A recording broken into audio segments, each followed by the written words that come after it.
Under the Oak Tree. Chapter 241. It could be given a try. My father must also know that fighting against the Ream Dragon Knights would cause a lot of damage. If our side takes a step back and negotiate conditions, the chance to negotiate has already gone. Even the lady knows that. Ruth muttered with a grim face. Max couldn't find any more words to refute and could only clasp her skirt. The Duke of Gua was a person who, above all, valued his dignity as a nobleman, his pride, and the honor of his family. For the first time in the Duke's dignified life, he was reduced to a crawling, blood-covered mess. Her father will not grow lenient no matter what condition will be offered. She knew well that there was nothing she could do. Max wrapped herself around her cold forearm and trembled at her helpless situation. Ruth, looking at her in that state, then said, "Doesn't the lady seek to get revenge on the Duke? Despite him being your father, he had put you through such a situation." Max was caught off guard with Ruth's unprecedented question. After a moment of looking at Ruth with a startled expression, she lowered her eyes and muttered coldly, It doesn't matter to me whatever happens to him. It's just, having Riftan or the others be subjected again to the battlefield. I don't want that. They have lived on the battlefield their entire lives. And in the future, they will continue to live on the battlefield. It's inevitable. Fearing for them every time they go out to the battlefield would be of no worth. Max closed her mouth tightly. Ruth looked at her and sighed. I understand your sentiments. However, please side with Sir Philip's decision for this matter. She nodded reluctantly. No matter how much she has been reeling in her head, she couldn't think of a way to change her father's decision, and she couldn't find any words that would dissuade Riftan either. While biting her lips with a sunken heart, Rudish entered the room with a steaming herbal tea. However, neither of them was in the mood to leisurely drink tea. Max excused herself from Ruth and returned to her room. As soon as she sat on the bed, she felt her energy drain, perhaps from all the tension she felt from the conversation. She collapsed in bed, recalling the faces of the Duke's vassal knights. None of them could match Riftan. Although she said to herself to appease her troubled mind, her anxious heart hardly recovered. She then massaged her throbbing temple and shut her eyes. Preparations for war continued steadily. It was often noticed that the mercenaries and the knights often interacted with each other in the training grounds, and wagons full of ammunition and weapons entered the castle frequently. Max had to keep silent and pretend not to know what was going on. Every time she looked at Riftan's face, countless words would climb up her throat, but she didn't know what to say. She didn't know if she had to apologize for being subjected to this kind of situation all because of her or beg not to take revenge for her because she didn't want that. She couldn't help but pull away from him several times, and he must have felt the tension surrounding her, but Riftan didn't say anything either. And his attitude also played a big role in driving her to a deeper depression.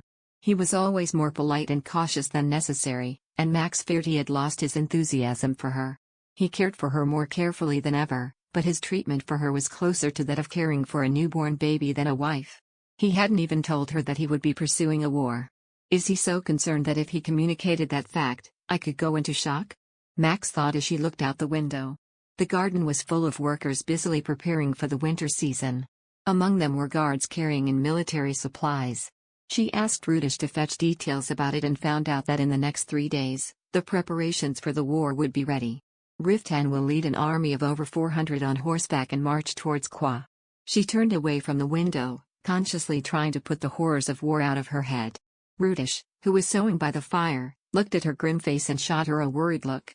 Madam, would you like me to get you some snacks? I ate too much for lunch so I don't feel like eating. Then, how about a cup of hot tea? I said it's fine. Rudish closed her mouth somewhat nervously at her rejection. Max felt embarrassed and sorry for the annoyed attitude she displayed. I'll tell you, if I need anything. Right now, I really don't want to eat anything. Rudish showed a slight smile, showing that she didn't mind Max's attitude, then plunged back into her sewing. Max wandered around the room, feeling like a resentful child. As she idled around, she suddenly heard a long blast of trumpets from outside. Max turned her head towards it. She heard 2 long blows from the trumpet. It was a signal that a noble visitor had arrived. As she ran in front of the window and looked out, she saw a delegation of about 40 men carrying the royal flag pass through the gates. A cold sweat flowed down her back. Will the royal family intervene with the matter as expected? Rudish. Help me dress and groom. Guests have arrived. In the rush, Max almost tripped over the protruding folds of the carpet. Rudish quickly held her up and sat her in front of the mirror. Then, in the blink of an eye, with wonderful skill, she carefully curled her hair, covered it with a mesh, and heated a flat iron with a stick over the fire to smooth out the wrinkles in Max's skirt. After looking at herself through the mirror, she threw a velvet cloak around her shoulders and hurried out of the room. As she descended the stairs, she saw Riftan and the Ream Dragon Knights welcoming the guests under the railing. Max felt the air tense and paused. Princess Agnes emerged from the crowd lined up in the hallway. For a moment, she was relieved that a person who was a friend of Riftan came as the representative of the delegation, and then Agnes' dignified voice resounded solemnly. "I came a long way to deliver His Majesty the King's message. Please forgive me for not informing you of our arrival in advance." Riftan looked at the princess with a cold gaze and then slowly turned around. "If it's urgent, we can't afford to wait for you to rest first from the journey. The royal delegation to get ready. I'll arrange a seat. Rodrigo, assist the remaining guards outside and let them have a rest." As he climbed the stairs, the princess, 2 knights on her left and right, and 4 splendidly dressed attendants followed him. Max hid behind a pillar, hesitating on what to do. The sharp hair around them made her shudder. How could she intervene in such a tense atmosphere? After moments of hesitation, Max, who was still unable to settle her thoughts, followed them to the drawing room. She didn't want to go back to the room and be anxious about the situation by herself. And in plain sight, she's part and involved in this matter. As she bravely approached the mahogany arched door, the 2 knights and a veiled attendant turned to look at her. Max froze and stopped on her tracks. Just as she was about to give them her greetings, the prince's cold voice came from the other side of the door. "His Majesty has made it clear that war is unacceptable." Hearing these statements made Max flinch and turned her body stiff. Riftan's enraged voice was heard after that. "The royal family has no right to interfere in this matter. You failed to keep your promise to protect my wife. And yet, with what grounds is it that you ask me to stop? Please refrain from speaking and behaving in a rude manner." There seemed to be an uproar about it for a while, then it became quiet. After that, the princess's voice, which had subdued a lot, continued. "I admit my lack and I have no face to present to you in that matter. However, that is a debt that I must personally pay. Right now, I have come to Anatole not as Agnes Rubin but as His Majesty's messenger. Given that, I ask you to treat me appropriately." Riftan muttered something in a low, daunting voice, but it was so low that Max could not understand what he said given the distance. The tense atmosphere made her feel like her liver had shrunk to the size of a bean. Max gathered all her courage to open the door, but she sweated profusely and was stuck standing by it. The princess's harsh voice came out again. "His Majesty does not want Whedon's stability to be disturbed. As you know, the Qua family has had a long territorial dispute with Tristan. If the war with Anatole takes a toll on the Duke's troops, Tristan will not let that opportunity go unnoticed. It is certain that they will try to reconquer the eastern part of the Qua territory, which would then result in staggering damage to Whedon. Stop exaggerating the matter. Territorial pillaging is a direct violation against the Treaty of the 7 Kingdoms. Tristan would never be that blatant. Tristan also has a justification to execute that. The eastern part of Whedon was originally ruled by them. This is the territory that should have been originally returned to them according to the 7 Countries Agreement. Wasn't the Duke's union with the Rome family a scheme to force that territory to be under his ruling? If it is pointed out as such, Osiria will not be able to arbitrate hastily." Max's face froze at the serious tone of the princess. Agnes's voice deepened even more. "The peace agreement only exists because of the delicate balance of power in the 7 Kingdoms. If that collapses, the power of the agreement will be useless. In that case, the order of the 7 Kingdoms will crumble with it. Even now, disputes continue to exist in every country for all sorts of reasons. A system that would collapse because of one war should have collapsed a long time ago. You are demonstrating that the war between Anatole and the Duchy will not end in a mild conflict. We cannot tolerate a war that could weaken Whedon's power and furthermore give Tristan an opportunity to invade. If the Lord still will go against the King's command, His Majesty is planning to call Osiria for reinforcements to stop Anatole." Max gasped.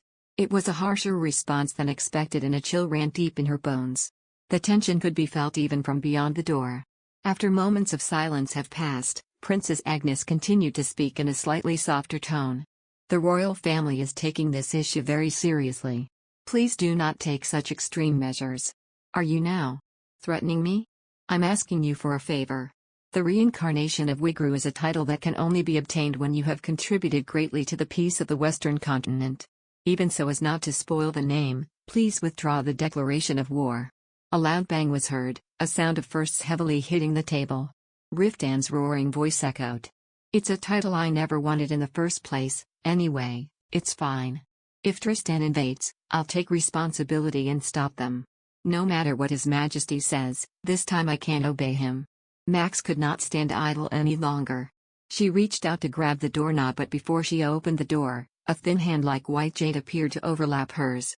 She turned her head in surprise. The princess's attendant approached her side. She looked at Max through the veil, then tugged on the doorknob and stepped into the room. Riftan's fierce gaze flew straight towards the person who just entered. However, the attendant walked in front of Riftan confidently and removed her veil. Then, his eyes widened. "Why are you here?" "I asked Her Majesty to let me come as her attendant. I thought that if His Majesty couldn't persuade you, I would have no choice but to ask you myself." Max questioned her ears. The soft and fine voice that she had been listening to for decades resounded calmly. "Coming here was also a risk for me. I came here in the belief of the Lord's honor, trusting that He will bear me no harm." I could just let those words be ignored. He Baron, who was standing silently next to Riftan, raised an eyebrow. "We are not cowards to take an innocent girl as a hostage." She ignored him and looked at Riftan with an arrogant look. "The Lord is in debt to me. Is he not? Do you want me to pay off that debt by withdrawing the declaration of war?" Riftan's voice lowered dangerously. The girl did not back down at all despite the pressure emanating from his entire body. "What else would I ask of you?" She sneered and turned her head towards Max. Max met Rosetta's turquoise gaze and her eyes widened. She had no idea what was going on as her sister spoke with a sarcastic smile on her lips. "Of course, if you don't think you owe me anything, you can ignore it. If you think my help was trivial and worthless, ignore my request and invade the land where I live. If you think it is more important to fulfill your own will, I have no reason to protest." After moving his gaze along her eyes, Riftan's face met Max's and hardened. Max took a step back before the suffocating silence fell upon them. Rosetta looked at Riftan with a testing expression, and Princess Agnes pressed him silently.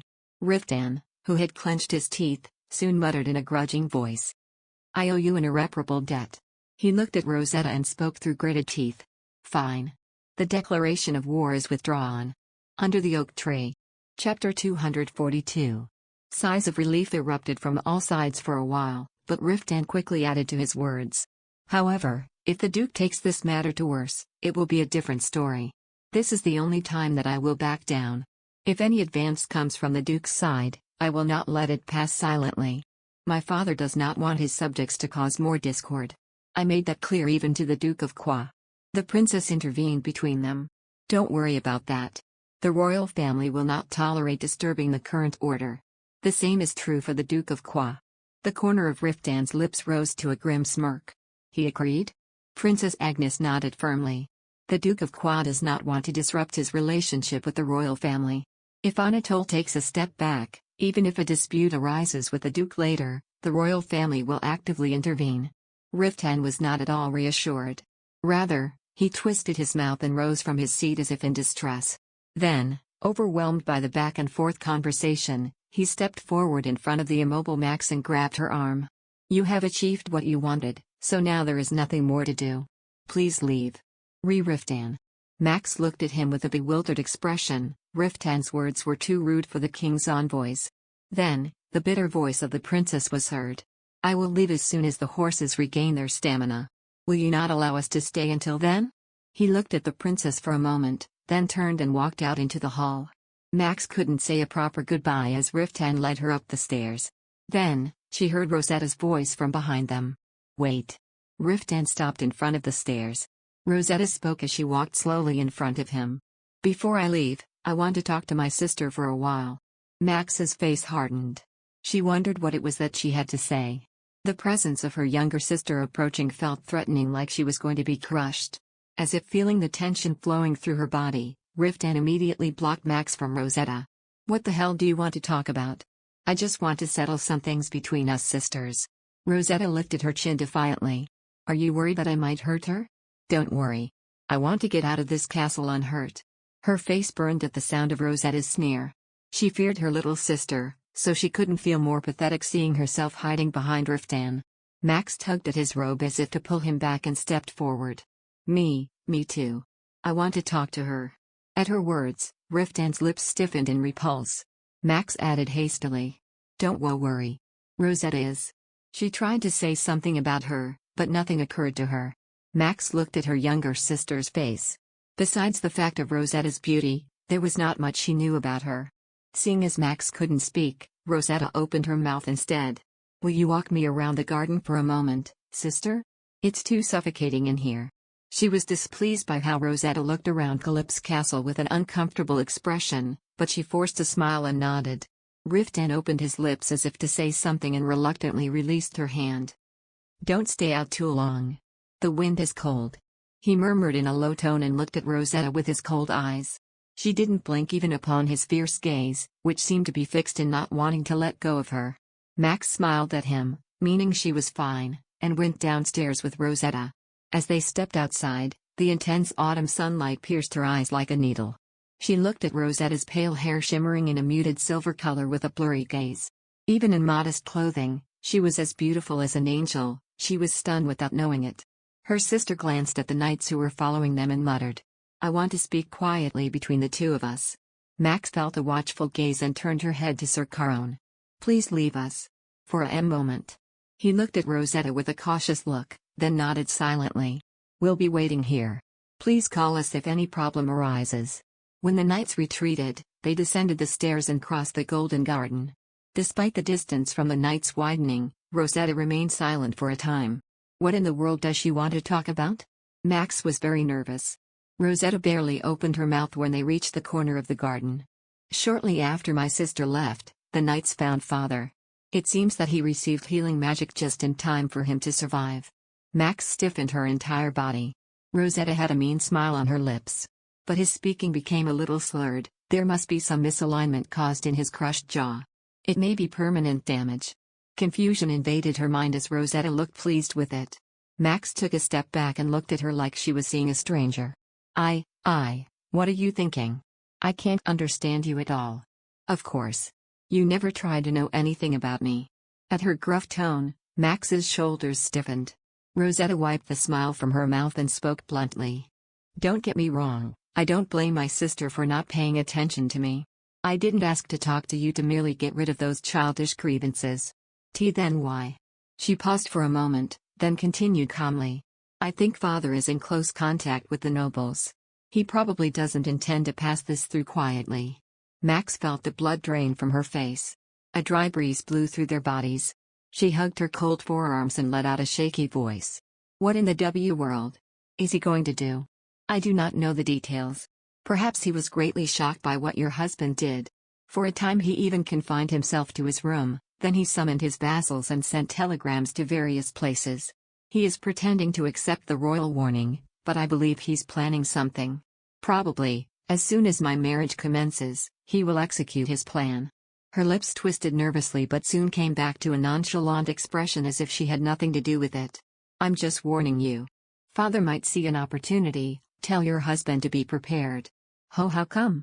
Why didn't you say this earlier? If so, the declaration of war would not have been withdrawn. It would be more advantageous for your husband if he oppresses father by force. Rosetta spoke coldly. But I don't want the war to ruin this country. There are at least one or two people that I don't want to get hurt either. I don't want war either. But... Max swallowed dry saliva. She didn't want Riftan to get in trouble too. Rosetta asked suddenly, looking at her face, which was tired of her anxiety. Are you in love with that man? The strange words that came out of her sister's mouth caught her attention immediately. She did not know what the intention of that question was. When she didn't say anything, there was a rather sharp smile on Rosetta's mouth. It won't work. It's impossible for my sister. Something soared from within her from the assertive tone. She knew Rosetta was putting her down, but she was angry for telling her face to face that no one would love her. Max's face became brilliantly red and she raised her voice.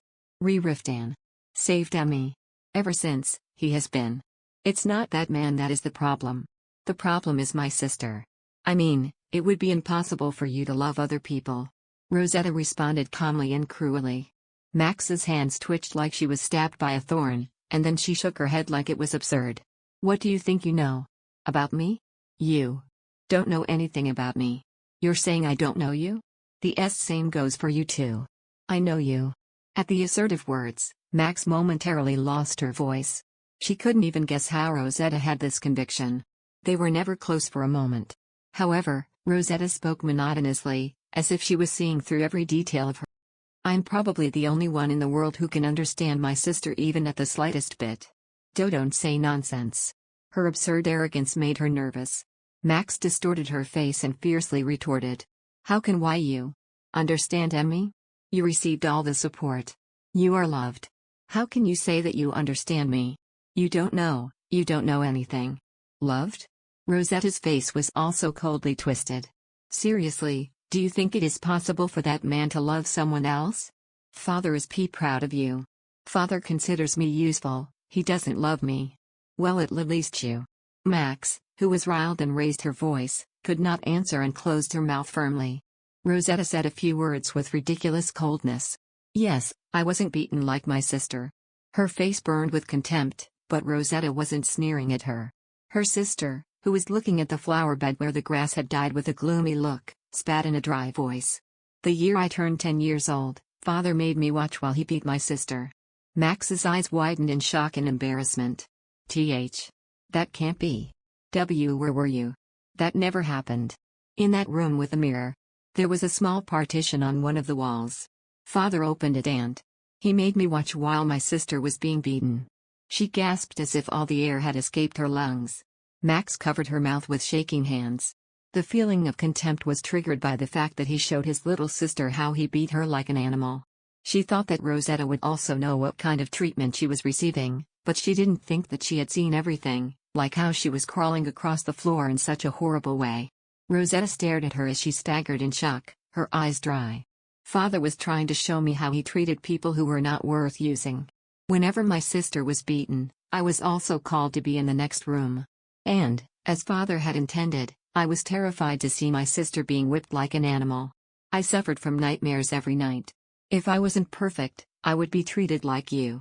The next time, I might be the one called to the mirrored room. A useless human being is worthless to Father. I worked hard to meet Father's expectations. Since then, I haven't dared to be lax even for a moment. There was a suspicious smile on her lips. When I think about it now, I wonder if he punished you even more severely to set an example for me to see. So that I can't even dream of disobeying or rebelling. Max struggled to picture her 10-year-old sister in her head. Everything was hazy as if there was fog in her thoughts. Rosetta always had a beautiful, perfect, and arrogant appearance that was firmly engraved on her mind. However, it turned out that she was also just a helpless little girl who was desperate to protect herself. When she realized that, she saw her little sister clearly as if something had suddenly peeled off from her eyes. A slender body and devastated eyes. A delicate girl, who would turn 19 years old in 3 months, stood in front of her. I have observed all the sufferings of my sister. How the soul of my sister was crushed, how fragile a woman can be, and to what extent a man can become ruthless and cruel. Her sister's voice sounded like an echo. Rosetta looked up at the blue sky for a while and lowered her gaze again. I will never truly love anyone in my life. It would be impossible for me to trust. I want to, but I can't. There are breaks on the corner of my heart like it was broken. Every person who approaches is constantly suspected, tested, and eventually expelled. I'm like that. How about you, sister? Max staggered and her face twisted in confusion. At the end of her bewildered gaze, she could see their shadows hanging long and thin at her feet like bare, dead trees. Her spine felt numb. Then, Rosetta spoke her words again like a prophecy. It won't work. Eventually, it will crumble. It won't. I'm different from you. The words she barely spoke sounded too uncertain and precarious to her ears. Rosetta refuted dryly. My sister did not trust that man at a crucial moment, so it will be the same in the future. When the moment comes when your heart is tested, you will suspect him again. We have been twisted like that. Her throat ached as if she had swallowed a needle. She tightened her hold on the hem of her dress. From the depths of her heart, a feeling of resentment against the future asserted by her younger sister arose. And then, she spoke as if forcing the words out. I will change that. Rosetta wordlessly told her that it was impossible with her deeply sunken eyes. Max closed her eyes and screamed the same words. I will change that. Just then, a fierce wind struck and swept through their bodies. The dry leaves that hung from the branches rustled loudly. Rosetta, who silently looked towards the clamoring branches, murmured in a skeptical voice. I wish you luck on that. Under the oak tree. Chapter 243. After the bitter conversation they shared, they then returned to the Great Hall. At the time they were back, the delegation was already preparing to leave. It felt suffocating for Max to send their visitors off without taking a proper rest when they had come from a long journey. She ignored Riftan's words not to say goodbye and led her servants to the front of the door to say farewell to the delegation. The princess who threatened Riftan did not appear pleased, but she was still a royal and she shouldn't be sent off so coldly like this. Don't make that face, I was thinking of leaving today anyway. I will stay with Count Robert for a day and then head straight to Castle Qua. We must announce the withdrawal of the war declaration as soon as possible. The princess looked at Max, who was standing uncomfortably, and flashed a hazy smile on her mouth. Although I do not know what happened, based on Riftan's behavior, the Duke of Qua must have done something very out of place. I apologize that I could not take the side of Anatole. Don't be sorry. I understand that your royal position forbids you. Max muttered stiffly, lowering her eyes. The clerical attitude of the princess towards the matter was disappointing, but it was her own fault that things got to that point. If she had not followed the Duke of Qua that day, the princess would not have had to intervene in this way, running around Wedden. Max couldn't raise her head due to the guilt that's eating her. Please be cautious as you depart. I wish you a safe journey. Thank you for seeing us off today. The princess suddenly blurred the end of her words. She spoke in an awkward way, not very likely of her, who was always imposing. I was relieved to see that you're in good health. I am deeply sorry for many things towards you, Maximilian. Don't say that. While waving her hand with a bewildered face, she shook her head firmly. In many ways, my thinking fell too short. I'm sorry that you discovered it in the worst way possible. However, the rumors did not spread throughout the palace like what the Duke of Qua said. That man exaggerated. Max's face hardened when she realized that the princess was talking about the rumors on her fertility. Agnes then added hastily. Of course, I am not trying to defend the king's mockery towards the Duke. It was wrong of His Majesty. I apologize on behalf of my father. If by chance, you have anything you need help with, please don't hesitate to tell me. Max looked at the serious face of the princess, then glanced behind her and looked at Rosetta, who was turning her back on them as if she wasn't interested in the conversation. She wondered if she could tell Agnes what her sister told her on the Duke's advances. Max, who was worried for a moment, opened her mouth. Later.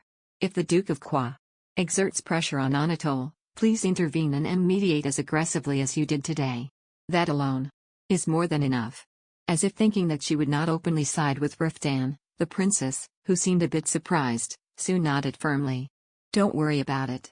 If your father does anything wrong, I'll step forward and stop him. At the princess's words, Max's face became clouded. Indeed. His Majesty values the Duke of Qua more than Riftan. Princess Agnes, who had hesitated, soon admitted. To be honest, yes.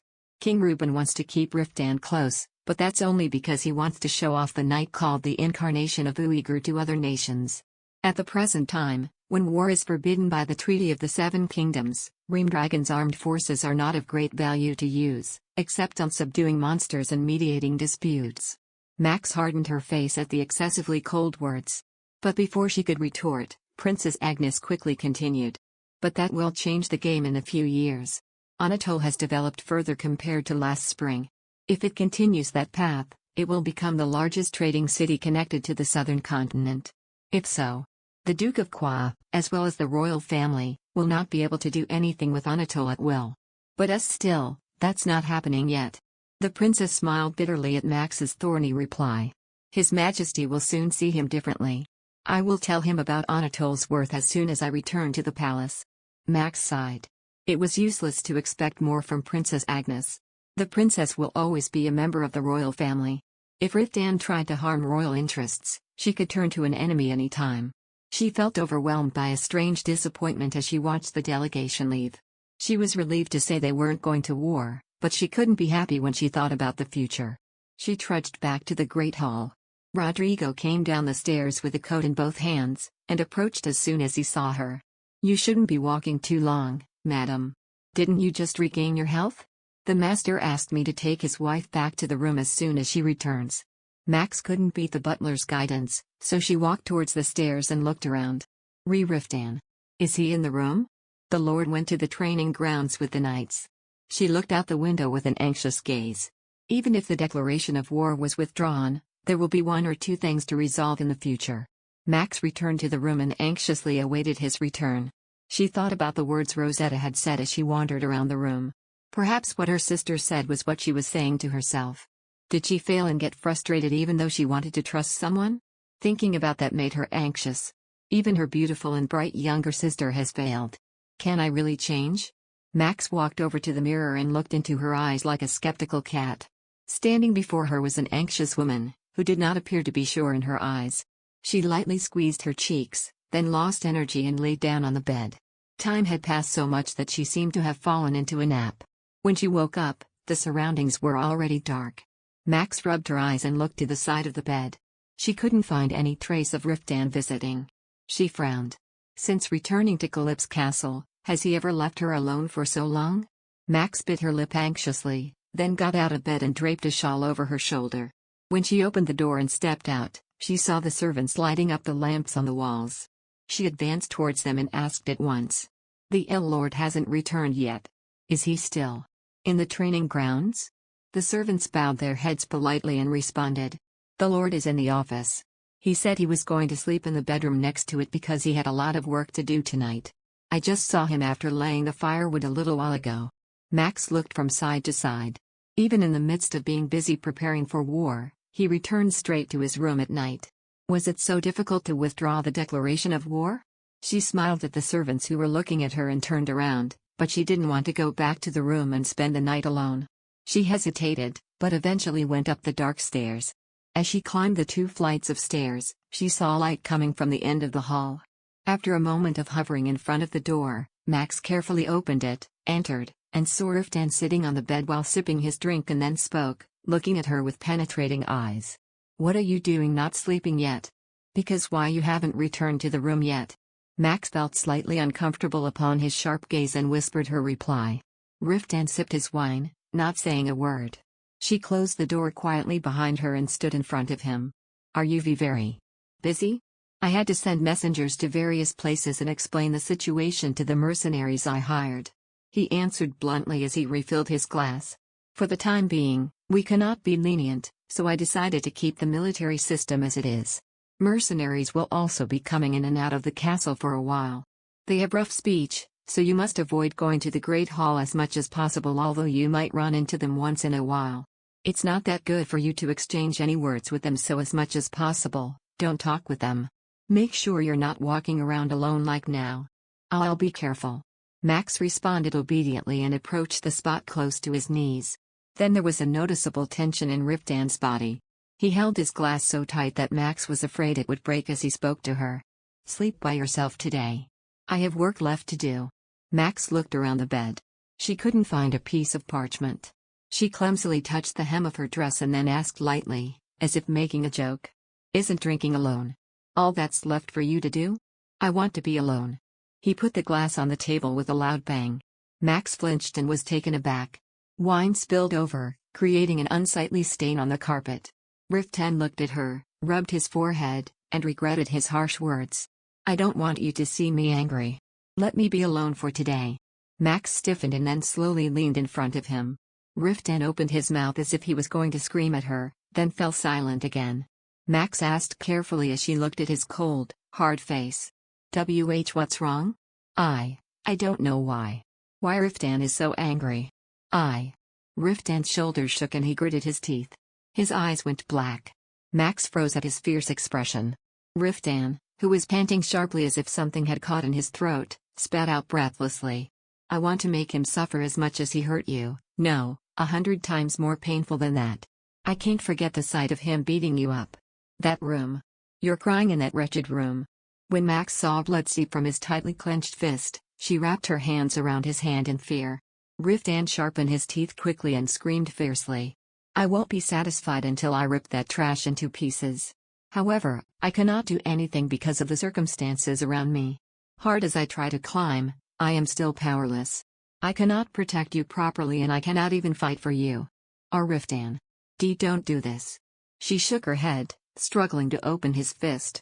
Riftan screamed wildly, as if scratching his vocal cords with sandpaper. What use is the title of being a reincarnation of Uiguru? If I really am compared to a legendary hero, then why am I so pathetic and helpless? Why you're not?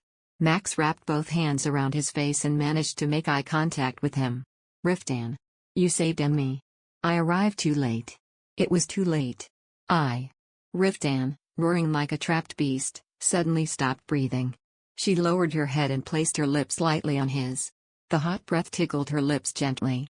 Max touched his cheek and whispered in a trembling voice.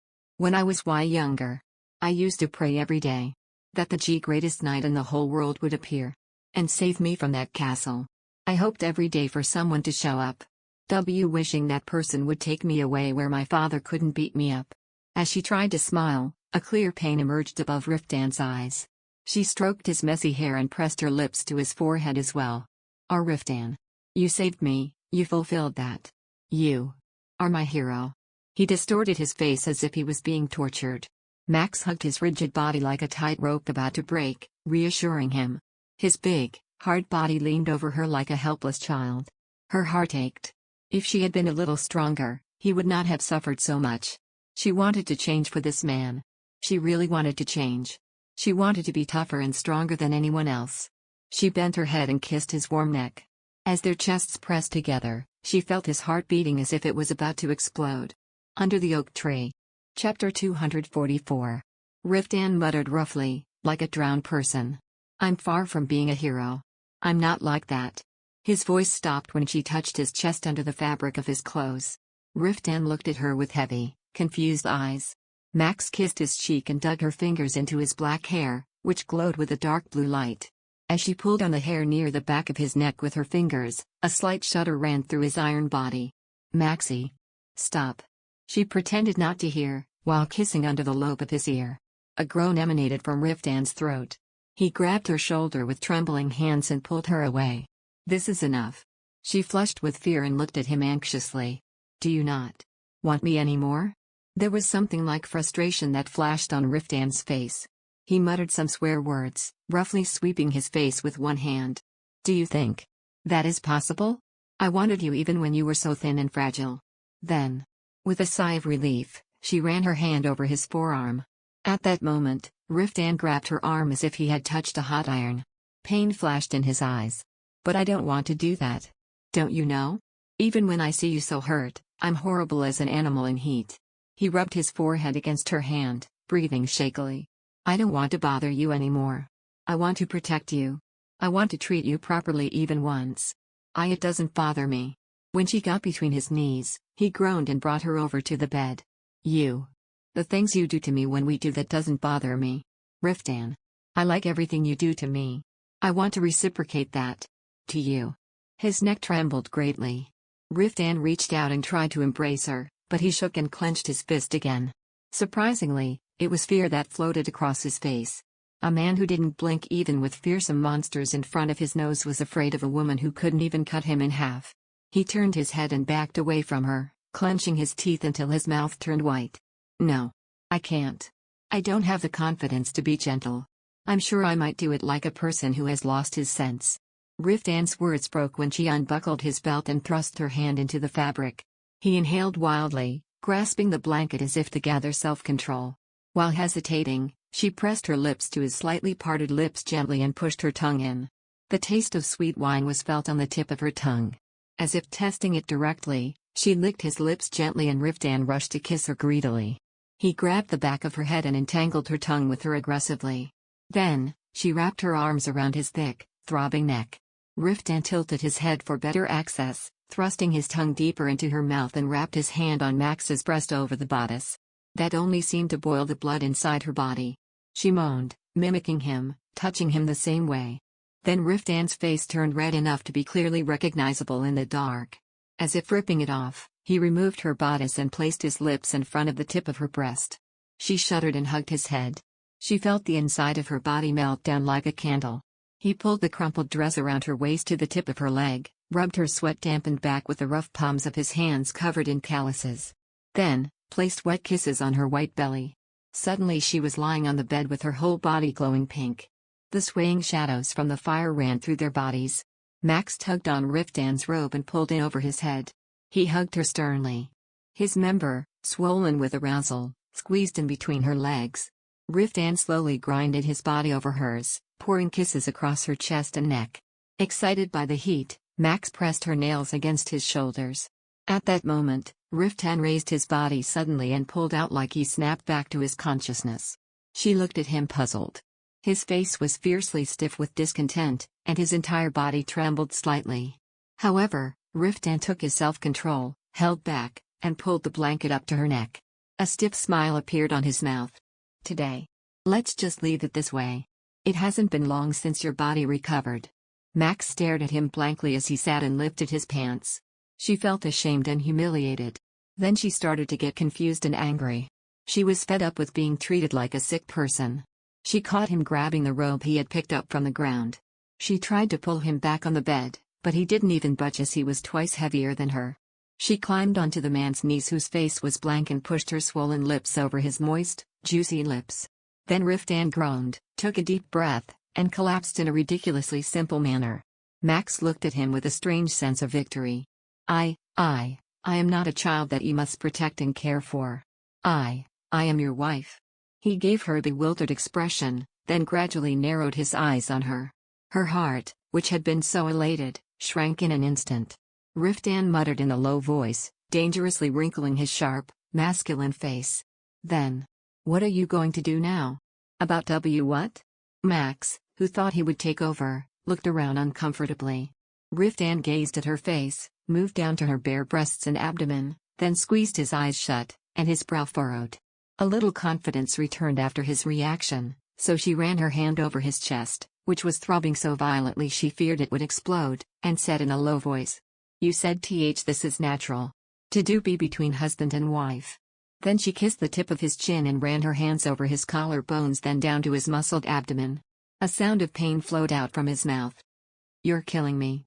Since his voice seemed to be genuinely sore, Max withdrew her hand and he held his fist against his eyebrows. Although he said he worried about her body, he may have actually not wanted her. Max gently pulled her hands away from him. "If it doesn't feel good, I'll stop now." He opened his eyes and looked at her with resentment, as if he had been misled. Max hesitated, not knowing what to do. After a long struggle, Riftan, who had been in conflict for a long time, spoke helplessly like a loser. "I don't have the confidence to do it and not strain your body. You have to do it yourself." As she rolled her eyes in shame, she stammered. How can I? Please explain to me how I should do it." He pulled down his pants with shaking hands. Then he lifted her body over his and gave instructions. "Spread your legs. Good. Put that under." She sat on top of him and slowly took his member inside her. It was a bit overwhelming to feel him being so tense and tight. Riftan's lips twitched as she stopped moving her hands over his abs. As Riftan held himself back, his body burned like hot copper. He groaned, making a harsh sound, and asked, "Doesn't it hurt?" For a moment it was a bit painful, but she shook her head. She touched him and he clenched his fist so hard that his hand turned white, and laid her back on bed again. "Try moving a little. Move in a way that won't strain you." She slowly moved up and down according to his instructions, and Riftan tilted his head and he buried his head back on the pillow, gripping the duvet so tight. He was like a lion tied to a chain and unable to do anything. Max looked at him with blurry eyes, wrapping him from above, and then slowly climbed up. As she repeated moving up and down, the pain disappeared, and a strange pleasurable sensation arose. She took him in again and again. Riftan moaned as if she was killing him, his entire body slick and wet with sweat, and a harsh breath came out of his mouth. She couldn't believe that the strongest man in the world stood so powerless under her. The more she moved, the more anxious and painful it seemed to him, but he held himself back in silence. She wanted to move faster and stronger to satisfy him, but it wasn't easy. Quickly, those movements led her to the limit. The part of her body that touched him was throbbing and convulsions were taking place inside her. Still unsatisfied, she grinded over him anxiously and slumped over him. "Riftan. Help me." He swallowed dryly, wrapped both arms around her tightly, and began to move deeply and rapidly. Max's eyes rolled back in pleasure as she clung onto his body. Whenever he pushed in, sharp pleasure ran down her back. She sobbed wildly, crushing her forehead against his shoulder. Riftan constantly stroked her shoulders, back, and neck with passionate strokes. It seemed to her that he was struggling to control himself, but it felt like he couldn't help it anymore. Riftan quickly muttered words she couldn't understand and moved faster and faster like a stallion released from its reins. Max struggled with her limbs, then her toes curled. In no time, an intense climax ran over her body like it was going to cut through her. He hugged her trembling and convulsing body tighter.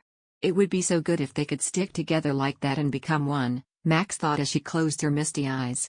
It had been a long time when the sound of falling rain awoke her and she opened her eyes. The scene of an unfamiliar room with shadows of the fire from the furnace came into view.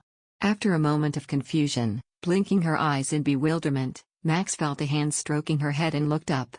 Then, she saw Riftan sitting against the wall and looking out the window. Max looked at him blankly, and soon realized that she was lying on his lap and sat up. Riftan pressed her head back to his thigh. "Stay like this and lie down." Then, he touched her earlobes and combed her tangled hair with his fingers. Max's shoulders flinched at the ticklish feeling. He lifted the spilled sheet over her shoulders and asked with an anxious face, "How are you feeling?" "I feel fine. I tried to hold back at the end, but you pushed me too hard." Only then did she wonder if she was too daring. She tried to turn around, hiding her flushed, embarrassed face and her messy hair. "Looks like it's raining outside." "It's the autumn rain. After this, the temperature will drop," he replied, looking at the raindrops on the window. Max glanced at his dark face, then carefully wrapped her hands around the hand that was resting on his knee. She felt him slightly tense as she fiddled with his long, strong, calloused fingers. Max took his hand firmly and murmured under her breath, "You can be relieved and now.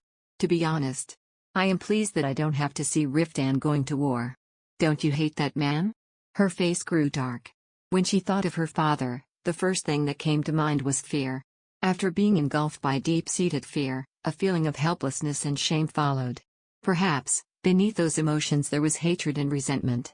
However, the fear was so intense that the hatred did not have time to surface. Max replied in an empty voice, fiddling with his fingers, "I don't want to think about anything. Regarding that person." There was a moment of silence. For a long time, only the sound of firewood burning, and the sound of raindrops echoed silently, and Riftan suddenly spoke. "I knew you didn't look very happy." His sunken eyes fell on her face. "I even thought of sneaking into the castle and kidnapping you."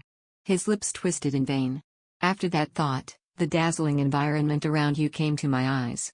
If you were unhappy even in such a beautiful castle, I wondered how I could possibly make you happy."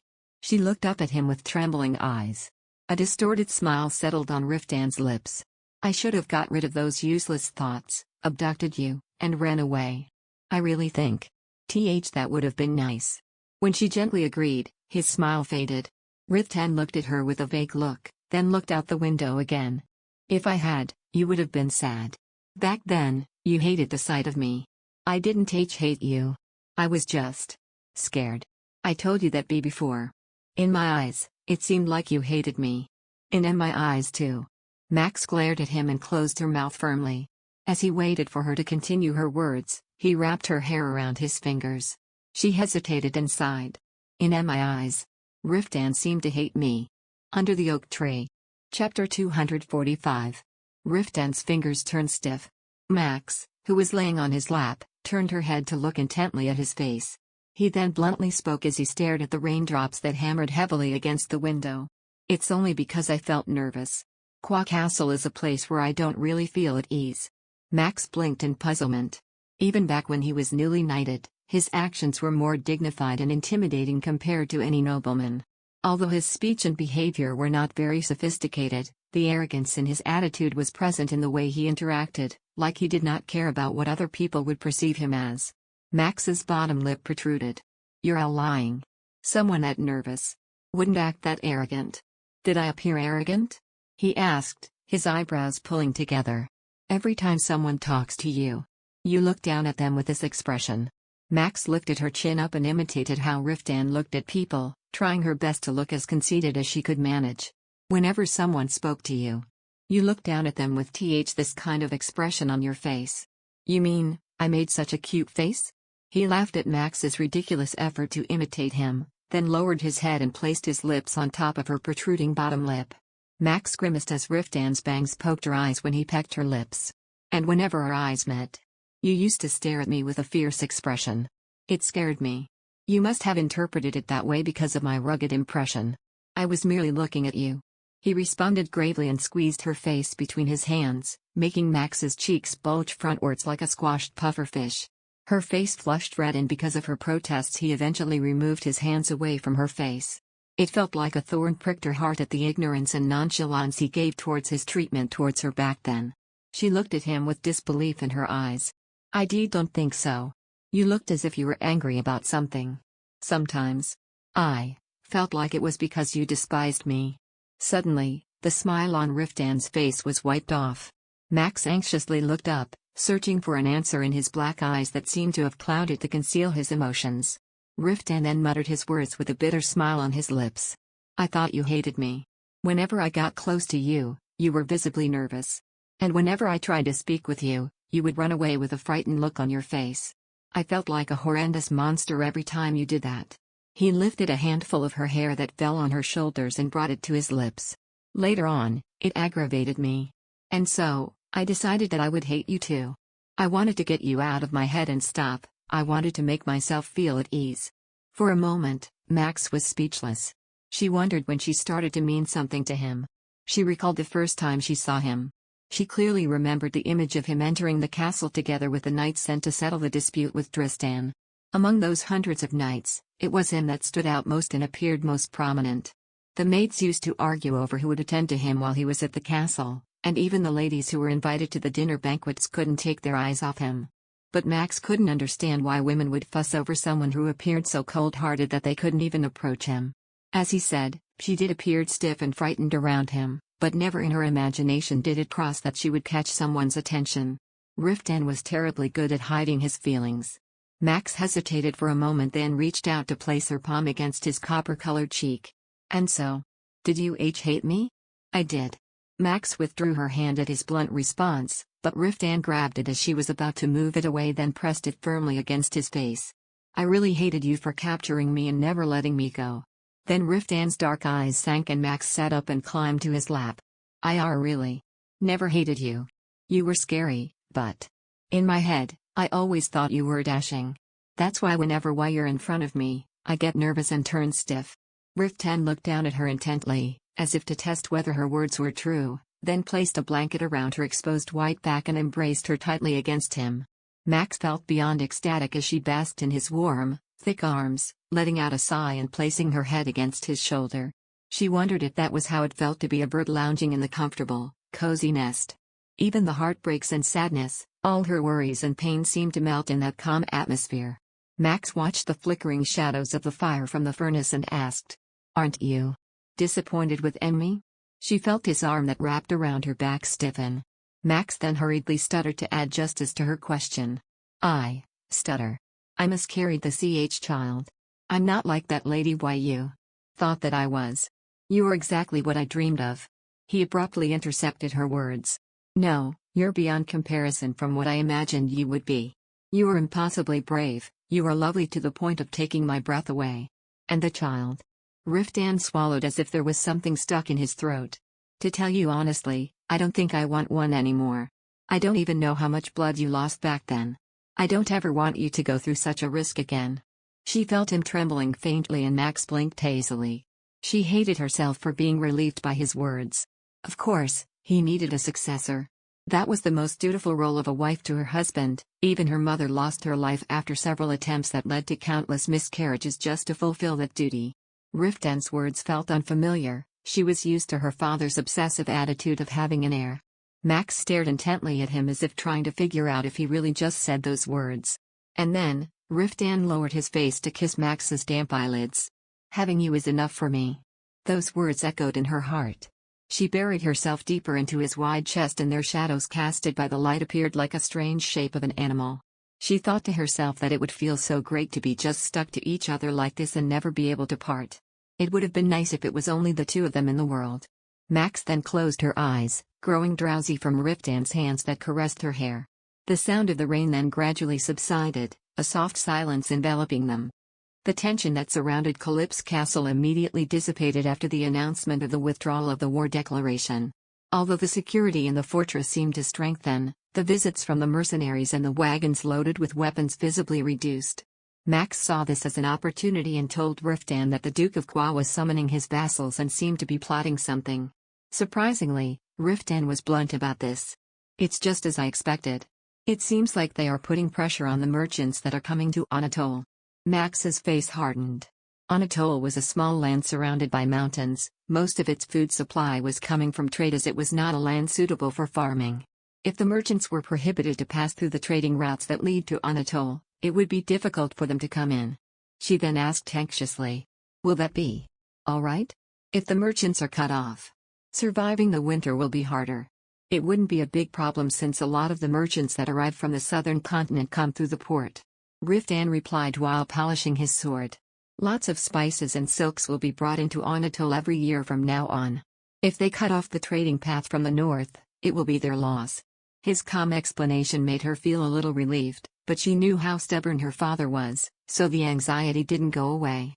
He might still be plotting something else. "My father wouldn't stop at just that." Riftan sighed, then lowered his sword and went to embrace her. He sat on the bed and spoke as if to calm a child. "There are still merchants who want to continue trading with Anatole. I commissioned them to follow the Duke of Croy's movements, so you don't have to worry." Max lowered her head weakly. "I'm sorry. Because of me." "Don't be silly. It's not your fault." He spoke bluntly, patted her head and then ran his hand through her hair. Max looked at his hardened face and sighed. Riftan seemed to want the Duke of Kwa to intentionally cause some trouble, and if the Duke gave him the excuse, he would always try to fight. She felt like she was set in front of a dam that she would never know when it would collapse. However, regardless of her anxieties, the times passed by peacefully.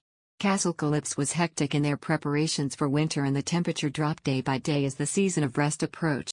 The restlessness gradually subsided after a week or two. When the weather turned cold, there was almost no travels in between territories. Even if the Duke of Kwa was plotting something, it would probably be executed after the winter season had passed. Worrying about it constantly would only affect her, and so Max consciously forced herself to stow her anxieties away. In fact, since the declaration of war was withdrawn, there was no time for her to be buried alone in her anxieties, as Riftan was constantly with her. While Max was brushing Rem's mane, she stole a glance at her husband. He was dressed in casual clothes as he leisurely fed Talon an apple, so it didn't appear like he would head towards the training grounds or patrol the walls after that. Max frowned a bit. Although being together like that was the most enjoyable and blissful moment for her, she worried that he might be dedicating too much of his time to her. Since she had been carefully observing the amount of work he had to do, after having quietly groomed Rem's mane for a while, she carefully opened her mouth. "Aren't you busy? There's no need to accompany me all the time when you have much to do. You might overwork yourself. Your body and health." The road widening construction has been completed and the preparations for winter are all done as well. Right now all I need to monitor is Anatole's border securities. "Well, it's not that. Just last year. You've been so busy. I was wondering if it's okay to be like this." Riftan's expression appeared a little downcast. "Is it annoying for you that I'm around you?" That's not the case at all. It's just that last year, you were so busy at this time. I was just wondering if it's okay to be like this. Last year, it hadn't been long since I came home from the dragon expedition. I was busy sorting out all the accumulated work. From now on, I have no intention of working myself to death for the rest of my life. I would like to object to that." Max turned her head to the voice that suddenly spoke. Baron was standing at the entrance of the stables with a displeased expression on his face. "You are not going to put the responsibility of being the training director on me in the future, are you? I am overwhelmed with managing the guards alone. Don't talk as if you're handling it all by yourself. I am aware of the fact that you've handed the management of the guards to Elliot." Riftan answered bluntly, took an apple from the basket and fed it to Talon. "All this time you were slacking off, so don't talk much bullshit." Baron pursed his lips as if he was about to retaliate harshly, then looked at Max and let out a deep sigh. "Let's discuss that matter later. For now, you must come to the knight's quarters at once. The spies who were sent to the duchy have returned." Max's shoulders stiffened and Riftan shot a cold glare at Hebaran. I'll be there soon, so wait there. Under the oak tree. Chapter 246. Don't take too long. Hebaran shrugged his bulky shoulders, turned around and went back. After finishing feeding Talon an apple, Riftan went to the front of the water trough and brusquely washed his hands. You should return to the room first. He wiped the water from his hands and picked up the robe that he had casually hung on the fence of the stables. Max stroked Rem's neck and shot Riftan an anxious look. Is there some problem that came up? The informant who was sent to verify the Duke's movements has just returned.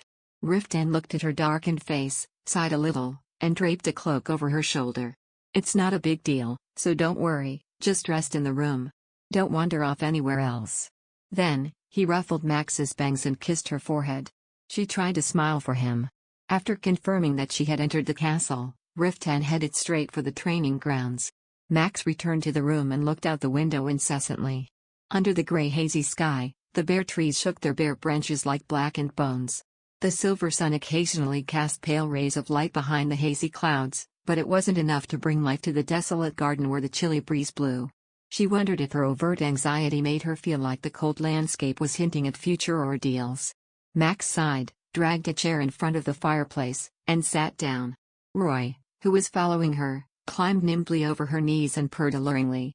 She was slightly relieved by his relaxed and calm appearance, stroking his soft back to ease her nervousness. Riftan returned to the room when the night had fallen. Max took his cape and looked at him, waiting for him to tell her what went on in the conference room. However, Riftan walked in front of the fire without saying anything, took off his boots, and washed his hands with lukewarm water. When she grabbed a towel and handed it to him, he barely turned his head towards her. Did you have dinner? A little while ago. How about you, Riftan? Do you want me to tell them to prepare something to eat? No, I also had dinner in the conference room. He washed his face and rubbed his face with a towel. Max looked him in the eye and asked, unable to overcome her impatience. About my father. Have you discovered what he is scheming? Riftan's eyebrows slightly pulled together. Then, he shook his head after a bit of pause. The only thing I have discovered is that your father is in frequent contact with his vessels. Max narrowed her eyes. They couldn't have discussed this for so long with so little information. If Hebaran had searched for him in a hurry, they must have found something important. She put on a disappointed expression, but kept her mouth shut tight. Riftan sighed as if he had noticed that she was suspicious. Whatever Duke Qua does, it's my job to handle it. You don't have to worry about him anymore. Oh, how could I do that? That person is my father. What happened is because of me. He is a son of a BTCH who whips his own daughter. What kind of father he is. He threw the towel on the shelf and spat his words out roughly. Max's shoulders flinched at his sudden outrage. What I'm saying is, this problem concerns me too. I meant I have a responsibility over it. I also have the right to know what is going on. I told you over and over again, you are not responsible for this. Riftan abruptly intercepted her words. I am the one who beat him up, that's the reason why he's scheming in retaliation. That's all. This is a problem between me and that man. But it's because of Emmy that you beat him up. Max's voice also increased due to his stubborn attitude. How could I have? And nothing to do with this matter? I'm the one who was there. If it wasn't for me, Riftan wouldn't have done that. And the pressure that father's putting on Anatole. Fine. Let's say it's your fault. What the hell are you going to do? Riftan went ahead of her and asked her furiously. Max's face turned red. Like he said, there was nothing she could do, but she didn't want to admit it, so she responded with a grunt. We don't know for say certain. Maybe there's something I can do. There is nothing you can do. Even if there is, I will never seek your help. The cold words drew the blood from her face. Max looked at him with shocked eyes and then took a step back. She turned around and tried to run out of the room, but Riftan quickly grabbed her arm and embraced her. Max struggled and hit his shoulders with her fists. Without blinking, Riftan wrapped one hand around her back and gave her a fierce kiss. Max clenched her jaws tight and tried to pull away from him, but he clutched her hair and pulled her back to him. Riftan frowned and slightly bit her lips. Might reflexively opened her mouth from the stinging pain of his bite and his hot, pulsating tongue entered her mouth. Max hated herself for melting to him in an instant. He rolled his tongue against her unmoving tongue and sucked on it, swept through the roof of her mouth then to the insides of her cheeks. A strange shiver ran down the back of her ears and her limbs went limp. Max looked at him breathlessly. This time. I hate you so much. Riftan. Don't say it that way, he murmured wildly and kissed her cheeks and wet eyes. I never depend on anyone else to solve problems for me, especially not you. His words dug into her chest like a dagger. Max looked at him with a hurt look. Then. I'm not going to depend on Riftan either. In the future, I won't let you take care of anything that has to do with me. At the end of the threatening words, Riftan's face abruptly hardened. Don't be silly. You are my wife, it is my duty to take care of you and protect you. Riftan. Can freely go about my problems. But I can't do that for you? Yes. At his response that didn't even buckle, Max quickly lost her words. He looked at her straight in the eyes and muttered in a low voice. I will solve all your problems and mine. I cannot tolerate you trying to solve it again. Such thing. Before she could even argue, he pressed his lips against hers again. Max raised her hand over his shoulders to push him away, but even when she tried, he was pulling her madly against his chest. Whenever his soft tongue pushed into her mouth and then out, her head turned hazy, and when his hand swept across her body, dizzying heat rose from inside her stomach. She took a deep breath and dug her nails on his shoulders. When Riftan lowered her dress, he lightly caressed her exposed shoulders, making a pleasurable sensation spread down from the nape of her neck to her spine. Max trembled with excitement, his palms gently wrapped around her hardened nubs, lightly flicking and arousing her sensitive areas with his gentle caresses. In an instant, all her rebellion melted like butter under the midsummer heat. She was even a little afraid about how he could handle her so easily. Max turned to release herself from his arms. However, he simply suppressed her movements, pulling her dress down to her waist and gently sucked the tip of her breast into his mouth. She could not bear it, wrapped her arms around his head and threw back her head. She couldn't believe that she could feel this deep pleasure despite being angry to the tip of her head. Aggravating the situation, she pushed her hands into his clothes as well, and instantly something flared in Riftan's eyes. As if to encourage him, she thrusted her tongue into his mouth and he let out a soft moan as he laid her down on bed. In the blink of an eye, Max was lying naked and Riftan was pouring kisses all over her body. His hair that was black as a crow's feather sent a sweet ticklish feeling against her bright red skin. She breathed laboriously and wrapped her legs around his waist. Riftan muttered out profanity and pulled his pants down in an instant, sheathing his whole manhood into her. Max writhed like a snake. In the warm air, the scent of their body fluids and the smell of sweat mingled. He went inside her deeper and did not cease kissing her. She drank every breath he breathed, and he sucked in every breath she exhaled. Max could even feel their lips tremble as they moaned in pleasure. She could vividly feel even the slightest tremble from his body as if it was hers, but it felt like his true feelings were something she couldn't reach, like they were hidden somewhere. Max moaned wildly and scratched his forearm. Riftan's black eyes flared like a forest fire. He pushed her to the limit, but was not satisfied and moved with more vigor. Max jerked up and down, her entire body tensing like a bowstring that seemed to be released at any moment. Soon, she felt him release inside of her. When the storm-like heat escaped from their enduring bodies, a strange sense of emptiness entered her heart. Max was cold and laid weakly on the sheets. He hugged her tightly as if he couldn't bear the cold silence that surrounded them. Don't you even think that this is any of your fault? That man is the evil one who hurt you, you are just a victim. I do not regret having crushed that man. If I had known from the beginning what was going on, I would have done it sooner. If I had been lucky, I could have killed him. He caressed her damp body vigorously and trailed his nose against her nape. That's why there's nothing you're responsible for. Max turned her head and looked at him with dull eyes. She felt sad to see a man who stubbornly said that she was not responsible for anything and did not have to do anything. Whenever there was a problem, he just tried to keep her away from it. This person doesn't even want to share the slightest burden with her. No, rather, she may be the one who is putting heavy loads on his shoulders. Under the oak tree. Chapter 247. Seeing her eyes clouding with sadness, Riftan's eyebrows furrowed deeply. He cupped her cheek in his palm and gently swept her puffy eyes with his thumb. Max then took his hand and placed it against her lips. Then. What can I do for you? Riftan's face, half buried in the pillow, suddenly hardened with longing. His eyes were appealing for something, and Max couldn't figure out what it was. A distant voice tickled her ears. Nothing. You just have to stay by my side. The corner of Max's eyes drooped down as her heart broke. It was the first time she realized that having someone who doesn't want anything from you can be painful.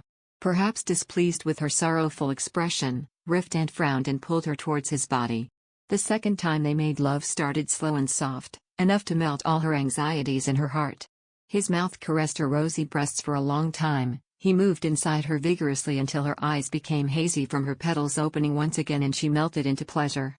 Finally, Max fell asleep, laying over Riftan's tight waist. She slept for so long that at a certain point she felt a suffocating heat and opened her eyes slowly. The furnace had so much firewood that it kept the flame alight until the dawn set, making her body sweat from the warmth emanated by it as well as the temperature that radiated from Riftan's body. Max got out of bed, draped the robe over her shoulders, and walked to the front of the window. She opened the window a little to let in the cool breeze. Suddenly, she saw something glowing in the dark. Max then lifted her head and noticed little white snowflakes falling down from the dark sky. That was the color of gray and indigo. Max poked her head out the window, letting the small, soft, icy snowflake fall on her face. Her sweaty body quickly cooled down in the night breeze. However, she didn't feel like going back to bed. As she watched the snow flutter in the wind amusingly, she felt a blanket being wrapped around her back. She turned around and Riftan embraced her from behind, kissing the back of her head. "You might catch a cold." I was feeling too warm. His hair was decadently disheveled, and his eyes were unusually languorous. Seeing him this relaxed and laid back, her displeased emotions melted away like snow. Max stared at him half-stunned and couldn't prevent a smile from forming on her lips. "Look at this. The first snow of the year is falling." Riftan breathed a little sigh of relief and rubbed his hot, moist lips against her nape. "We watched the first snowfall together last year. Should we visit the lake again when the sun comes up?" Really? I can go out of the castle? It doesn't matter if you go out when you're with me. If you want, I'll even take you to town." The fact that he made such a proposal in a simple way successfully cut her attention from the plan that the Duke was hatching, and Max turned around and embraced him tightly. The first snow fell for a while and soon stopped. The day was bright, but the temperature dropped in such a way that white frost settled all over the land. She was very happy that winter came a little early, since now her father's plan had to wait for the time being. Max stopped interrogating Riftan about it. His words made sense too. Just because she knew what her father was doing didn't mean she could do something. It was obvious that it would only cause restlessness to her heart. She consciously eliminated her worries and decided to fully enjoy the moment when Riftan clung most to her. He took her to the winter lake as he had promised. On days when it was not too cold, they would leave the castle to see the town. Max toured the new 4-story upper building and wandered through the marketplace filled with stone buildings. In the square, merchants from the south sold all kinds of rare items, and despite the cold, the streets were swarming with people. She looked at all kinds of things to her heart's content. Belts of southern silk and snakeskin, pieces of carved ivory in the form of animals, colorful patterned furs, all kinds of spices and rare herbs. He bought her everything that interested her and promised to take her to the port soon. Max drew in her mind the scene of walking along the shore with him in the spring breeze. The imagination was so sweet that she really wanted to believe Riftan's words that nothing grave would happen. Right, what can my father do now? He would only hurt the family's prestige and embarrass himself if he openly revealed that he was attacked by Riftan at Kwa Castle. Her proud father was unlikely to try to retaliate when it could involve taking even the slightest disgrace on him. If the attempt to isolate Anatole failed, he would soon surrender, so Max decided to be optimistic and, as expected, a time of peace passed. Thanks to the knights who roamed the Anatole mountain range and subdued the monsters, there was not a single minor accident within the territory, and the day when the Duke of Kwa brought armies to charge against them didn't come. Max began living with Riftan like a bear trapped in a burrow. They lingered in their room all day, eating, sleeping, and making love day and night. During such peaceful days, she let all her worries go. However, their quiet living did not last for long. One morning, a messenger arrived at Calyp's castle and Riftan took the visitors directly to his office, but Max immediately recognized the messenger's face. It was a knight of Count Robern, who visited Calyp's castle last spring. His name is something like Aaron Livier. The light in Max's face darkened as she recalled the alliance with Count Robern last year. For him to send someone to the castle at a time like that. She wondered if monsters were going on a rampage again. That must be the reason why he might be trying to request support from the Ream Dragon Knight. Max wandered around the room, biting her nails, Thinking of the possibility that Riftan could go out on a mission to lead the knights on an expedition that winter, it felt like her heart was shrinking and her chronic anxiety began again. She wanted to be tough and face anything with a strong heart, but she didn't know how. Max sighed, fiddling with her long, braided hair with her anxious hands. Perhaps being the wife of a knight meant having to spend a lifetime with a heart constantly burning with anxieties. If she had known earlier, she would have tried very hard not to like him too much, but now, she couldn't even imagine being indifferent to him. Max sat up on the bed and wrapped herself around her knees. Why wasn't life iridescent? Why wasn't the world a paradise covered in soft green grass? It was disgusting to see the endless suffering above their heads. While she was drowning in such useless thoughts, she heard a knock. Max got off the bed like a shot put and thinking that perhaps Riftan sent someone to call for her, she opened the door without even asking who it was. Then, a chest wide and bulky enough to cover the entire entrance filled her field of vision. Max was startled and took a step back. When she raised her head high, Heberon's seriously hardened face barely caught her eyes. "With what purpose do you come?" "I have something I'd like to discuss. Can you spare me a moment?" He scratched the back of his ear and muttered shyly. Without hesitation, Max wore her robe and left the room. Heberon took the lead and started walking. She didn't think that he would lead her to Riftan, making her curious about the matter he'd like to discuss. Max looked anxiously at his stiff back. Heberon looked over his shoulder and gave her a reassuring smile as if he felt her gaze. "I'm sorry if I came so suddenly and startled you. I have an urgent matter to discuss with the lady. I was planning to talk with you in the infirmary, but the lady doesn't seem to visit it these days." Max blushed and muttered her excuse. "It's because Ruth and Medric are there that I thought Ivan wouldn't be needed there." "Oh, I'm not blaming the lady. We are all well aware that the commander's disease has gotten worse these days." Max gasped in shock. Disease?" She was shocked and saddened. "I'm talking about his obsession with the lady," Heberon chuckled, making a joke. "Nowadays, he seems more obsessive. We're becoming worried whether the commander is holding his wife like a prisoner." "Please don't exaggerate it. Riftan is just worried about Emmy." "I don't think so. I think your words are too light to describe what he does. I'm not sure whether it's all right to tell you this, but the commander has been acting unusually recently. Whenever he is away from the lady for hours, he is visibly tense and can't relax even for a moment. It's been a while as well since I saw his face around the training grounds." Max's face turned rigid at the worry that leaked out of Heberon's eyes. She was aware that Riftan was spending a lot of time with her since they returned to Calyp's castle, but she didn't think that it would cause a serious problem. Heberon added, frowning. "If he finds out that I have approached the lady like this, the Lord will most likely try to kill me. But it can't stay this way. May I know just what in the world is going on? Please explain to me in detail. First, we must head outside. We must find a quiet place to discuss." Heberon stopped talking and went down the castle stairs in a hurry. Max followed him silently. Heberon made his way to the patio through the door in the back of the kitchen. When they finally reached a secluded place, he opened his mouth that had been tightly closed. "Did you hear about the news that the informant delivered the other day?" Max's eyes narrowed and she shook her head while wearing a bitter expression. "Riftan. He doesn't explain anything to me. I expected that he wouldn't." He sighed deeply, kicking his shoes at the stone peak that jutted out of the winding dirt road. Silence surrounded them again.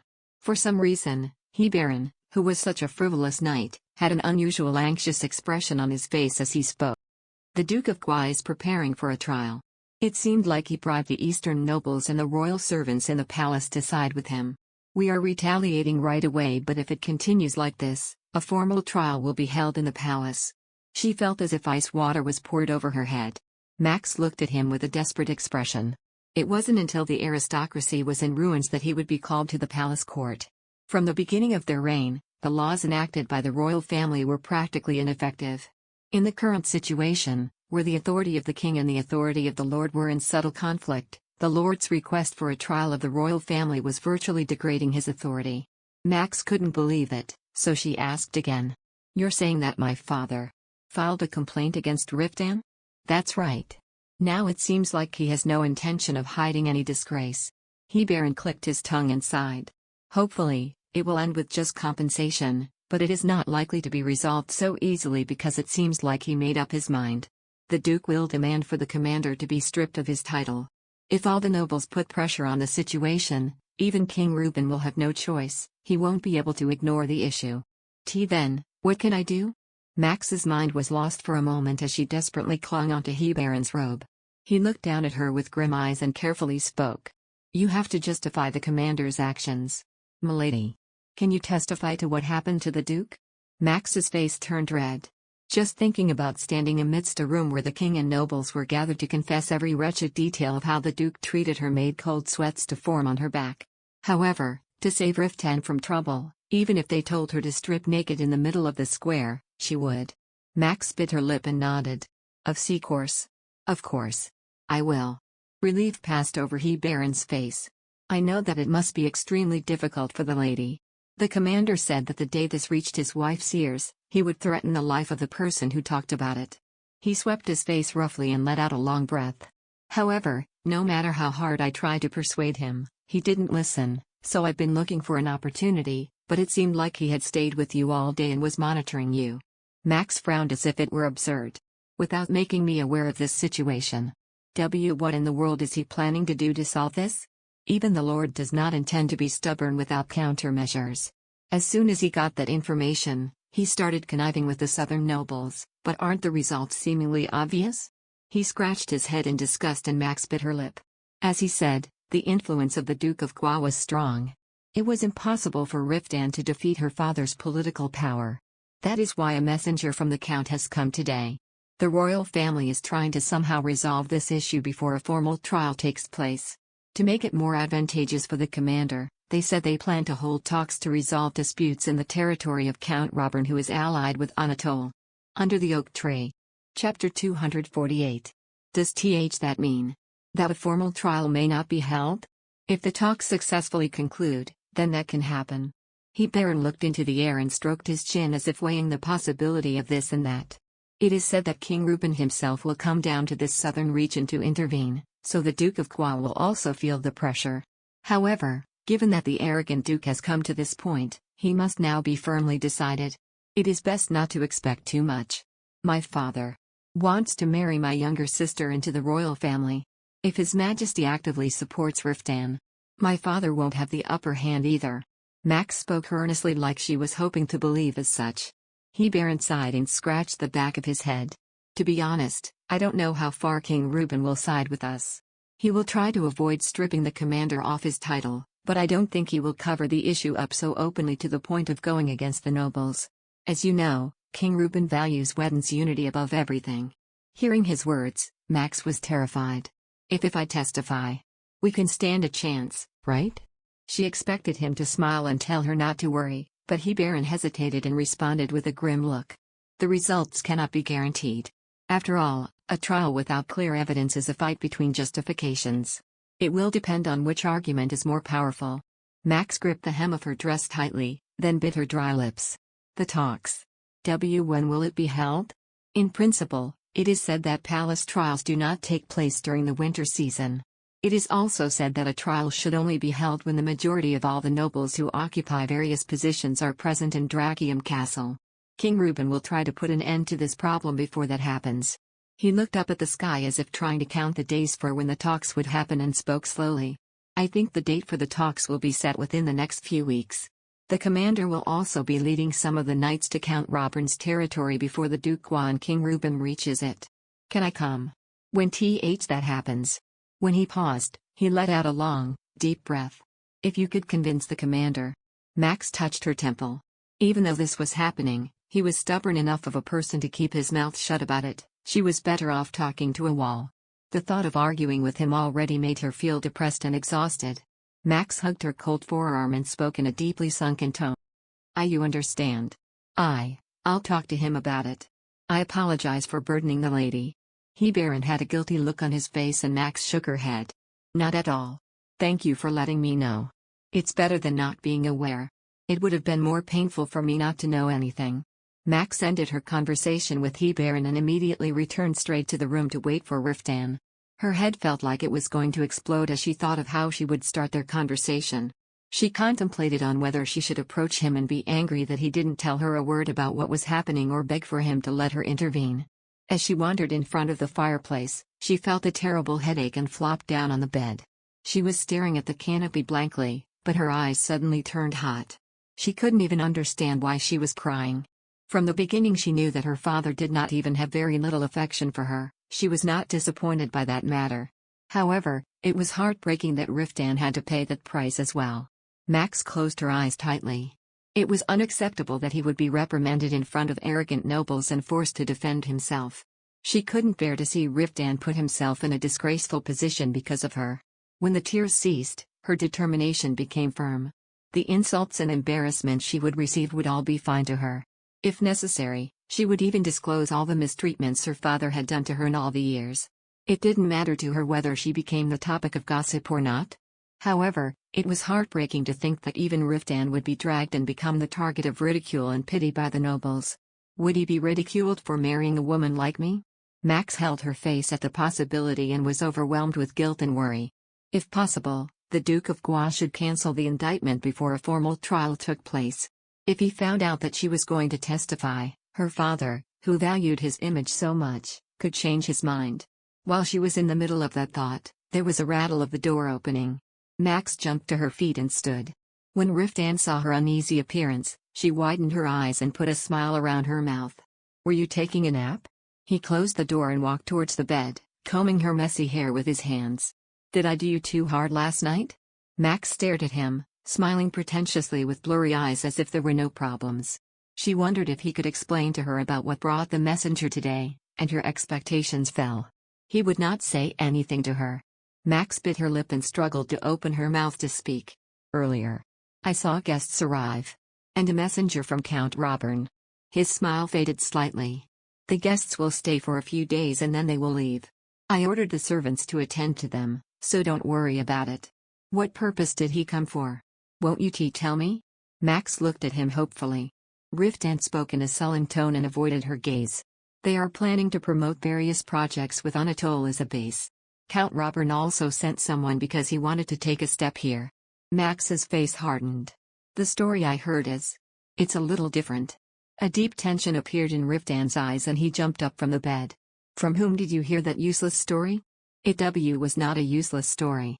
You should have told me about the truth sooner." Riftan's eyes narrowed. He shook his head and smiled coldly as if rejecting her words. "I don't know what you've heard, but you should erase it from your head." Max got out of bed and stood in front of him.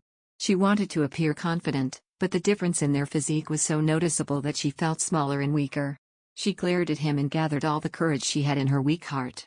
"You can't take me out from all the problems in that way, Riftan." Max took a deep breath, trying to speak as calmly as possible. "Even more. When it was my father who got you in trouble." "Who told you that?" He growled fiercely. "Was it Ruth? Or he Baron? If there is anyone who would dare ignore my orders, it is one of them. That doesn't matter. What's important now is what we should do in the Futu. I'll resolve it myself," Riftan yelled like he was fed up with it. "Please let me resolve it on my own." How can I do that?" Max's shoulders shook in frustration. "How can I pretend not to know? You stubbornly say it's not because of me, but it is all because of me.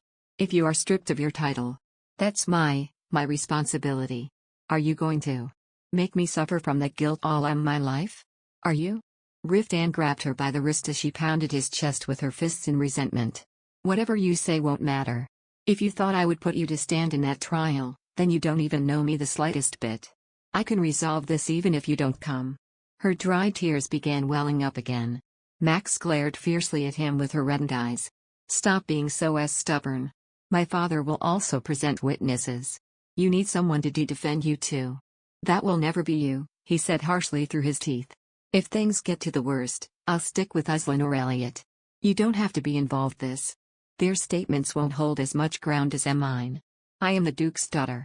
And the cause of this situation. My testimony will be more credible. How many times do I have to tell you no?" His face twisted fiercely like a cornered man. "In order to protect me, you want to do something like that? Stand in front of those damned people and force you to confess the things you desperately wanted to hide? I'd rather be stripped off my title." Max thought that it would be great if she was strong enough to grab him and shake him until he was brought back to his senses. Her prestige could not be more valuable than his honor. Compared to his title, heritage, and fame, her pride was nothing. Max spoke fervently as if to plead. I don't mind testifying. I'm just going to talk about what happened that day. Nothing more than that. Enough. I don't want to talk about it anymore. He removed her hands from him and turned to leave the room. A fire burned inside of her. Max went straight after him and tugged at his clothes violently. She then yelled angrily at Riftan, who was looking down at her with astonished eyes. Don't even think about leaving here like this. Whatever Riftan says. I'll be a witness. If Riftan says he won't take me with him, then I'll go there by myself. His eyes then turned cold. Riftan growled back, just as angry as she was. Do you want me to lock you up? Max looked at him with shocked eyes and her face hardened. Are you saying you're going to do the same as my father did to me? At the end of that sentence, the blood on Riftan's face drained. Even if he had a knife to his chest, it was unlikely that he would have such an expression. His horrible gaze instantly broke Max. She groaned, hurried to him, and embraced his stiff body tightly. I'm sorry. I didn't mean to say that. My father and Riftan are different. I know you're doing this to protect me. He took a deep breath and looked at her with a helpless expression. Max cupped his stricken face with one hand, kissed the tip of his chin, and pleaded out breathlessly. Please, I'm begging you.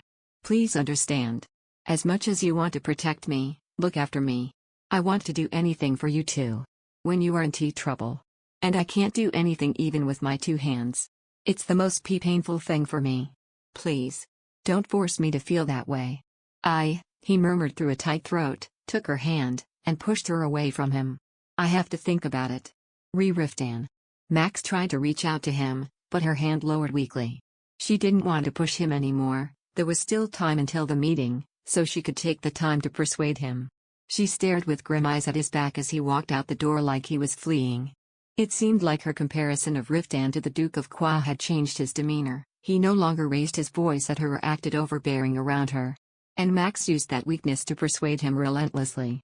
When the day to finally leave for Count Roburn's territory came, Riftan relented and succumbed to her threats that if he did not take her with him, she would secretly ride on horseback and follow him. It also helped that the talks would be held in a small conference room where only the Duke of Qua, King Reuben, and a few witnesses were present, rather than the court in Drakium Palace. Under the oak tree. Chapter 249.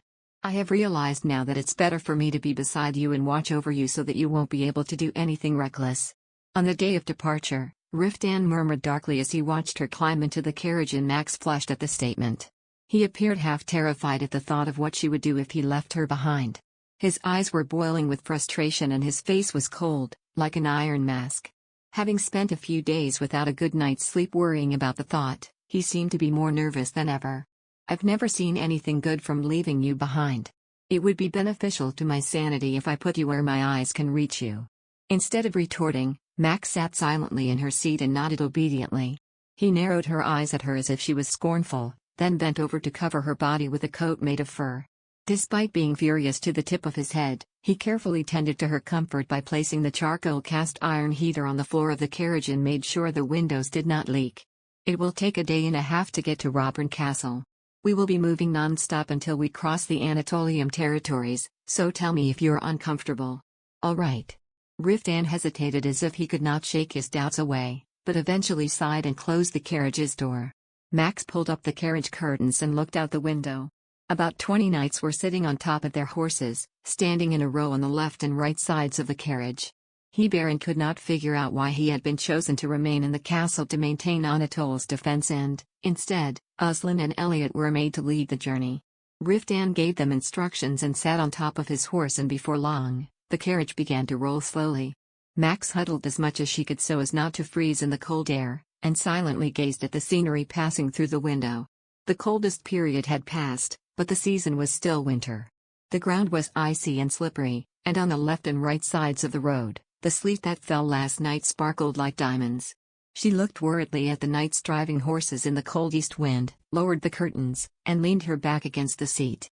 In 2 days, a battle more intense than fighting a group of monsters would commence. She had to stock up on her physical strength as much as possible.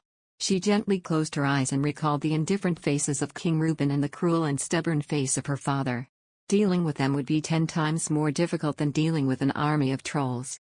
In a gloomy but humble atmosphere, The knights left Anatole in the blink of an eye and ran to the northeast.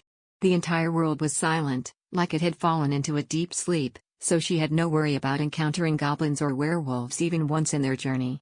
As soon as they left the Anatolium, Max gave Elliot a skeptical look. During the winter season, it seems that the monsters' activities are also decreasing.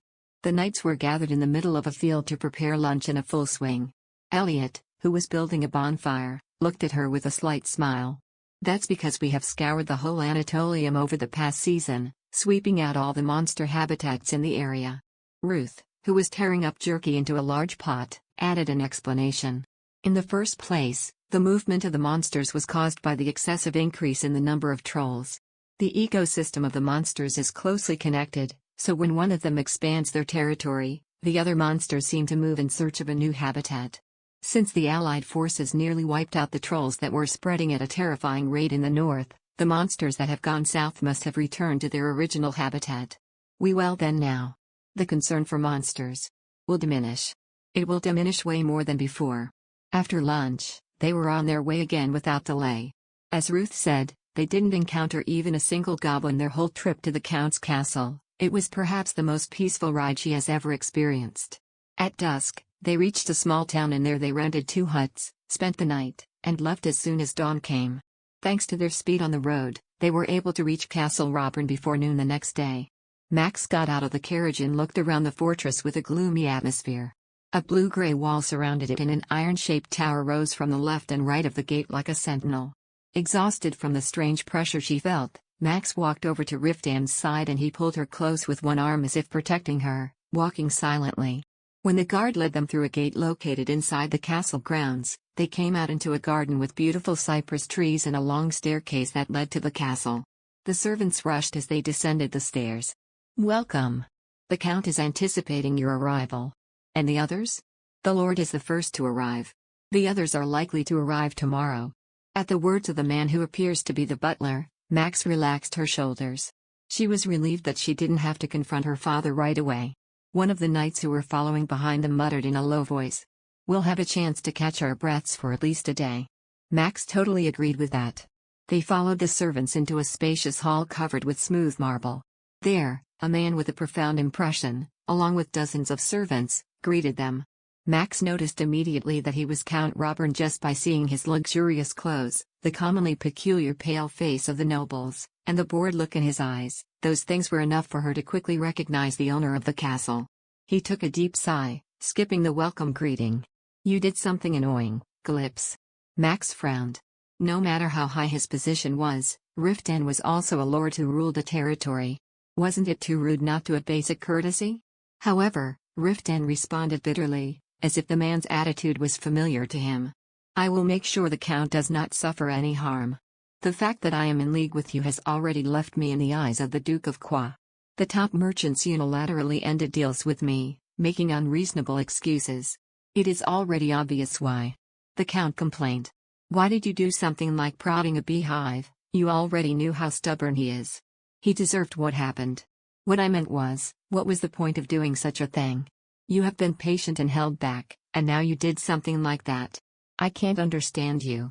The man stepped back and questioned him overwhelmingly. "I also made a significant investment in the business that Anatole was promoting. Now, if the day comes that you're exiled, wouldn't the roads that you have completed be completely useless? I don't want you to lose the land you've spent 10 years of your life developing. If you do not get the Duke's favor in this meeting, we will suffer tremendous losses." Max's face darkened at the increasingly serious conversation. Sensing her mood, Riftan squeezed her shoulder tightly and glared at the Count. "We have traveled through the cold weather. How long do we have to stand like this?" The Count frowned slightly and then shook his head with a sigh. "I was too hasty to question. I have the rooms ready. Go and take a rest." As he waved a hand, the waiting servants behind him stepped forward. "Starting tomorrow, a difficult war of attrition will begin. It would be better to have a firmly open mind. I'm already on the same boat as you, so I am thinking of helping you as much as possible, but there is not much I can do. I hope to see what trick you have up your sleeve to overcome this crisis." After his gloomy warning, the Count climbed the stairs. Max gazed at his back and made a complex and subtle expression. The Count's words were disconcerting, but at least it was good to know that he was going to side with Riftan. Count Robern was one of the most influential nobles in southern Sweden. Although he was not comparable to the Duke of Gua, his support was of considerable force. Following the guidance of the servants, Max entered the luxurious guest room and smiled at Riftan. He appears eccentric, but he seemed to be worried about Riftan.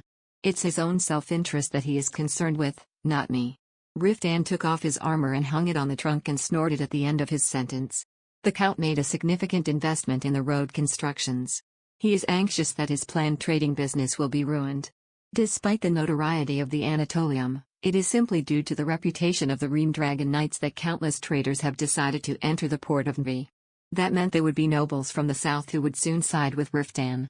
Even if the arbitration failed and it reached the court of the palace, it couldn't be pushed unilaterally by the Duke of Gua. Max had some hope. Riftan soon changed his clothes and headed to Count Robern's office to discuss tomorrow's meetings. After bathing in the hot water brought by the maids, she unwrapped her bag of clothes and wondered what kind of clothes she would wear tomorrow. She may have the opportunity to speak to the king, so she couldn't appear shabby, but it shouldn't be too flashy either. She wanted to look as elegant, genuine, and appealing as possible. That's the least I can do for Riftan. After deliberating about it a lot, Max decided to wear a dark blue dress. Wearing those clothes and standing in front of the mirror, her face looked even more pale and depressed. She stood in front of the mirror and looked closely at herself and practiced defending Riftan. Her voice was not heard more than usual because she was so nervous, but her pronunciation seemed to improve a bit as she spoke persistently and repeatedly. As much as she was doing that, she was able to awkwardly present her own arguments, gaining a bit of confidence, but the next morning, when she saw the Duke of Croy's carriage enter the castle, in no time she felt as if she were a helpless child. Max stood in front of the window and watched her father come up the stairs. The Duke seemed to have led 100 knights. Knights in shining armor entered endlessly, and high-ranking priests and wizards trailed after him. It was as if he was not coming to a meeting but to war. Surely. He's not going to attack Riftan while pretending to comply with the king's command, is he? Her eyes widened suspiciously. However, when she saw her father constantly rolling his eyes with an alert expression, those doubts quickly disappeared. The Duke brought his own troops simply for his own safety. He may have been traumatized by Riftan's ruthless attack. Max, who looked closely at him, who was walking as if someone was chasing him, picked up her robe and left the room. Then Elliot, who was guarding the door, immediately blocked her path. "What seems to be the problem, milady? I think my father has arrived. Before the talks start. It's better to have a conversation with him at least once. Any contact with the Duke is prohibited until His Majesty arrives." Elliot shook his head firmly.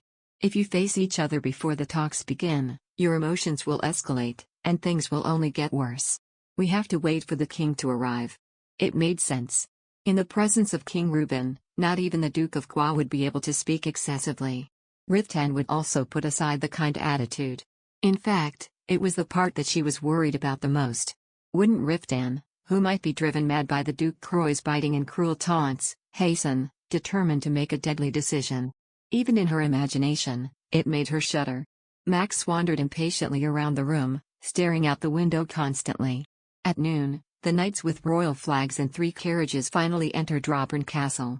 She went down to the Great Hall to meet the king, and hundreds of people were already in the Great Hall. Elliot guided her courteously, as she wandered around, not knowing where to go. "Please do not leave my side. During the meeting, I will be the escort of the lady." Max followed him and stood behind where the Knights of the Ream-Dragon were. Just in time, King Reuben led Princess Agnes, and a group of castle attendants. Riftan, the Duke of Gua, and Count Robern, the lord of the castle, approached and knelt in front of the monarch. "It must have been difficult coming a long way, Your Majesty." As the Count bowed his head politely, King Reuben waved a hand with a grim face. "It was really difficult. It is the middle of winter, and you've caused me such a hassle." The king's golden eyes gazed at his subjects arrogantly. "I came all the way here with a heavy burden. I'd like to state first that I will be gravely offended if my travel to here will be in vain, Duke Gua." Under the Oak Tree. Chapter 250. Despite the distance, Max could clearly see her father's jaw stubbornly stiffening. It was an expression he used to suppress his temper when his anger peaked. The Duke of Gua glared at Riftan with hostility, directing his eyes towards him as if he wanted to kill him. He was holding the cane in his hand so tightly that it seemed as if his veins would burst. "His Majesty does not have to make this matter problematic. I have said that many times. I did make that clear, to remind you. Max noticed her father's speech indeed became slightly slurred, but not enough to sound ridiculous. His sense of authority, arrogance, and pride were etched deep in his bones to the point that he appeared overbearing even in front of the king. However, the Duke of Qua himself appeared aware and humiliated of the slurred speech that was the aftermath of the incident. Every time he spoke a word, anger flared in his eyes. He glared at Riftan with such hatred that it made everyone in the hall discreetly nervous, but Riftan's anger and hostility were no less than the Duke's. The king swept an annoyed look at the two people who were at the verge of attacking each other right then and there. He then clicked his tongue and turned to Count Robern. After we rest for a couple of hours, we should start these talks immediately. Before my beloved subjects stick knives into each other's chests, I must take the necessary measures. I will accompany you, Your Majesty. No, I want the Count to watch over them in my place so they don't end up tearing each other apart. Count Robern smiled bitterly and instructed the nearby butler to take the distinguished guests to their rooms. When the king led the princess and the attendants like a sole general, climbing the stairs covered in the shadow of gloomy gray, the people who were kneeling in respect all stood up at once. Max watched in confusion as the Duke of Qua hurried to retreat behind the knights. When she saw her father's malevolent expression, an abominable premonition came over her that nothing would change her father's mind. Riftan looked at the Duke with deep contempt, then turned his head as if he couldn't stand the sight of him. Maxie, come this way. Together they walked towards the annex.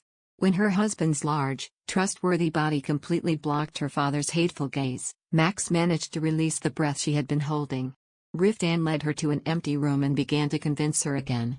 As I already told you several times, you don't have to enter the conference room. This is not a formal trial. It is just a meeting that King Reuben made to mediate between the Duke of Qua and myself. Max shook her head firmly. No matter what you say. This time I will not step aside. My father will sue Riftan for invading Qua Castle and attacking him. When the fact is that Riftan, all he did was to save me. I always wanted to beat him to death, Riftan snapped harshly and Max released a weary sigh. Riftan. T thinks that attacking my father is a reasonable retaliation. If you exclude me from the story, could you continue to claim that your actions were fair? Riftan gave her an expression like he was cornered. Max took his stiff hands and gave him a sincere smile. I'm not the kind of lady you thought I am. Now Riftan knows it too. That I had a difficult childhood. I also survived a journey through the middle of the continent. I have been through a horrible war. Testifying to this point wouldn't hurt me. Perhaps those were words that were preferable not to say because Riftan's face turned grim and a sharp pain could be seen in his eyes. He seemed determined to speak until they heard a firm knock on the door. Commander, His Majesty would like to speak with you for a moment before starting the meeting. It was Uslan Rikido's voice. Riftan looked at Max in anguish and reluctantly left. Don't let anyone get close. Riftan, standing in front of the door, gave this stern order to the knights who were there and crossed the hall quickly. Max sat in front of the fireplace and waited impatiently for the meeting to begin. A second felt like a minute and a minute like an hour. A long time passed, she began to bite her nails and her mouth felt dry until she heard a knock on the door again. Milady, the meeting has begun. Wait a moment. Max stood in front of the mirror and looked at herself. There were several fine hairs sticking out of her carefully braided hair, but she managed to look elegant. She carefully put her cloak over her shoulder and left the room. How about Riftan? He went to the conference room first with His Majesty. Uslan answered as he led through the hall and then to the stairs situated in the middle. Don't worry, Karen and I will be in the meeting room as well. Besides you. Who else will be there? About 10 people, including His Majesty's attendants and escort knights. The Duke will also bring about 5 or 6 people. Max was relieved that there would be fewer people than she had expected, but when she saw the huge number of people following the Duke, she felt a bit daunted. The knights led her to the conference room located on the 2nd floor and she looked around with a tensed gaze. At the farthest side of the spacious conference room, King Reuben took a seat with dignity as if he were a judge. On the right was Princess Agnes and on the left was Count Robern. Both of them had solemn expressions. Riftan and the Duke of Qua were sitting on either ends of a long table in the middle of the room, both turning their heads the opposite direction as if they despised seeing a glimpse of each other. Max was stiff and frozen as Elliot led her to the end of the room, to the side where Riftan was sitting. Please come this way. Max sat in one of the long rows of chairs that were propped along the walls. Elliot and Uslan sat on either side of her. The king, who was looking at a long scroll of parchment, raised his head and asked, "Did all the people involved in this matter attend?" The king leaned an elbow on the armrest of his chair and tilted his chin, waving the parchment. "Before starting this meeting, I was reading once again the cryptic demand that the Duke of Gua has sent me. In it, he states that last fall, my most esteemed knight caused a very unpleasant incident." He glanced mockingly at the parchment and smirked as if the whole thing was amusing. "In conclusion, it says that Whedon's #1 knight infiltrated Gua Castle and tried to kill the Duke." Aslan rose from his seat furiously as if to protest, but before he could say anything, King Reuben calmly continued. "In the same period, Calypso declared war on the Duke with the intention of exercising his just right to retaliation. I don't know what the hell happened, but one decided on war and the other on trial. Your Majesty, this is not the place to talk about his illegal declaration of war, is it not?" The Duke banged on the table and quivered as he retorted, his face turning a reddish color. "That beastly man. He dared to infiltrate the castle of Gua and try to harm me, the Duke. Despite the High Priest treating me urgently, I barely awoke and suffered in unconsciousness for 4 days. Anyone who dares harm a nobleman must pay the price accordingly. Isn't that the right thing to do for a subject who is utmost loyal to His Majesty? Your Majesty." The Duke of Gua is giving one-sided, biased claims. Aslan, who had lost patience, raised his voice. One of the attendants tried to warn him about his rude action, but King Reuben raised a hand and clenched his chin as if to speak. After ignoring Riftan's warning look, Aslan knelt on one knee before the king and began to speak rapidly. "That day, we went to Gua Castle to meet with Lady Calypso. However, although the Duke had no right, he locked the lady in his quarters and treated Lord Calypso with contempt. No man in this world would remain silent if anyone had taken his wife away. The commander had no choice but to break into the castle to claim his wife. Technically speaking, the one who has committed offense is the Duke of Gua. How dare you? Where did you fetch such lies to speak?" The Duke screamed as he slammed the table. "It was mere probation. My own daughter staying in my castle is not locking her up, it is not an illegal act. Don't you know that well, Your Majesty and the princess? My daughter returned to Castle Gua out of her own free will." My ears hurt. King Reuben frowned and he muttered, "I did not come here to discern what is right or wrong. What my ears want to hear is what in the world had occurred between the two of you and try working out a mutual compromise. So, considering my extensive efforts, please refrain from yelling at each other." At the king's cold warning, the Duke closed his mouth with an expression of dissatisfaction. King Reuben paused for a moment with a thoughtful expression and opened his mouth again. "Unfortunately for the Duke, Sir Riftan's arguments, to my deduction, make complete sense. The wife belongs to her husband. If Calypso wishes to see his wife, you have no right to stop him." "But Your Majesty, I just wanted to protect my firstborn daughter," he said naturally without blinking. Riftan, who was sitting quietly and had maintained a calm temper, suddenly froze. As if he couldn't believe what he had heard, he looked at the Duke with stern eyes. "Did you just say, protect?" His gaze was so fierce that the Duke's body stiffened and his face paled. He stirred like he was seeing his worst nightmare, turned his head, and appealed to the king. "My daughter had lost a child and was left completely alone in Dragium Castle. What do you think I thought when I saw her like that? I was just trying to protect my daughter from the palace rumors and her husband's cold treatment. How dare you tell such a blatant lie?" Elliot screamed as he stood up and glared at him. Aslan and Elliot stood from their seats and glared at the Duke with such hostility in their eyes that the knights by the king's side felt the fierce momentum from the two and they quickly drew out their swords. "For the safety of His Majesty, moderate your attitude." As they reluctantly sat back down, the king shifted his position and heaved a long sigh. His indifferent eyes then turned to Max, who had stiffened. "It seems to be that you are at the center of this conflict. What do you think of the arguments of both parties?" "Your Majesty, my wife. I wasn't asking you anything at the moment, I was asking your wife." The king sternly stopped Riftan's intervention. Max tried to smile at Riftan to comfort him when she saw him so stiff and began to stand up slowly. She felt her fingers tremble slightly at her father's intense gaze. She grabbed the hem of her skirt to grasp out her nervousness and straightened her posture. My father." She swallowed dry saliva and tried as hard as she could to refine her trembling voice. "He did not stop me from meeting my husband to protect me. My father was just worried about whether I would be subject to a divorce and become an embarrassment to the family. And to tell you the truth, Your Majesty, I too believed for a while that a divorce was imminent.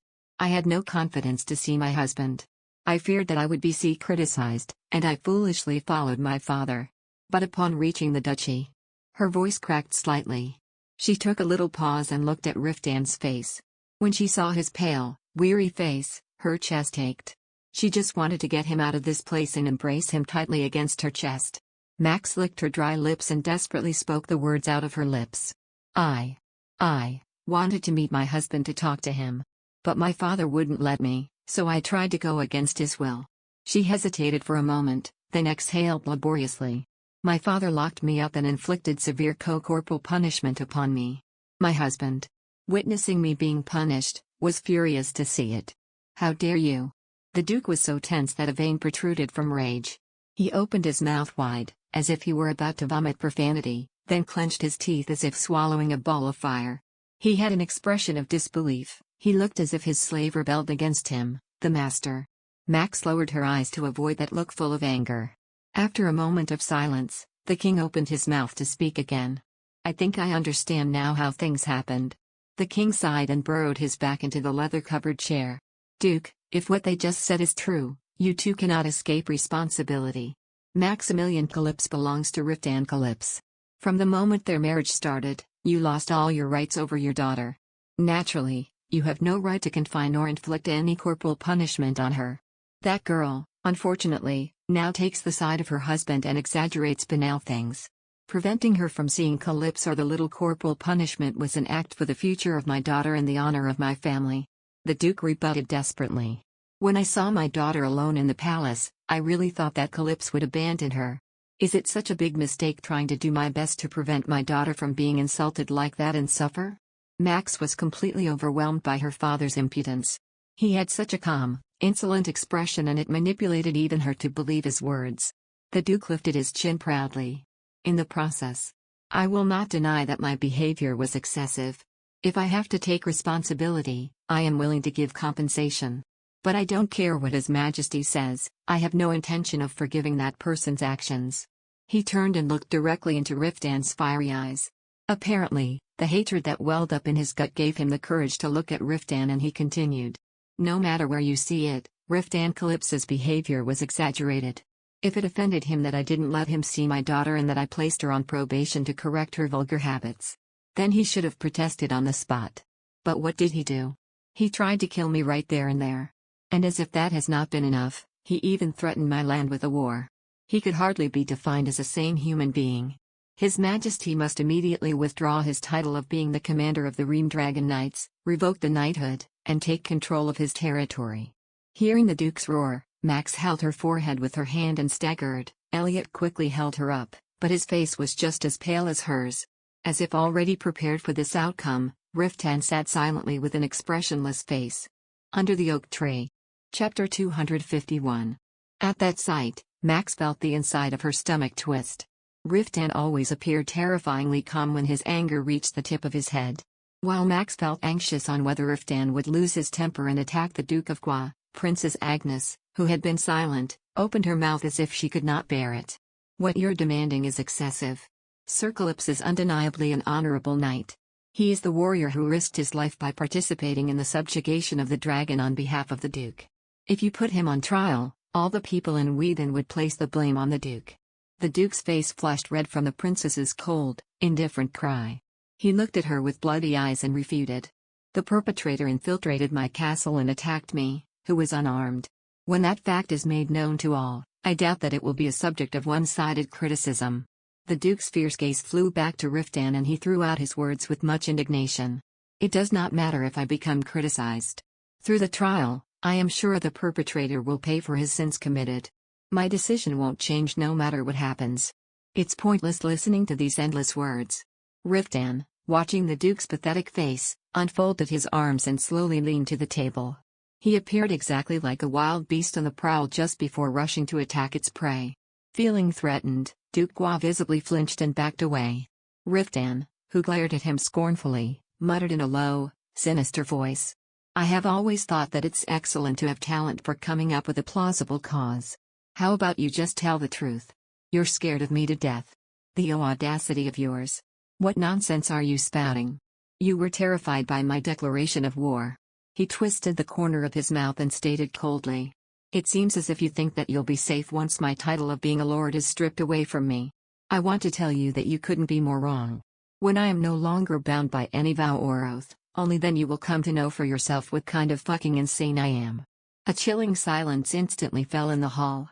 Riftan spoke slowly, like a tiger pushing its prey into a corner, ignoring the alarmed reactions around him. "I have the talent for being stealth, to hide anywhere without making a single noise. When I was a mercenary, I did all sorts of unimaginably dirty work without even blinking an eye. Do you know what that means? It means that every night before going to sleep, you will think of whether you will be able to open your eyes the next day. When you wake up in the morning, the first thing you will do is check that your head is still attached to your neck. Whenever you leave the castle, you will be rolling your eyes from right to left, front and back, looking whether I am hiding somewhere around. Go ahead and strip me of that title, that is, if you are willing to live your whole life in such tension and fear, Duke." As if checking the effect of his words, he looked across the table, towards the Duke's face, and slowly finished his speech. "If you can live through that, then by all means, try and see. How dare you? To make such a despicable threat to me?" The Duke jumped from his seat, his face pale and frightened. His long, lean body trembled as if he was struck by lightning. He pointed to Riftan and addressed the king aloud. "His Majesty, did you hear him too? The vulgar things this ignorant scoundrel is babbling about. How can it be said that such a shameless, groundless, boy like him is an honorable knight and a hero at that? He is a dangerously insane person, that's what he is. There is no need to even go to trial to prove it. He must be deprived of his title immediately and humble himself for blaspheming the great nobility. Be quiet." King Reuben's deep voice echoed through the hall, which was nothing short of chaos. He massaged his temple like his head ached and drew in a deep breath. "Are you telling me that I went on a long journey just to see this mess? Your Majesty, will you really defend what he is saying right now? If you don't punish him soon. Enough. If you interrupt my words again, I will punish you for offending the great royal family." The Duke of Qua reluctantly sat back down after looking at Riftan with a helpless dismay. Only then did King Reuben look at the knight sternly. "Calypso, those words you just said cannot be justified, even by me. No matter how angry you are, making such disturbing threats should not be done by a knight. Such excessive remarks do not favor your situation. Didn't he just declare that he has no intentions of dropping the charges under any circumstance? In that case, there is no reason for me to mince my words." Riftan leaned back in the chair and said sarcastically, "Once I am deprived of my title, I will no longer be a knight. That would mean I no longer have to uphold chivalry. Mercenaries have mercenary rules, to return as soon as you receive. In mercenary terms, as soon as you get paid, you do the job. But it applies in all situations. If someone hits you, you hit them back right away." The atmosphere that King Reuben had barely calmed down quickly turned into chaos again. The Duke asked how dare Riftan intimidate him, and Aslan confronted him and raised his voice to claim that he was the one who insulted him first. Even the modest Elliot flared at the Duke. Including the Duke's knights, the situation turned into a complete disaster, just like King Reuben said. Such a violent and fierce discussion was not expected to be intermittent, so Max felt herself shrink in an instant. Irritated, King Reuben jumped from his seat. "These insolent people. Should I pour cold water on your heads to make you all come to your senses? Don't you see that the king is sitting between you?" He hit the table roughly to make a loud bang. Max looked at him in alarm, worried that the king, tired of the rudeness of his subjects, would renounce the mediation for the reconciliation of the parties. However, the king showed a surprising degree of patience. He walked to the window, looked up at the pale winter sky, then turned around and looked at them with a mollified expression. "It will be impossible to speak when all of you are in the same place. I will talk to each of you separately. Calypso first, I'll start with you," the king declared in a dignified voice and looked at the Duke of Qua with piercing eyes. "The Duke will be waiting in the next room. I would appreciate it if you could calm your feelings that have intensified in the meantime."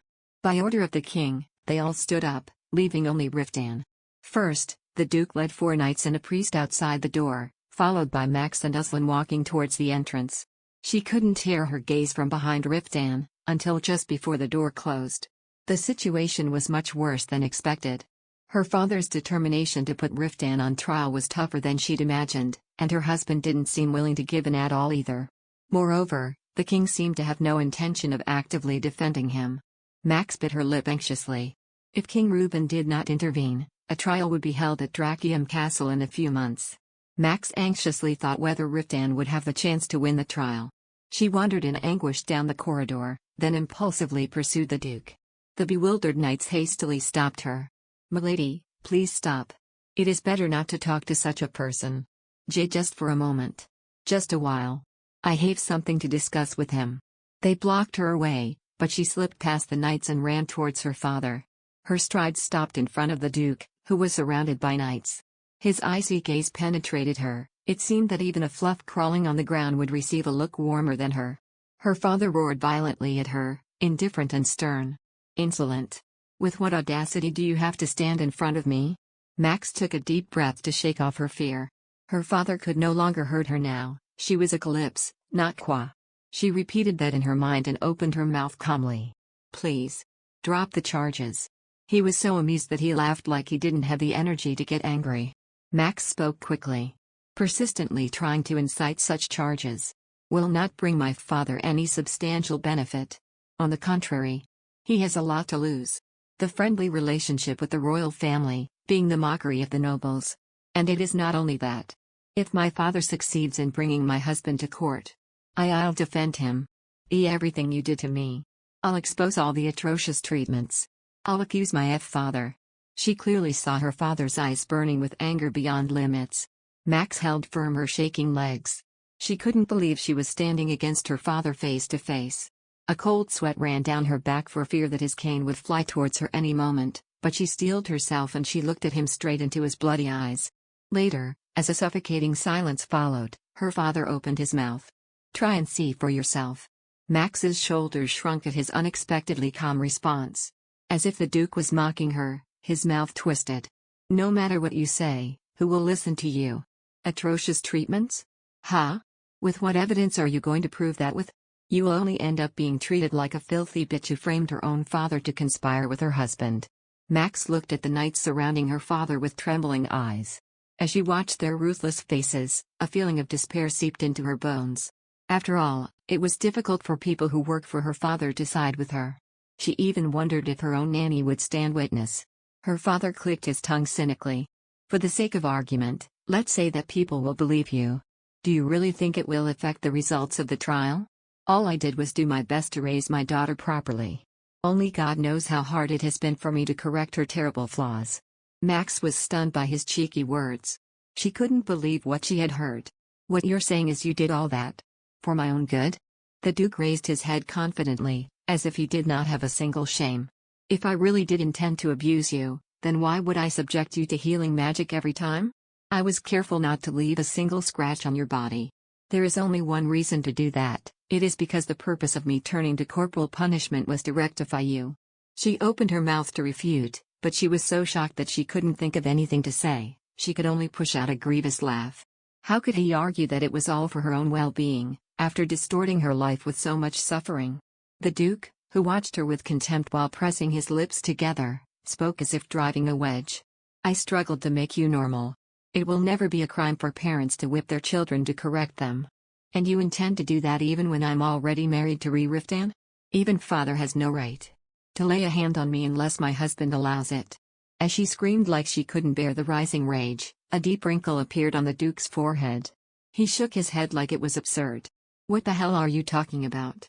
Whatever the result of it, I will only have to pay a few pennies as compensation, but your husband won't be able to get that far." Unable to take it anymore, Elliot stepped forward, placing his hand on the handle of his sword. Despite her anger, Max managed to hastily stop him. If any sword was drawn out in violence that day, it would lead to an irreversible situation. She glared at her father, gathering what composure remains in herself. Even if my father does not get the punishment he deserves, it won't matter. I will confess all the outrageous things you have done to me. Many people will blame you for your hypocrisy. All the honor of the family that you consider as your life will fall to the ground. Can you bear such a scandal? Will taking revenge be worth it?" Suddenly, a grinding sound was heard. As if the Duke wanted to hit her at that precise moment, he took his cane firmly between both hands. Immediately, the knight slipped between them as if to protect Max. Her father, gazing at her as if she were abominable, screamed as if to devour her. "Go on then. Try and see how far you can go. Expose your father like that and become the laughingstock yourself." It will be something to see. He turned and walked into the waiting room. Max closed her aching eyes. She couldn't look directly at the faces of the knights. She was ashamed to show her helpless side and her disgusting father. It was very dishonorable to drag Riftan into such a situation. She bowed her head and walked down the hall as if fleeing. The discussions continued late into the night. After the conversation with Riftan ended, there was one between the Duke of Gua and King Reuben, and after that, the dialogue between the three began again. Under the oak tree. Chapter 252. Max walked around the room, praying fervently, hoping that her narration of what really happened would miraculously settle the mediation. However, it seems unlikely that her hopes will be fulfilled as she heard the occasional shouts of angry voices from the meeting room. She bit her lip anxiously. Just imagining her father telling conspiratorial lies against Riftan to frame him made her nerves boil. She opened the door of the room where she is at to look down the dark hallway, towards the door that leads to the meeting room. The second meeting was tripartite, so there was no way of knowing what was happening since everyone else was barred from entering the meeting room. Max restlessly paced back and forth. Uslan, who was leaning silently against the wall, suddenly opened his mouth. I don't think they're going to ask the lady to testify anymore. Why don't you head back to your room first and rest? Ruth, who was nodding off as he sat in front of the fireplace, raised his head in alert. I agree. The lady should head back to her room first. Even if we all stay here, it wouldn't make a difference on the outcome. I wish you would care about the situation for even a bit, but... Uslan frowned displeasingly at Ruth and sighed deeply. The wizard's words have a point. I'm afraid they won't finish talking until dawn, so you may go back to your room and rest. They might take all night discussing. They're going to stay up all night? When her eyes widened in surprise, the knight smiled bitterly. This is the method His Majesty often uses to defeat his disobedient subjects. He is as vigorous as most knights, he can hold out until his opponent is exhausted, and when that moment comes, he takes advantage of that. Don't worry too much. His Majesty can argue for 2 nights in that state. The same goes for the commander. The Duke of Gua will soon raise a white flag of defeat. Even Elliot chimed in and expressed optimism. Max sighed at their naivety. They knew nothing of the Duke of Gua. As long as he's persistent, her father won't lose to anyone. 2 nights would be an easy endurance. He could continue to endure, even if he vomited blood. What's more, it could even get frantic. He would be very riled up by now, spitting out all kinds of slander and insults. Max rubbed her forehead. Seeing this, Uslan took the cloak hanging from the wall and walked over to her. I'll escort you to your room. Then, he opened the door with a determined expression, as if to make her take a break no matter how much she protested. Although it seemed that she would not be able to sleep after returning to her room, the truth is that she was also feeling very tired from being on her toes all day. She thought it would be better to lie on the bed and get some rest, so she reluctantly agreed. As she was leaving the waiting room, she saw a dim light from the end of the dark hallway. Max stopped in front of the door. Princess Agnes walked silently with Simon, the royal wizard.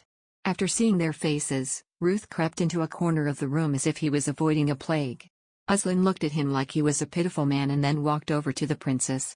What brings you here at this late hour? I came here because I have something to say. Can you give us a moment? The deep eyes of the princess flew over Max. Max hesitated and stepped aside the door's entrance, gesturing a welcome. At the silent invitation, the princess breathed a sigh of relief and led Simon to the room. Max took a step back and looked at her rigid face with a tensed eye. The fireplace was burning in the waiting room, and on one side of the room were Ruth, Elliot, Uslan, and 2 other members of the Reamdragon Knights. The princess looked around, seeing their faces one by one, and finally fixed her gaze on Max. The princess looked more exhausted than ever, and there was a hint of concern in her blue eyes. Max asked impatiently as Princess Agnes gave no signs of opening her mouth, even after a long time. Was there any problem that came up? I think this conversation will be very long. May we take a seat? Hearing that made her hair stand on its ends, but Max managed to control herself and guided her to the table. Then, the knights who were waiting quickly brought her a chair. Thank you. The princess smiled stiffly and sat down. Max sat across from her and tightened her grip to the hem of her dress. But why did she bring Simon with her? She was staring doubtfully at the wizard who was silent behind her, when the princess began to speak. I'm sorry that I could not be of any help in this situation. After the Duke filed the charges, I did my best to avoid it, but the influence of the Qua family is truly terrifying. All the nobles who occupy at least one position in the Drakium palace are on his side. She sighed, as she brushed her tousled hair from her forehead to the back of her ear. I think most of the nobles have already been bribed by the Duke. If a formal trial will really be held, I won't be able to influence them. If the Duke puts pressure on Anatole, why you promise to look out for and protect Riftan? Max could hear her desperate heartbeat. The princess had a perplexed look on her face, then she continued to speak. It may seem insufficient in Maximilian's eyes, but me and my father are doing our best to protect Riftan. However, the royal family must be fair in its judgment no matter what. Without sufficient justification, we cannot eradicate pressure from the nobles and actively side with Riftan. That is why we have intervened urgently before a formal trial takes place. The commander has enough justification. Aslan broke into the conversation impatiently. The Duke of Qua inflicted harm upon Lady Calypso. On the contrary, we came here not to make the problem bigger. Shouldn't they be grateful? That is the principle of the knights. Nobles won't think that way. The princess put her hands on the table and squeezed them tightly. Then, she slowly parted her lips, as if she were choosing the right words. As everyone knows, the legal status of women is not that high. No, to tell the truth, it's miserable. A daughter is the property of her father and a wife is the property of her husband. Even if the Duke of Qua did inflict harm on Maximilian. If we can't prove that the harm he did was life-threatening, the Duke would have to pay a few pennies at most in compensation. On the other hand, it is a much more serious crime for a knight to infiltrate a castle and attempt to kill the lord. That doesn't make sense. It was the Duke who provided the cause in the first place. So, do you mean that he had to stand still and do nothing even after witnessing that? Elliot raised his voice with an unusually exasperated expression. The princess shook her head as if she completely understood Elliot's stance. I also believe that Riftan did nothing wrong. But the trial is a fight of justifications. Whedon's law, as well as the law of the Rome era, is disadvantageous for Riftan. In that sense, the Duke has more witnesses and countless nobles behind him. If the trial is conducted in this way, the deprivation of Riftan's knighthood cannot be avoided. Max's vision began to blur and her ears began ringing. Max shook her head in despair. Somewhere in her confused mind, she heard Elliot's desperate voice. In that case, why did you help in preventing a war? Wouldn't it have been better to have solved this with warfare? How could the royal family treat the commander like this? Elliot. Enough. The royal family is doing their best. Aslan looked at Elliot with a stern expression to stop him. But Elliot looked at him defiantly, as if he couldn't bear his anger. Which side is Sir Riftan on? I really can't make sense of it. The commander will lose his title because of such a despicable man. Is Sir Riftan unaware of how dedicated the commander is to Anatole? We cannot let the blood and sweat that the commander shed for 10 years go to waste. I would rather go to war as planned in the first place. Elliot's face was burning in fury. Before Aslan could retort, the princess intervened in an earnest voice. It's not unreasonable for you to be this riled up. But please calm down a bit and listen to what I have to say until the end. Max gazed at her with hope. Is there some way to fix it? We have to get the Duke to drop the charges in some way. There is no other solution. The princess's eyes shone with determination. Suddenly, she felt a chill down her spine accordingly. The princess stared at her for a long time, as if she was looking deep inside her, and then slowly opened her mouth. The cause raised by the Duke of Qua must be turned from the roots for you to win. In order for that to happen, your determination, Maximilian, will be of utmost key. Max was confused. Was she saying that she should go back and testify at the trial to defend Riftan? Hadn't the princess said that the justification for the abuse wasn't a sufficient reason to attack the Duke? Max asked in a hurry. If there's anything I can do, I'll do it, whatever it may be. Please tell me in detail what I should do. The princess hesitated for a moment before opening her mouth. I'm thinking of involving the World Tower in this issue. The unexpected words made Max's eyes widen. Ruth gave a sarcastic laugh. What the hell will you do to attract the World Tower's attention? The World Tower is a completely neutral force. The World Tower's law prohibits it from interfering with any internal affairs whatever the circumstance may be. The princess sighed and looked at Ruth with a shocked expression, as if he had no right to say that. There is only one case where the World Tower interferes with internal affairs to the point that they will go out of their way to bring justice. What could that be? Ruth, who was smirking at the prince's suggestion, suddenly realized it and opened his mouth. Don't tell me. Are you thinking of registering the lady as a World Tower wizard? Not only Max, but even the knights widened their eyes at his words. She wanted to reprimand him, ask what kind of nonsense he was saying, but unexpectedly, the princess nodded. Nornai will only intervene in a conflict if it involves the protection of a wizard belonging to the World Tower. If Maximilian becomes a wizard in the World Tower, the Duke of Qua wouldn't only be interrogated for inflicting corporal punishment on his daughter but also for the persecution of Maximilian as a wizard. When that happens, the World Tower will immediately dispatch wizards to investigate the matter. And as soon as it is revealed that he has been inflicting harm on Maximilian, all wizards will turn their backs on the Duke. But. Unable to keep up with the sudden twist of the story, Max stuttered heavily. I do not you understand. Even if I put my name on the World Tower right now. All of this happened before I became a wizard. See, can the Duke be held accountable, even if it all happened in the past? The princess shook her head. Of course, they cannot question what happened in the past. I'm going to manipulate the time when Maximilian registered as a wizard in the World Tower and listed as last spring. I'll make it so that when I visited Anatole, I invited you to register at the World Tower and you agreed. But. Max couldn't speak easily and looked at Ruth with a downcast look. She remembered perfectly what he had said to her.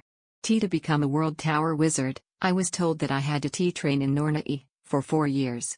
But my father knows that I have never been to Nornai. It's only been a year since I've been in Anatole. Before that, I was never anywhere but Castle Qua. There are many people who register their name on the World Tower first and then go to Nornai to study. Simon, who was silent, opened his mouth. Without asking permission to take a seat, he pulled a chair next to the princess and calmly continued speaking. The situation may be plausible. The lady listed her name to the World Tower last spring on Agnes's recommendation, and she was soon going to Nornai. However, to help the precarious situation in which the war against the monsters broke out, the time when she was to enter the World Tower was delayed for a while. Is it possible for someone to be under the protection of the World Tower despite not undergoing their formal training? Uslan asked him. The princess nodded. Since the moment anyone's name was registered, they are already protected by the World Tower. And to add to that story, I will argue that Maximilian was sent to Levedon through formal procedures. The knights and the wizards who witnessed your contributions will be held witness. There are more than enough grounds that will help claim that Maximilian is a wizard of the World Tower. Nornai also promised to close their eyes to the point of letting the manipulation of time when the registration was made. The story was unfolding so fast until she's about to feel dizzy. Confused, Max looked in confusion at the resolute face of the princess, the calm face of Simon, and Ruth's stiff face. Then. Her throat went dry as if she'd swallowed sand. She squirmed and began to speak as if it hurt. I must go to know Nornai? The princess's face darkened. As she touched her mouth with her fingertips, she nodded strongly. At least, for 3 to 4 years. Once your name is written, you must enter the World Tower as quickly as possible and train to become a wizard. Max stiffened. She couldn't speak. Instead, Elliot was quick to reply. Is it not possible to just register your name? If she will be away from Anatole for such a long time, there is no way that the commander will allow it. The World Tower has its own rules. Once the registration is made, everyone must obey its rules. There are no exceptions. Ruth backed away, his expression grim. Agnes, who was glaring at him with narrowed eyes, rubbed her forehead and said weakly.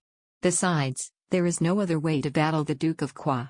If he discovers that he has been deceived, he will immediately refile his charges. When that happens, he can even accuse us of making false testimonies against the nobility. Under the Oak Tree. Chapter 253. Max licked her parched lips. It felt like she was pushed to a corner.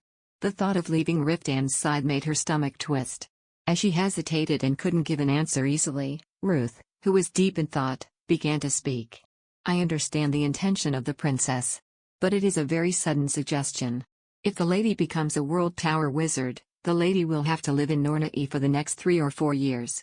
Now is not the time to make such a decision. Give her time to think about it, please. If it were possible, I also would like to have time. However, we do not know when the Duke of Qua will return to the duchy. The man was forced to come to this place because he could not overcome my father's coercion. He must be thinking of leaving at the very least, after the negotiation is over. The princess tried to persuade her with an impatient attitude. Max didn't know what to do and lowered her eyes. She said she would do anything for Riftan, and yet she couldn't give an answer as to what she was willing to do. While she continued to hesitate, Ruth glared furiously at the princess. Can't it wait for at least 3 or 4 days? The answer shouldn't be forced to be made now. Not only Sir Calypso's future is at stake, but also of his wife's.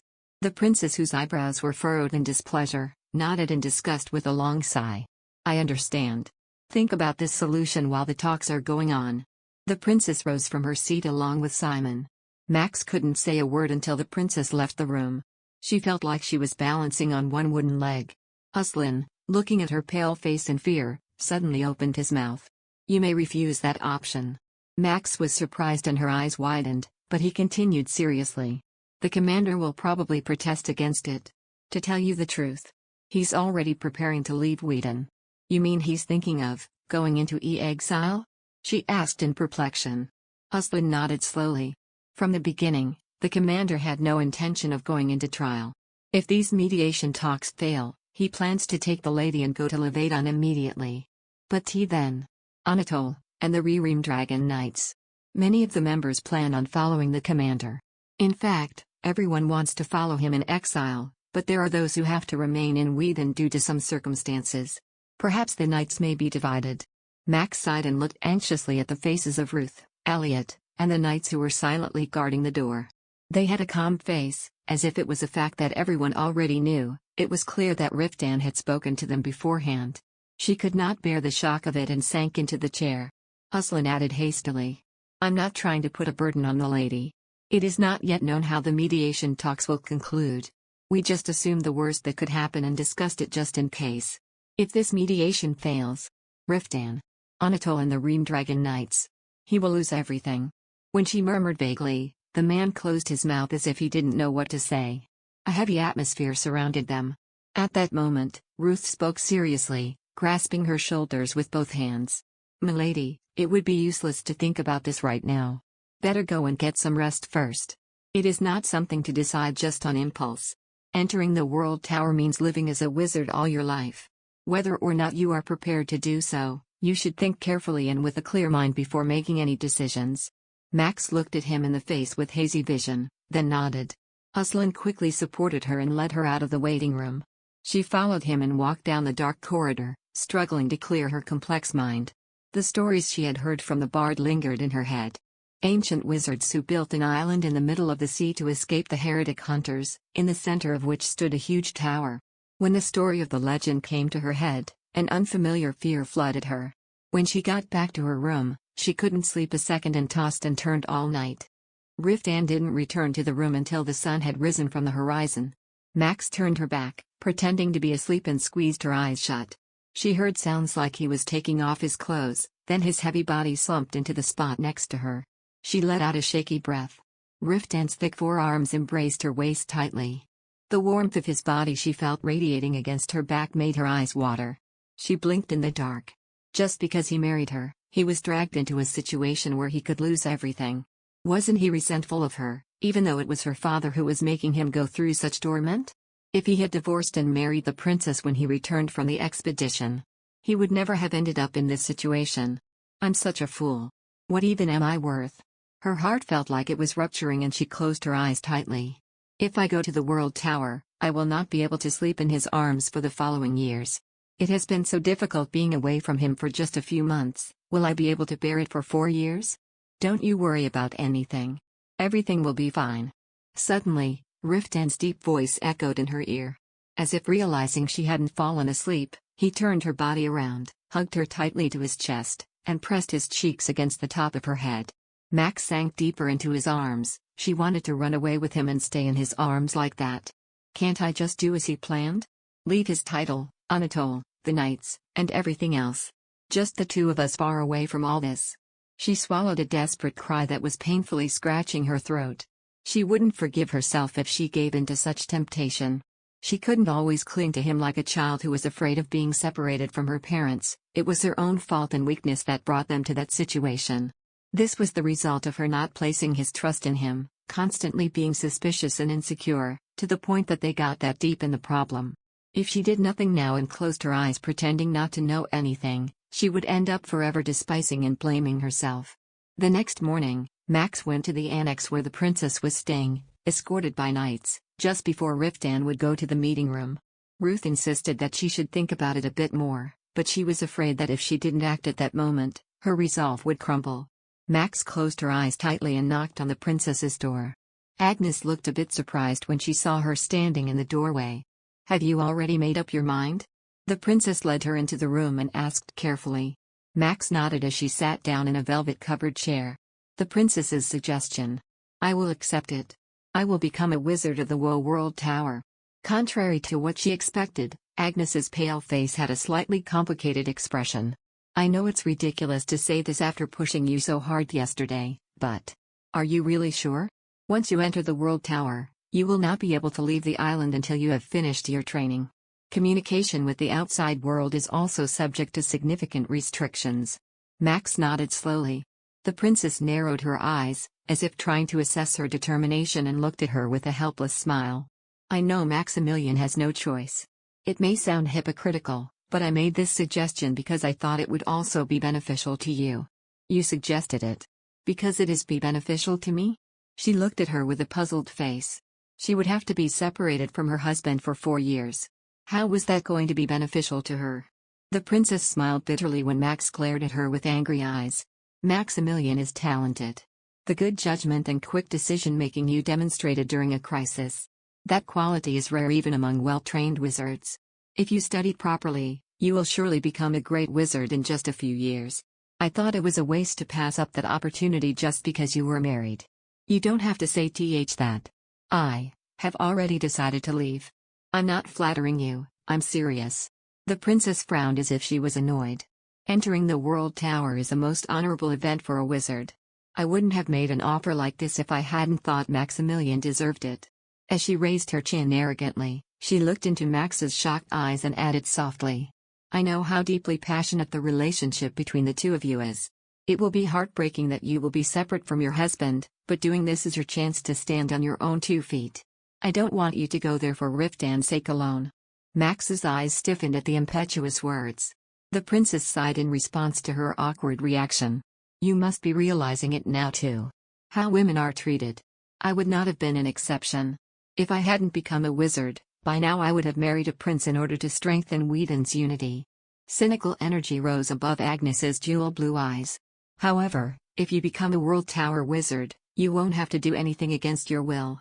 No one will be able to force you, not even the Duke of Qua or Riftan. You will have the power to protect yourself." Her powerful voice resounded loudly in her heart. If she didn't feel such heartbreaking pain for what was going to happen, she would have been excited. How many times had she longed to be such a talented and confident wizard such as the princess? However, she felt so miserable to rejoice about it. Her head was blank, as if she had been hit with a mace. It felt like something was splitting her in half. Max shook her head weakly. "Right now, my head is too occupied with the thoughts of stopping the trial. I can't afford to think of anything else." "Of course it is in that state." The princess nodded meekly. "For now, we should focus on defeating the Duke of Qua. And then, you will have time to think about the next steps." They specified some more details and got up from their seats. As she walked out of the door to head to the meeting room, Uslin and Elliot were waiting by the door, looking at her with worry. Max flashed them a determined smile and headed to the main building along with the princess. The third meeting of mediation would be held in the same place as yesterday. They all stood in front of the large arched door to gauge the situation inside for a moment. The Duke's sharp, loud voice could be heard through the door. "If your Majesty just lets an act as terrible as this pass, the nobles will all protest against it at once. Does His Majesty intend to turn his back on the vassals who swore allegiance to him for the sake of a mere knight of some humble town?" It was a despicable threat. Max's face was seething with anger at the insulting words towards her husband. The princess looked at the ceiling as if to gather all her patience, then she announced herself with dignity and approached the attendant who was on duty at the door. "I have an urgent report for His Majesty. Ask permission for us to enter the conference room." "Wait a moment please." The young attendant carefully opened the door and stepped inside. After a while, he came back to open it wide and stepped aside to invite them inside. Max carefully entered the conference room with the princess and Simon. Riftan, who was sitting in the front of the table looking annoyed, looked at her, and his eyes widened. She was close to the princess, avoiding his questioning gaze. Princess Agnes walked slowly in front of the king and bowed politely in accordance with palace etiquette. I apologize for interrupting the meeting, Your Majesty. No matter. I was bored of hearing the same words over and over again anyway.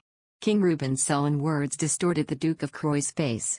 The king yawned naturally and spoke slowly. What is there to report? Don't beat around the bush and let me hear it. There is something His Majesty has yet to know about this matter. I was hesitant to make a decision on my own. Lady Calypso decided that we shall not stand still, so we came in a rush like this to explain to His Majesty. She paused for a moment and looked alternately at the rigid faces of Riftan and the Duke of Kwa. King Reuben raised a thick eyebrow and touched his chin with his hand. I said to stop beating around the bush and tell me the whole story. I don't like long talks. The princess straightened her posture and shot an icy look at the Duke of Kwa. Then I'll get straight to the point, Your Majesty. The Duke of Kwa claimed that his actions were a light corporal punishment, but for Lady Calypso, it was different. If the Duke decides to take this matter to trial, Lady Calypso will charge him with ill treatment before the wizards of the World Tower. The princess's voice echoed loudly throughout the room. The Duke's expression was livid with anger and he rose from his seat and screamed. Nonsense. What does the World Tower have to do with all this? It has a lot to do with it. Protecting the World Tower wizards is Nornae's greatest concern. The main purpose of the World Tower is to protect wizards from hunters and pursuers of heretics. Simon spoke on behalf of the princess. Then, both the Duke of Kwa and Riftan made a confused expression, as if they were listening to a calf speaking. Regardless of their reaction, the wizard continued to speak calmly to the king. Maximilian Calypso was named a member of Nornae last spring. She is a wizard of the World Tower, and given that, any cruelty inflicted on her constitutes a persecution of a wizard. As soon as she asks for protection, the World Tower will launch an investigation, and as soon as the facts are confirmed, the Duke will be held accountable for it. I can't bear to listen to any of this nonsense. The Duke slammed his fists on the table with full anger and looked at Max and the princess as if he wanted to murder them. Wizard, you say? Huh? To cover up this bastard, they are telling such an absurd lie. Her Majesty's intentions are suspicious. Under the Oak Tree. Chapter 254. Even for King Reuben, who always had an impeccably calm expression, it was difficult to keep his face from hardening at the blatant criticism that the Duke threw. He looked at the Duke of Kwa with his golden brown eyes shining fiercely. Kwa, it seems that you see the king as a jester. The king, who had been seated in the chair, straightened his posture and looked at him with a menacing smile. Have you forgotten that the one you are insulting now is the king's daughter? I have decided to listen to all possible complaints in consideration of your resentful heart. I am about to run out of patience.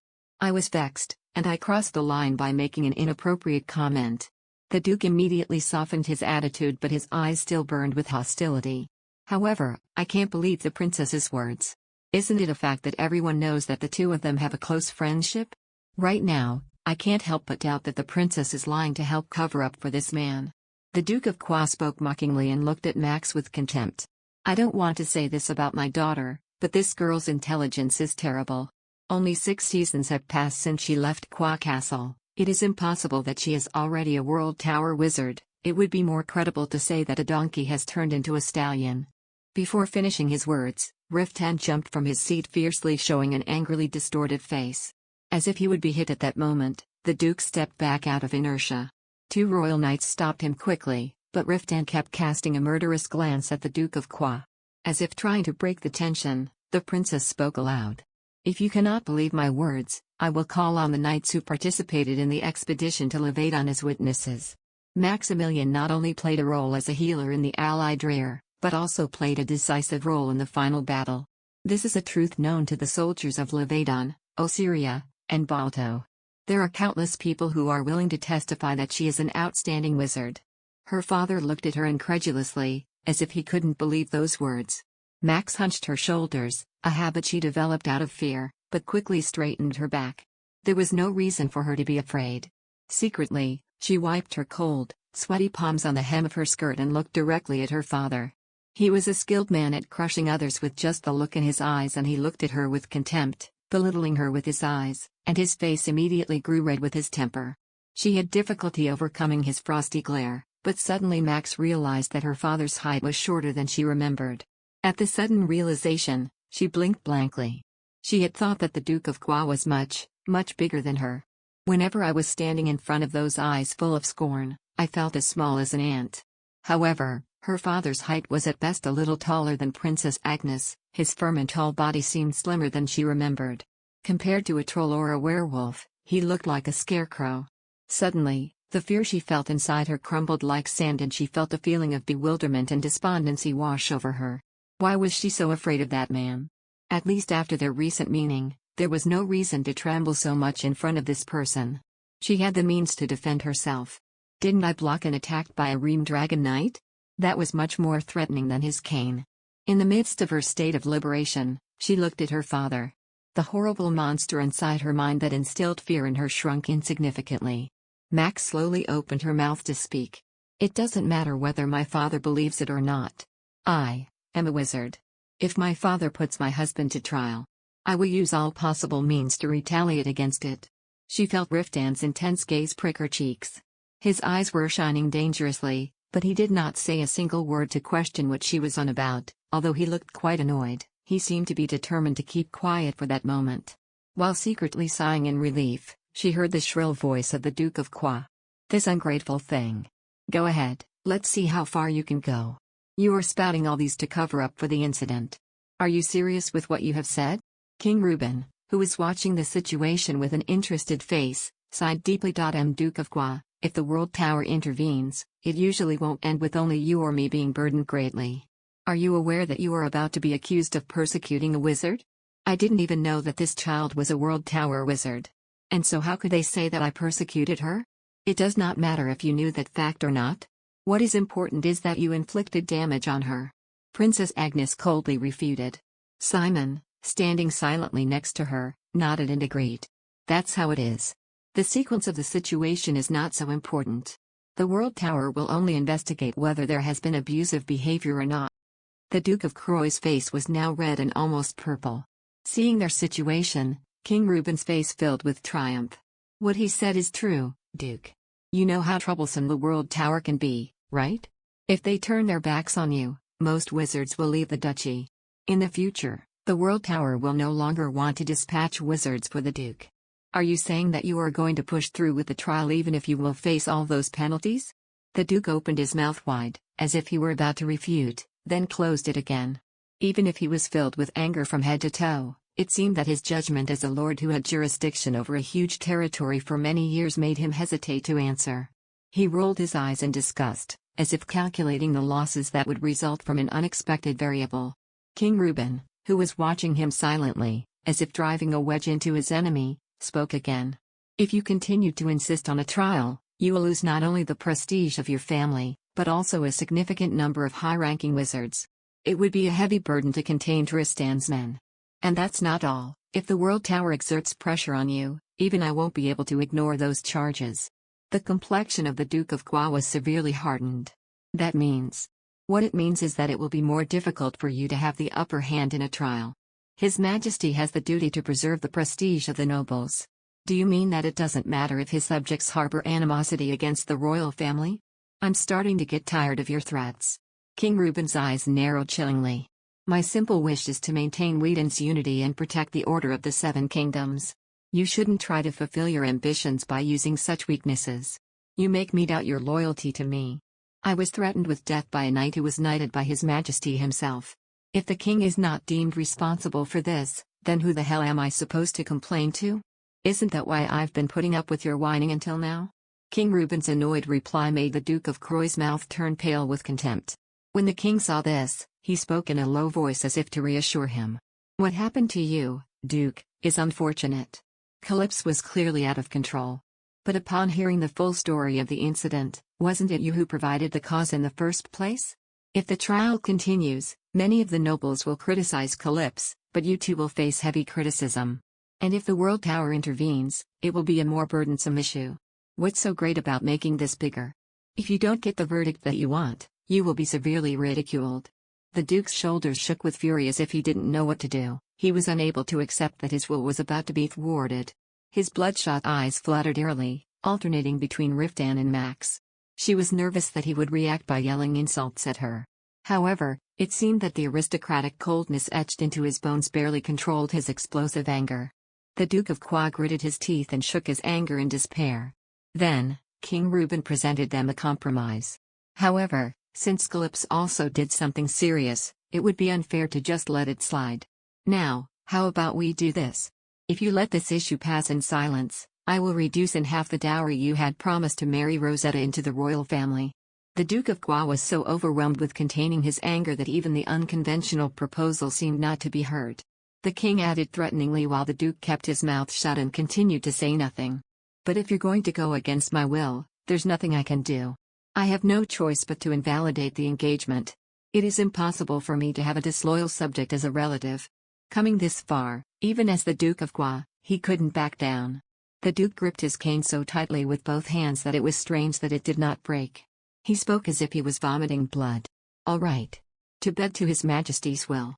I will withdraw the charges. Max released the breath she was holding. She couldn't believe her father had resigned himself, even though she had heard it with her own ears. The duke looked at her as if he was chewing on something stale, then asked the king's permission and led his vassals out of the room. Only then did it feel that everything had finished. She dropped her shoulders with a sense of relief, but it was too early for her to relax. As if watching the ridiculous work of a harlequin, Riftan, who was observing the situation in silence, slowly approached her. Max's body stiffened as he took her arm with one hand and turned his head toward King Reuben. This seems to be the end of the meeting, so we shall also take our leave. Do what you please. The king responded sarcastically, leaning deeply over the chair as if he was exhausted. I'm not so happy because you tried to kill Kwa. This has reduced my lifespan by 5 years. I don't want to see your face for a while. In favor of the benevolence of the king, I will not do anything near the capital in the next few years. You're just like an arrogant brat. The king shook his head with a crooked smile. I'm glad this ended without me losing you. This dramatic turn was absolutely thanks to Maximilian. Max didn't know what to do, but quickly bowed to the king. King Reuben shook a hand dryly, as if the gesture was already a norm. Riftan immediately left the meeting room with her, without wasting any more time. Agnes, sensing an unusual atmosphere, followed him cautiously. For a long time they walked in deep silence, then Riftan entered an empty room and finally opened his mouth. Who put that idea in your head? Under the oak tree. Chapter 255. Max and the princess grew incredibly nervous at his chilling tone. Riftan leaned over the table and shot them a menacing look. You spouted a lot of words in there, and yet now it seems like your lips are sealed together? I want to know who is the one who came up with that idea. Max's shoulders hunched at his daunting voice. If she was a turtle, she would have already been hiding in her shell. Finally, Princess Agnes confessed with a sigh. It was my idea. I thought that the only way to get the Duke to abandon a trial was to make him suffer a great loss that he could not bear. So, are you saying you used my wife to achieve that?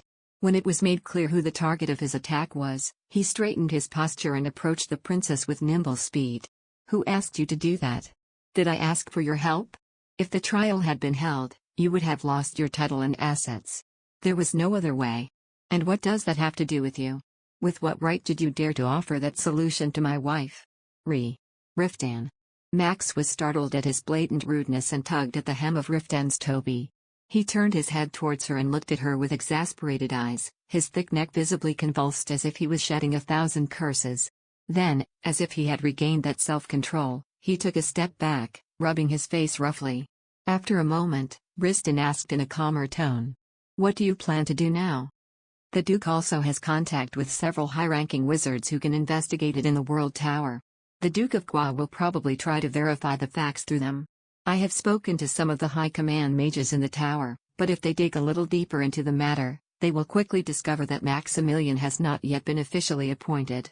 Before that happens. The princess hesitated for a moment before continuing, then in a serious tone she began to speak. Maximilian must go to Nornai. If she becomes a member of the World Tower, the Duke will not delve further into the matter. And even if he does discover the truth, Nornai will keep her protected. The tower administrators also promised to alter the day of her registration. As soon as the princess finished speaking, Max closed her eyes tightly, but contrary to the expectation that Riftan would impulsively flame in anger, he kept quiet. It was eerily silent. She felt her heart clench and she squeezed the hem of her dress even tighter. She did not have the courage to look directly into his eyes. As she lowered her head with a troubled heart, a cold voice rang out like a blow of frost. If you were a man, right now, I would have challenged you to a duel. I must be thankful for being a woman then. Princess Agnes murmured sarcastically, letting out a long sigh. She continued, carefully speaking to convince him. Don't lash out at me like that. For once, think carefully about it.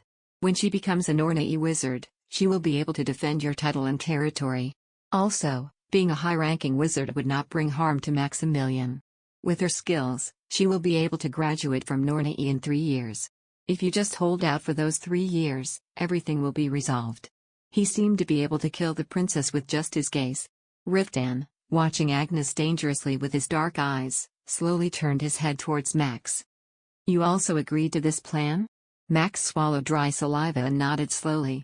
She pulled away from him. She had no idea what to say. It seemed like a hot lump had caught in her throat. Riftan, who was looking at her silently, not knowing what to do, let out a dispirited laugh.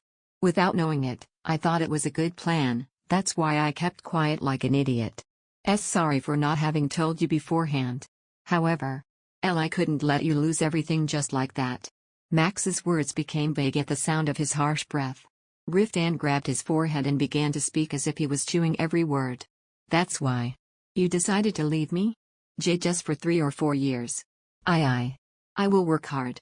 Every day, I won't even sleep. Nor rest. I will really try hard. I'll be back as soon as. Enough of this bullshit. Max trembled with fear and took a step back at the sudden rise of his tone. Riftan's shoulders trembled, and he gritted his teeth, as if trying to ease his fervent anger. His face heated up, turning red with his temper, then in an instant he stiffened like a stone statue and she could see that his determination got harder than walls.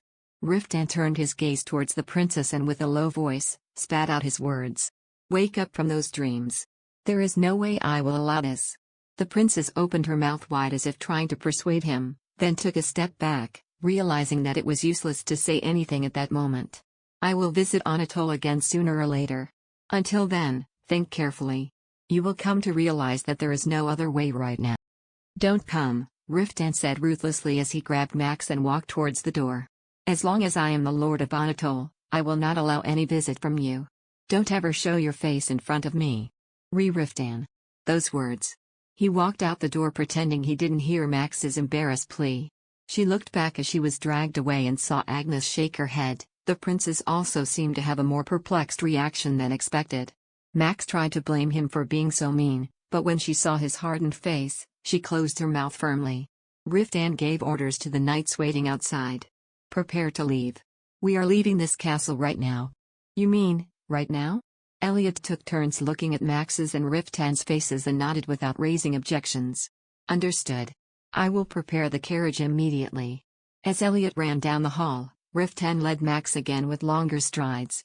Uslin, Ruth, and the other knights followed silently. They all adopted a very cautious attitude as if sensing the harsh atmosphere of Riftan. About an hour later, the carriage that she had taken to come here was waiting for them at the castle gate. Max climbed on it and looked across the knights in the ranks. She wondered if it would be all right to leave without even saying goodbye to King Reuben for a moment, but she didn't dare to get any words out of her mouth. She knew well that Riftan was too angry to maintain proper etiquette. Max sat silently in the carriage seat and looked at him. Riftan, who was watching her with a pointed gaze, slammed the door shut. When the castle disappeared from view, the cold tension that had filled her lungs escaped. She let out a tired sigh as she rubbed her temple in pain. His eyes were darker than ever. She was worried that an intense fight would break out at any moment. They set out in a dangerous atmosphere, as if walking on a thin layer of ice. The knights watched their words and Riftan looked like he had chosen to ignore her. Max, who tried to speak a couple of times, soon gave up and looked at the passing scenery. She even thought that she would rather live in the carriage just like this. Wouldn't it be nice if Anatole were at a distance of more than a month of travel? She needed time to calm down and, above all, to delay the moment she had to face Riftan.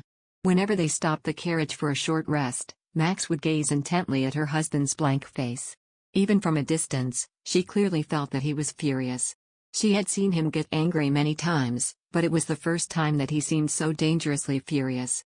Max was overwhelmed in her miserable heart. She hadn't wanted to leave his side. Tears of sadness welled up in her eyes. She sat wrapping herself with a blanket around the corner of the carriage inside. Relief over her father abandoning the trial, anxiety about the future, fear of Riftan's reaction. Complex emotions were tangled in her mind. Even in a very exhausted state, Max couldn't release the tension for even a moment.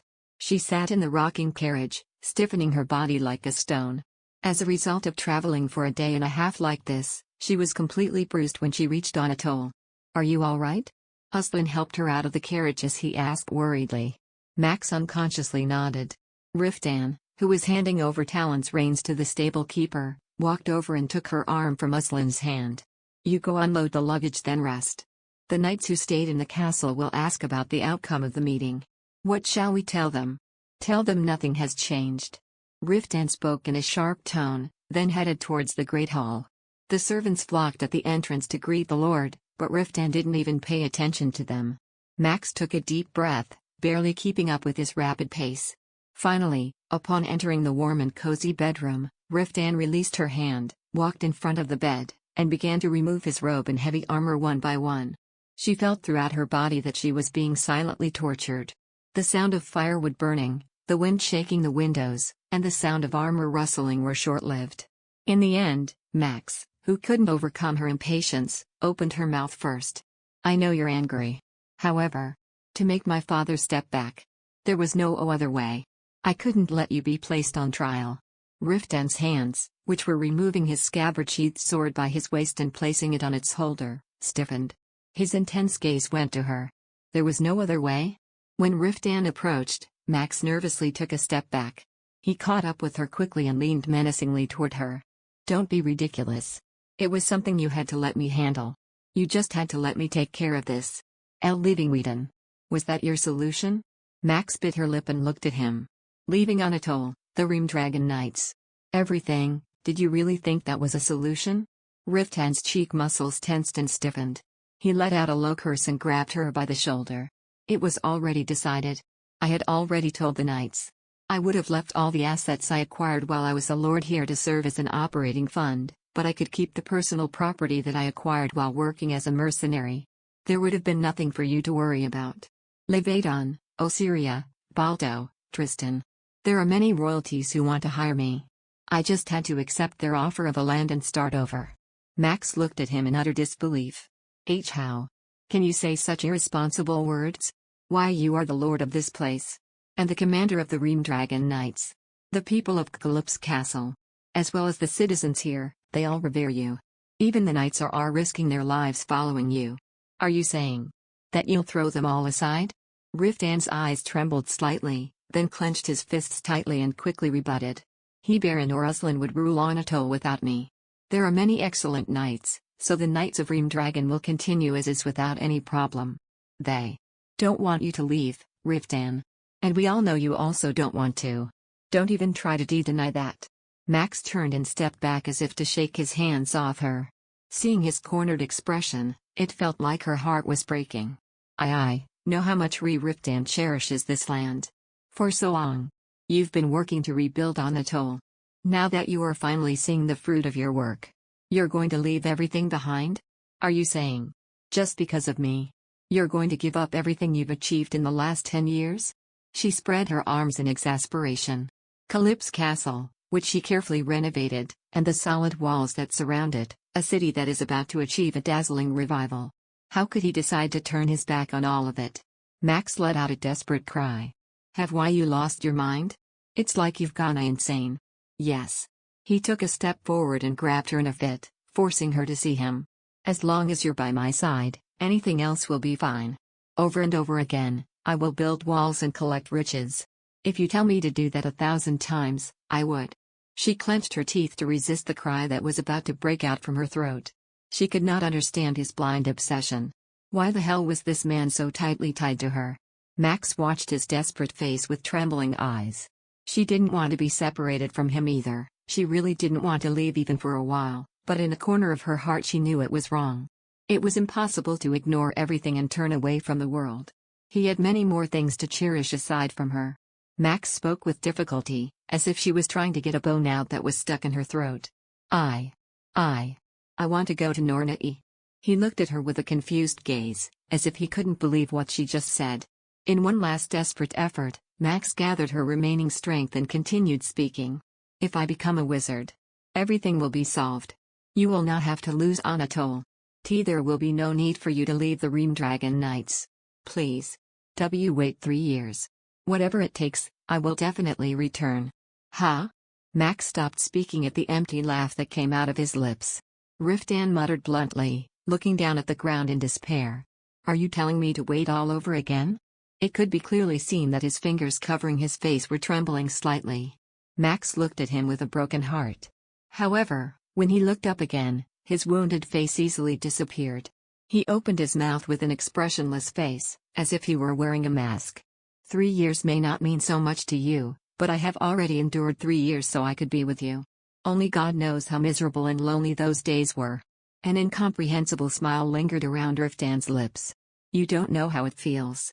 One day feels like a year and a year feels like an eternity. You have no idea what it's like to count every minute when you long for someone. You don't know, and so you can dare tell me to wait 3 years for you. Under the oak tree. Chapter 256. It's not like that. It was a difficult decision for me too. It's not. It's not like I don't care. Then, as if suppressing something, he stopped speaking for a moment. Then you should leave with me. Max couldn't stop the tears from flowing and covered her face with her hands. Riftan hugged her around the waist. He spoke desperately, trying to persuade her. If you really don't want to leave my side, then come with me. Don't worry about anything else. I will give you a castle and loyal servants again. Now that we can finally be together. We can't be apart again. I don't have the confidence to endure those years again. Receiving a stab in my heart would be less painful than hearing those words. She stared at him in pain as his dark eyes shook painfully in distress. The desire to do what he asked made her feel like she was being ripped into 2 parts.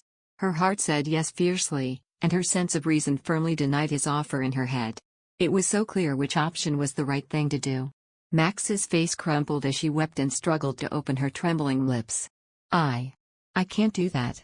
Her mouth tasted bitter and her throat felt cracking as she swallowed the sobs that broke out. She exhaled breathlessly. I took everything from you. How am I supposed to live with my head held high? Since you married me, there has been nothing good that happened to you. Not a single thing. You were forced to an expedition that wasn't your responsibility to bear. You suffered to the point of dying. And now you would be left without title, without territory, without property. Without your companions. Just the fact of thinking that you will lose everything. How can I feign ignorance about that? I'm telling you that I don't care. It doesn't matter to me. I'm saying that as long as I have you, everything else will be fine. It matters to Emmy. Hot tears fell on her cheeks. Max grabbed her face and cried out sobbing. Throughout my life, I have thought of myself as a useless human being. I couldn't take it, I was so ashamed of myself. That's why. I couldn't show myself openly to anyone. I couldn't even tell the truth about me. I built my pride on the motto of lying and pretending to be fine. Max closed her eyes tightly. She could not control the torrent of tears that flowed constantly. I don't want to do that anymore. Not anymore. I don't want to hate myself anymore. Max's blurry vision caught Riftan's flustered face. She gripped his arm tightly and screamed at him in supplication. I'm not just going for you. I want to change. I want to be proud of myself. So please, let me go. I don't want to. I cannot let you go. When she reached for his hand, Riftan rejected her as if he touched fire and backed away from her. Let me go, please. You have to. Let me go. I said I don't want to. Riftan screamed like a child. His broad shoulders that seemed solid as rocks trembled violently. Staring at her with torn eyes, he left the room as if fleeing. Max couldn't follow him, staggered, and sat right where she was. Her body shook violently as if she were in the middle of a storm. She hugged herself and cried sadly. The hot tears continued to stream down her face. She felt as if a part of her body had been cut out. Do I really have to do this? Should I go, even if it hurts and causes us pain? Overwhelmed by doubt and pain, she wrapped her hands around her feverish face. She hated everything that led to this situation. And among those things, was herself. Max closed her eyes tightly. When the tears stopped, the tension and fatigue accumulated from the past few days overwhelmed her body. With the help of Rudish, she bathed and put on new clothes. Was it because of her heightened emotions that she felt so weak? She had no more energy left to stand. Once she laid back on the bed, she fell fast asleep. When she woke up, the morning light was shining through the window. She sat up and stared at the glimmering glass window. The spot on the bed next to her was empty. Caressing the cool sheet with her fingertips, she got off the bed and draped a shawl around her shoulders. She tried to go find him, but changed her mind and sat on the bed. He needed time to think, and she also needed time to clear her emotions and her mind. She walked in front of the fireplace, washed her face with the water that was already at her disposal and combed her hair. After a while, Rudish opened the door and entered. "You're awake." She smiled kindly and put the wood she was carrying in her arms by the fireplace. "Would you like to have your breakfast ready right away? Last night you stayed asleep and did not even have a proper dinner." Seeing the maid's kind face seemed to calm her heart. Like the croaking of a frog, Max muttered in an inaudible voice. "Yes, please. Please wait for a moment. I'll prepare a delicious meal in an instant." Rudish put firewood on the fire that was already burning low, fanned it with bellows, and headed towards the door. Max hesitated and asked, "By the way, the Lord?" Rudish stopped short and replied in a cautious tone. "It seems that he is in his office. Do you want me to call for him if you need anything?" Max shook her head with an awkward smile. She was grateful to Rudish for pretending she knew nothing, when she must have heard of their fight. When Rudish left, she sat in front of the fireplace, lost in thought. The cats huddled on her lap, meowing and purring. Outside the castle, the sound of the servants busily chopping wood was heard. While paying attention to the usual noises, the feeling of being adrift like a wrecked ship gradually subsided. She watched the burning flames and remembered the past days before they were turbulent. She thought about the day she was brought there by Riftan without knowing anything about the territory, being the lady of Galip's castle, and redecorating it, having dealt with incidents and accidents. Having met Ruth, Ulyshen, Garrow and the Reamdragon Knights. Little by little, getting closer to them and even fighting while learning magic. A slight smile appeared on her mouth. Then, she also recalled the days when she experienced a horrible war, when she felt resentful of her recklessness and even caused the loss of their child. Sadness and regret filled her heart. She had 100 or so things to regret, and when she remembered that she had followed her father on her own will, she was filled with shame and negative thoughts. Thus, all the memories of those days piled up desperately. She closed her eyes slightly. Now she had to give up all the things she was used to and walk towards an unknown world. Fear gripped her to the marrow of her bones, yet somehow the decision to leave was firmly established. Suddenly, she realized that the words she yelled at Riftan weren't just to persuade him. She wanted to stay with him forever, but in the corner of her heart she felt the desire to get out of his shadow. They were trapped in their own world that was decaying progressively. He didn't even hesitate to ruin himself when it came to her. She wanted to hide from the world and cling on to him forever. That temptation constantly afflicted her, but if they continued like that, she would end up drowning his future in mud and he would suffocate her in his arms. They would ruin each other in the name of love. She walked to the window and looked up at the pale winter sky. She could see the migratory birds flying in a row towards the distant sky. She felt something inside her rose from the excruciating pain. It was terribly painful to be called hope and too weak to be called determination. Max opened the window, the chilly air filling her lungs and the cold breeze cooling her face. As if announcing the end of winter, the sunlight that had penetrated through the clouds had a faint golden hue. The world was waking up so beautifully that it was cruel. The next day, she still didn't hear from Riftan. Max didn't look for him. She wanted to give him time to calm his thoughts. However, when she couldn't find a single trace of him on the 4th day of their return to the castle, she plucked up her courage and headed to his office, but when she was finally standing in front of the door, she couldn't bring herself to pull the knob. How many more times am I going to break his heart? She was horrified at the fact that she had begged him to let her go. She anxiously toyed with the hem of her skirt, then she turned away from the door and looked into the dark corridor where the sunset's glow was visible. At that moment, she felt a strong temptation to return to her room that way. However, she soon made up her mind and approached the door again. After hesitating one more time, she carefully opened the door and saw him sleeping on a couch. Max entered silently, then saw a glass of wine on the floor and stopped walking. There was a dark red stain on the carpet as if he had spilled alcohol on the carpet. She raised the glass carefully, the smell of liquor piercing her nostrils. Max wrinkled her nose and looked at the empty bottle of wine next to him. Apparently, he appeared in no condition to speak with. With a sigh, she took off her cloak and placed it over his body that was lying on a velvet couch. While turning to leave the room, just in time, she heard Riftan's husky voice. "That woman. She always went to the hill and looked towards the horizon." Max hesitated and turned. Riftan slowly opened his eyes and looked at her. His eyes were sunk, darker than ever. The woman who gave birth to me, she would comb her hair and go up the hill when dawn came. I knew that she was waiting for the man who abandoned her. Max tensed as she realized he was talking about his past he was always so reluctant to talk about. A voice mixed with mockery and disinterest echoed through the room. Can you believe it? She waited devotedly for over a decade for a man who just used her and abandoned her. He must have completely forgotten about the innocent woman he once had fun with. Cynical laughter spread coldly through the air. Max hunched her shoulders and calmly approached him. Riftan continued to speak in an indifferent demeanor, as if he didn't care if she was listening to him or not. My stepfather was a slow-witted person. He married a woman who never looked at him for 12 years. Meanwhile, that woman continued to wait for the man she only spent a few months with, as if he were important. She waited and waited. And when she heard that the man had perished in battle, she hanged herself. Max tried to take his hand, but he withdrew his arm in midair. She felt as cold as if her lungs were filled with ice water. Riftan showed a cold smile. One day when I entered the cabin, she was hanging from the ceiling. She was a very beautiful woman. It was a miserable scene. Riftan lifted his torso and lowered his legs to the floor. Then, looking at her face that paled in surprise with her tear-filled eyes, he spoke again.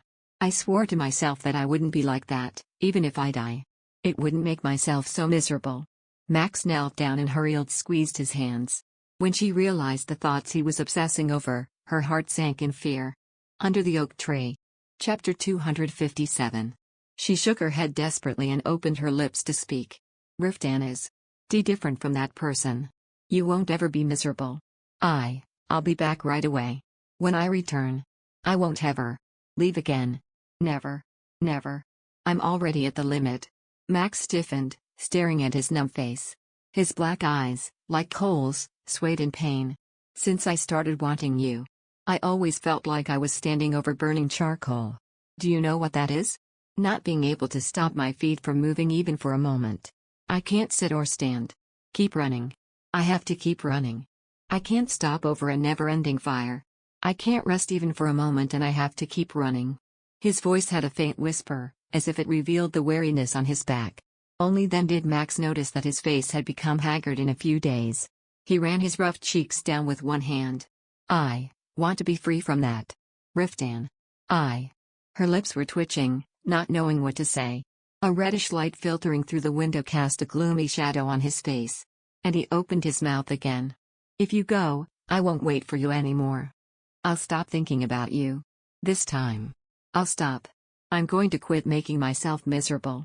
Max's mouth hung open in shock. He squeezed her forearm and uttered each word heavily. Do you still want to go? It felt as if all the air had disappeared from her lungs. His dark eyes warned her that this would be the last time he would hold her. She hesitated and tried to back away, but he didn't let go of her arm. Max's lips twitched like a fish rising above water. Her heart was pounding loudly, and her throat tingled as if she had swallowed a shard of glass. Max grinded her teeth and repeated the same words like a parrot. I'll come back. Whatever it takes. I'll come back to you. So. All light disappeared from Riftan's eyes. When she saw those bleak eyes, she couldn't bring herself to speak anymore. He slowly released her arm. Right. Even though she tried to escape before, Max felt alone in cold snow when his hand was gone. His voice sounded empty like an echo. Then, go. To that place where you want to go. As if that was the end of the conversation, he stood up. She couldn't move, it felt like she was paralyzed. Riftan walked over to the table and took a new glass. Max, who looked at him in frustration, got up quickly and reached for him in a hurry. Then Riftan stepped back and exclaimed fiercely. Don't touch me. Max took a breath and stepped back. Shock blinded her. Riftan glared fiercely and roared like a wounded beast. If you touch me now, I will never let you go. Even if I have to lock you up, I will keep you by my side. You won't like that. Max instinctively backed away as he approached. Riftan whispered under his breath. Get out of here this instant. Don't even think that you're leaving for my sake. I never wanted this. You're leaving me for your own satisfaction. Max, who was standing as if she was nailed to the door, flinched, and turned around. Her legs were shaking. Each step she took was as difficult as if her flesh were being torn apart. She looked down at the elongated shadow under her feet. She wanted to look back, but couldn't because she was scared. Max, who hesitated as she stood rigid in front of the door, quickly made her way to the dark corridor. After going down a distance in the hallway, she suddenly heard a shattering sound behind her back. The loud noise that hit her eardrums made her shudder. Suddenly, her head went cold and she wondered what the hell he had done. Have I gone crazy? How can I even think of leaving him? Even if I lose the whole world, I can't lose him. Max turned around urgently. However, she didn't even move, as if her feet were fastened to the ground. The gut seemed to melt with a desire to return to him immediately and beg him to do what he wanted, but she could not take a step. She knew what she had to do. Not knowing what was holding her, she froze and trembled violently. Tears ran down her cheeks. Although it was so painful, she really had to go. What in the world is holding my 2 feet back? I wanted to give up everything. But as her shoulders shook and she swallowed her tears, she turned around again. Every time she walked away from him, she felt as if something around her crumbled. She felt like a young bird breaking out of its egg. It was cold, she was desperate, scared, and sad. She bit her lips. A ray of sunlight from the setting sun painfully pierced her hazy vision, blurred by tears. When she turned her head and looked at the glass window where the light was streaming in, Max took a step again. Through the pain that seemed to split her body in half, she had to move forward. And forward again. Under the oak tree. Chapter 257, Epilogue, Hebaron's POV. In just a few weeks, the weather has inadvertently turned warm. Hebaron sighed deeply as he sat by the break room window and gazed at the field where the bright sunlight was shining down. The wind was still cold, but the sunlight was already glowing so vividly. The season of water has finally arrived. As visitors increased, Anatole became more vibrant than ever. Merchants from the southern continent entered the port with all sorts of rare goods, and merchants from the western continent began to flock in Anatole to buy the goods they brought. However, the brimming prosperity seemed to be missing in Calypse Castle. The atmosphere in the castle had heavily plummeted over the past few weeks. "What are you doing? Not preparing yet?" Hebaron, who was immersed in his own thoughts, turned his head. Aslan Ricardo was coming down the stairs, already dressed flawlessly in his armor. He looked skeptically up and down at his dark blue cloak that was spotless. His armor was always immaculately shiny, as if revealing his peevish and prim attitude, and his coat was always as clean as if it was new. Hebaron's eyes narrowed, in suspicion that if the maidens would be swayed by his clean-cut face and in turn, he would be discriminated against. Aslan shot him a glare and frowned. "Hey, didn't you hear me tell you to get ready?" Hebaron rose from his seat and mumbled in an annoyed manner. Just in time, Lombardo and Gabalaxian opened the door and stepped inside. "Sir Nerda, Lady Calypse says she is ready to go." "Already?" He looked out the window toward the castle gates and frowned. 2 wagons full of luggage were already lined up. Looking at it, he realized that that person was really leaving that place. He blinked uncomprehendingly and Aslan roared at him as if his patience had run out. "Are you going to make Lady Calypse wait? If you don't intend to go, then just stay here." Fine, I'll get ready and come down soon." He grunted and went up the stairs at a nimble pace that didn't suit his sheer size. He snorted at Aslan's unusual attitude, which blew him away. Who would have known that there would be a change in his stance? Hebaron, who wore armor with swift skill, smiled bitterly. Not that he didn't understand his change, he also came to like the little lady very much.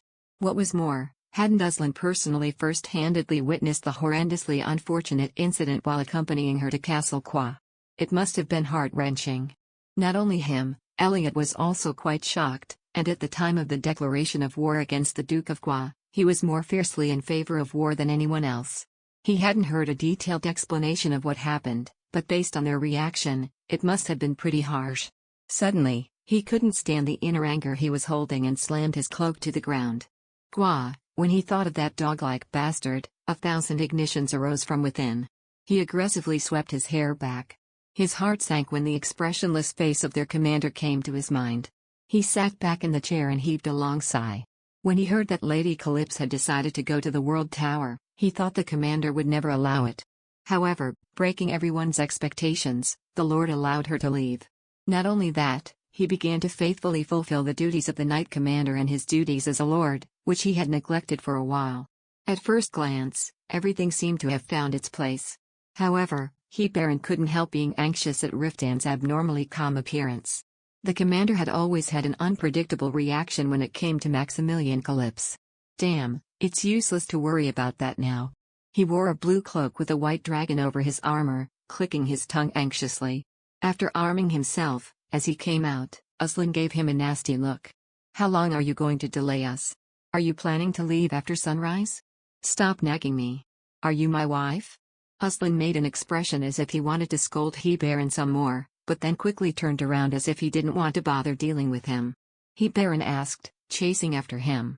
By the way, have you formally apologized to the lady? Aslan paused and answered bluntly, I haven't had the timing. He answered and then stepped forward again.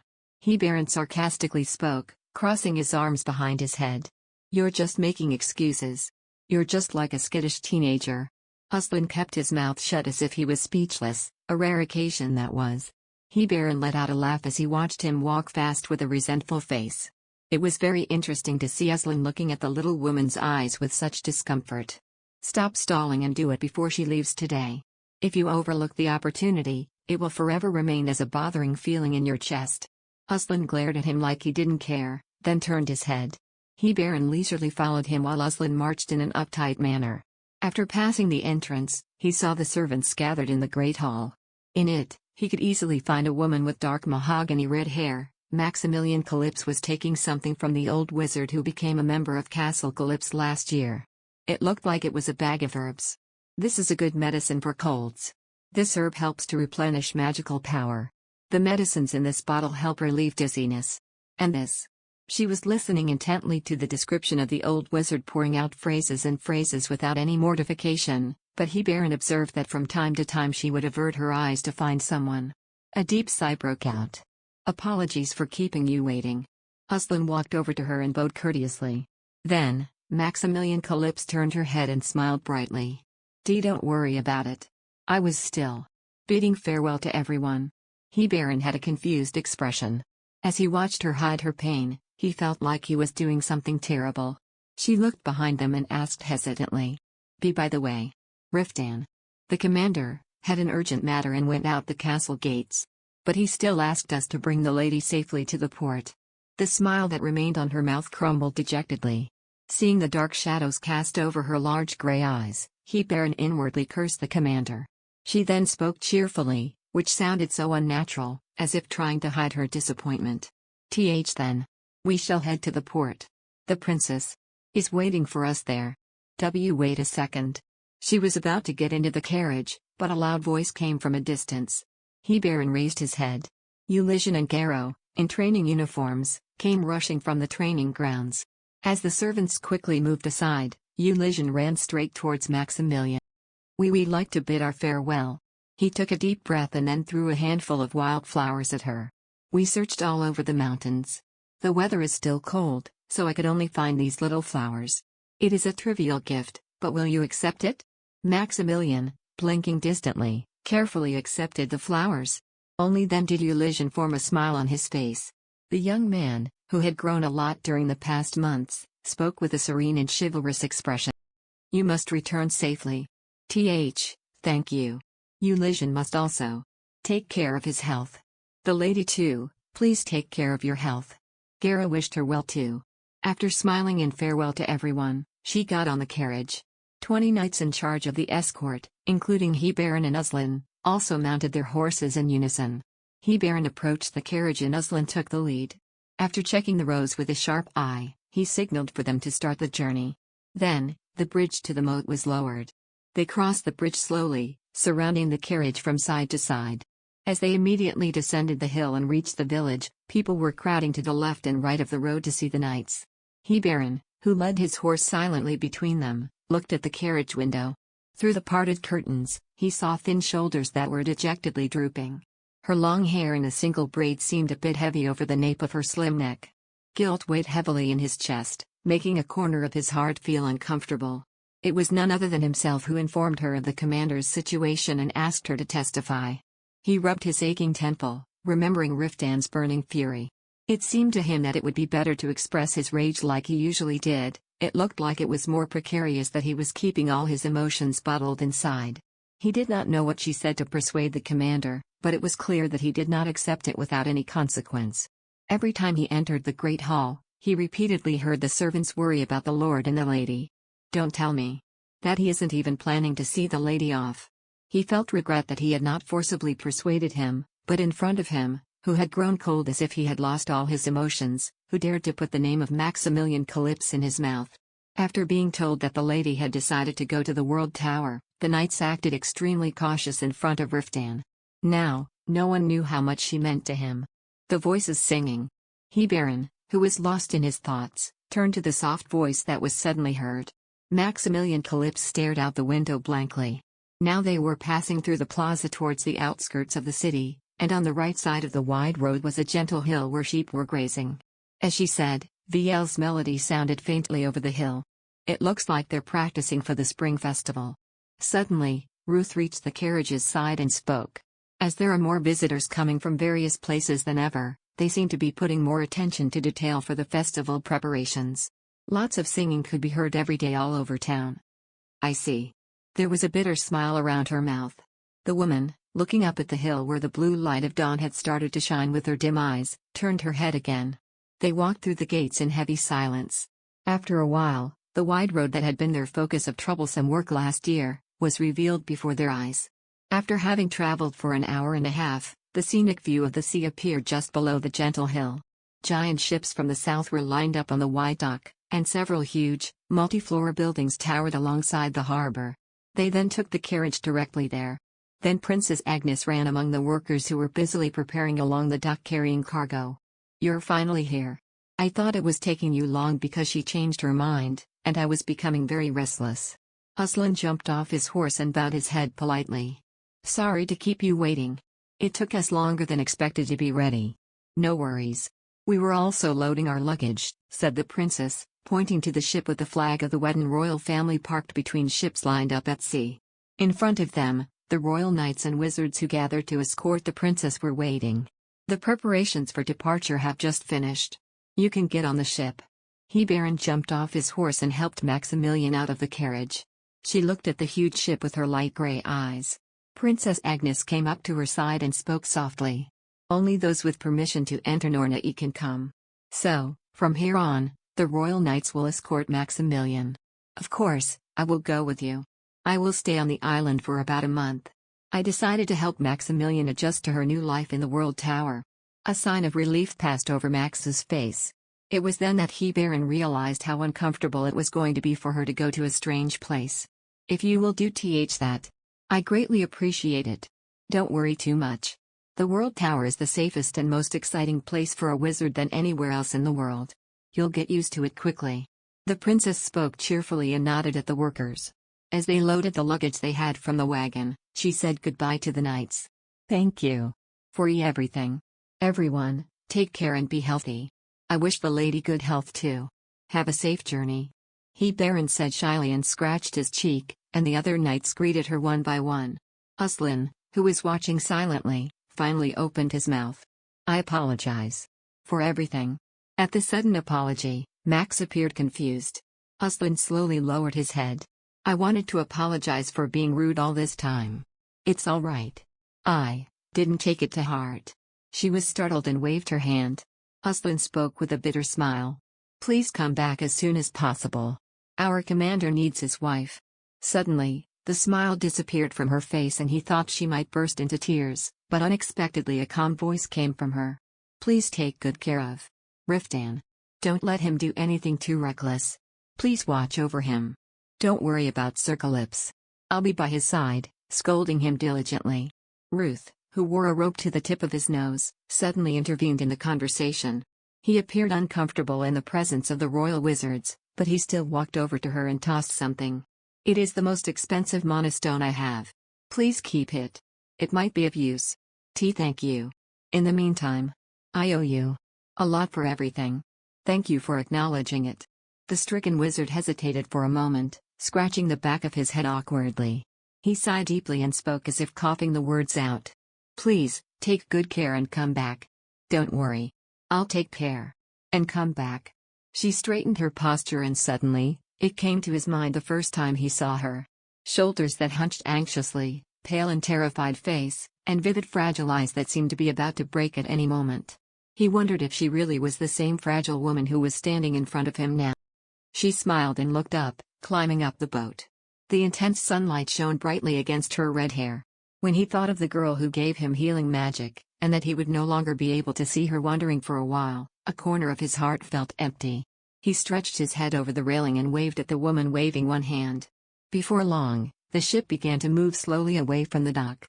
They stood still until the boat got smaller and her figure became invisible. At that moment, suddenly, a loud sound of horseshoes clattering against the ground came from behind his back. They placed their hands on the handle of their swords and turned at once. The man jumped over the dock at once, and someone ran at a terrifying speed. Baron, realizing it was a Riftan, grabbed him without thinking. Riftan shook his arm and tried to jump into the sea like a madman. The knights, who had been rigid with faces of horror, rushed towards him at once. Riftan rioted like a chained beast. "Let go of me. Damn, are you crazy? I said let go of me." He fought violently. He was so strong that they couldn't handle it despite 4 people holding him back. Baron cursed and threw him against the ground. "Stop it. What are you going to do now? Even if you're the commander, you can't chase her." Riftan pounded his chest harshly and gasped breathlessly. His eyes trembled violently as he watched the ship get smaller and smaller, his appearance completely disheveled. Baron held his breath. As if a dam had collapsed, his body fell forward helplessly. He heard a weak voice speaking. It was a lie. Drops of water fell to the ground. Baron, still restraining him, blinked blindly. Riftan seemed unaware that he was even crying. He muttered with a grief-stricken expression. "That I won't wait for her. It was a lie." Looking at his shoulder trembling relentlessly, no one dared to open their mouths. The sound of the calm waves echoed softly over their heads. Riftan gazed at the rough sea with yearning eyes, then his face slowly distorted. The ship gradually faded beyond the hazy horizon. End of Book 1. Under the Oak Tree. Chapter 258, Prologue. As Riftan Calypso entered the banquet hall, all the parrot-like chattering of the people died down. Anatol's lord exuded an overwhelmingly eerie aura of intimidation as he strode across the hall full of tension. A mix of intense curiosity, fear, and admiration reflected on the faces of the ladies gazing discreetly at his face filled with indifference. The ladies covered their blushing faces with their fans, whispering things in each other's ears while the men silently held their breaths in a mix of fear and astonishment. The first time he set his foot in Drakium Castle, not one noble had the intention to accept a beast who dared to enter their territory. However, now is a different story. Those who have rejected him and even openly insulted him are placed in a situation where they must fend for themselves. Riftan Calypso rose into one of the most powerful lords of Wheaton in just a few years. He forged strong allegiances with the lords of the southern continent and is currently expanding his influence spherically to the northern and western regions. The momentum of rise was so parabolic that even the eastern nobles who tried to interfere with it had long since surrendered. The younger nobles were scrambling to strike a conversation with the legendary knight while the more conservative ones silently retreated to the hall's corners. Despite that, Riftan did not bat an eyelid to the people's reactions. He strode straight to the end of the hall, towards the arched door without sparing a glance at the people who were looking curiously at him or eager to get a chance to talk to him. When he reached the door, he spoke in a dry tone to the servant who was guarding it. "I have come here to see His Majesty. Announce my arrival." The servant immediately ran into the room to relay the announcement. After a moment, the permission to enter was granted and Riftan strode into the room, his reddish-brown cloak gracefully swaying behind him. Reuben III, who was sitting leisurely on a velvet-lined chair, greeted him with a crooked smile. "You're late. Is it because there's no need for you to gain my favor anymore?" Riftan's lips cynically twisted as he glanced at the congratulatory gifts piled beside the king's seat. "I think the other vassals have established enough prestige for the royal family even if you exclude me. That does not mean you have the right to slack off on your obligations."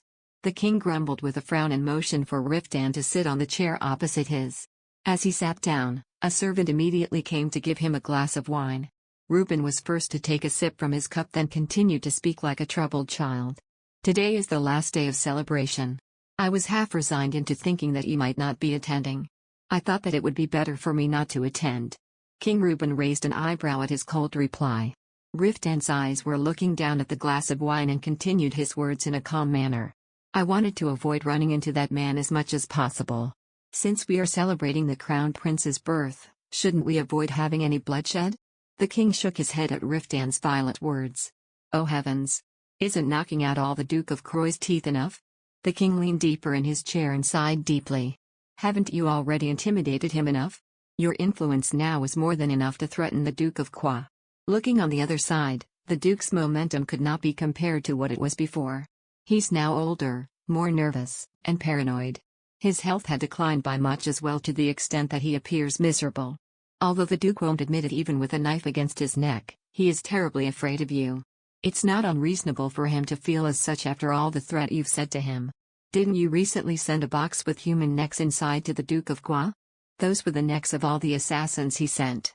Riftan responded indifferently. I just gave him back what I received. You're slowly killing the man by drying up his blood in fear. The king filled his cup again as a smirk crept on his lips. I think it would have been more merciful for the Duke if you had killed him 2 years ago. At the king's sarcastic remark, a cold flame flashed over Riftan's distant eyes. The incident was not something to joke about for Riftan. He is remorseful towards the royal family for intervening with Anatole's declaration of war against the Duke. Riftan held his glass of wine tightly as if to suppress his boiling temper and harshly delivered his words. I didn't know that His Majesty cared so much for the man. In the past 10 years, didn't His Majesty use all sorts of tactics to bring down the Duke's influence?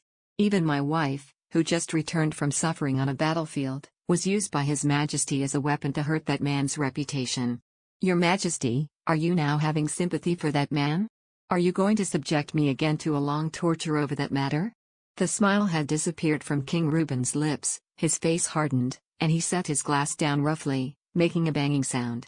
Will you finally let the matter go if I kneel in front of you? There is only one thing that I ask of you, Your Majesty. Riftan spat out his words. Please do not ever intervene between me and the Duke of Qua. There is no tolerating it again if His Majesty steps forward and mediates between that man and me. Are you threatening me right now? I'm asking you for a favor. Reuben, who was glaring bewilderingly at him, suddenly let out a long breath. Even if you don't growl at me like that, I will never get between the two of you again. I myself don't want to go through such trouble again. I have no intentions of meddling in whatever the two of you are doing behind my back as long as you don't delve into things like war or trial. Then, the king drank his wine in one breath and looked at Riftan's marble-like face as if to read his mood. However, if you neglect your duty as a vassal citing your hostility against the Duke, it will be a different story. You are now a reputable lord who represents the southern region. If you neglect your obligations to the royal family, the loyalty of the other nobles towards the royal family will be shaken, not to mention the knights who are worshipping the incarnation of Uiguru. From now on, a lot of people will make a great deal of whatever you do in the words that come out of your mouth. I'm very concerned about what your reluctant attendance to the Crown Prince's birth celebration will look like to the nobles. Am I not being severely criticized for being late this once? Riftan's lips twisted cynically. I have no intentions of having an ill relationship with the royal family. If that is what His Majesty is worried about, then let me take this opportunity to make it clear. No matter how great my influence and reputation grow, I am a vassal and a knight ordained by His Majesty. That fact will never change. The king's golden eyes lingered on Riftan's face as if trying to detect a lie in his words. After a moment of silence full of tension, the king's posture relaxed and he let out a dry laugh. If that is so, you should let the people know. Show them that you truly are one with celebrating the birth of the crown prince. I'll do my best. The king raised an eyebrow as if his answer did not please him at all, then clicked his tongue and waved his hand at him. All right. You may leave now. Riftan bowed his head at the king, then went out to the banquet hall once again. Then, everyone in the room who was chattering loudly all grew silent. Riftan ignored their glances and entered the arched door situated at the left side of the hall. In the dome-shaped hall filled with colorful patterned rugs, nobles dressed in silk and fur were gathered and conversing with each other. Princess Agnes, who was the lead of the conversations, was in the center and smiled brightly upon seeing him. Calypso, you came. It's been a while, Her Majesty the Princess. After excusing herself from her relatives who she was chatting with, she approached him elegantly. Riftan found it strange to see the princess in a loose-fitting dress, then turned to the person who was standing next to her. A young man with bright golden eyes and a face similar to Agnes was looking at him with curiosity. Just by looking at the young man, he knew his identity without even bothering to hear his name. Riftan bowed lightly. It's been a while, His Majesty the Prince. It's been a while, Lord Calypso. The young prince held out a hand to gesture a welcome. Isn't this our first time seeing each other again since I was little? Thank you for coming all the way here. Forgive me for not coming here sooner. As a gift of congratulations, I have brought you horses from Rakissim. I hope His Majesty will like my gift. From Rakissim? A bright smile spread on the prince's lips. Riftan looked at his young boyish face curiously. Elias Reuben appeared so youthful with his marble-white skin and slender build that it was hard to believe that he had just become the father of a child. The prince then exclaimed excitedly. What's their breed? And the color of their mane? Since Lord Calypso has chosen them, they must be of great lineage, yes? Agnes, who was standing next to him, shook her head as if her brother was absurd. You appear more joyful to receive those horses than when Abel was born. Of course Abel is adorable. He resembles his mother, so of course he's bound to be endearing. The prince spoke in a tone that seemed to resemble a child boasting about a puppy he received as a gift, then smiled. However, he's too small for me to ride and get around. The prince joked. You're killing me. The princess glared at her brother, then turned her gaze back to Riftan. Thank you for coming all the way here. The baby's room is that room over there. Would you like to see him? Riftan then nodded slowly. The prince appeared like he was dying to see the horses but could not turn down his sister's urge and started to take the lead.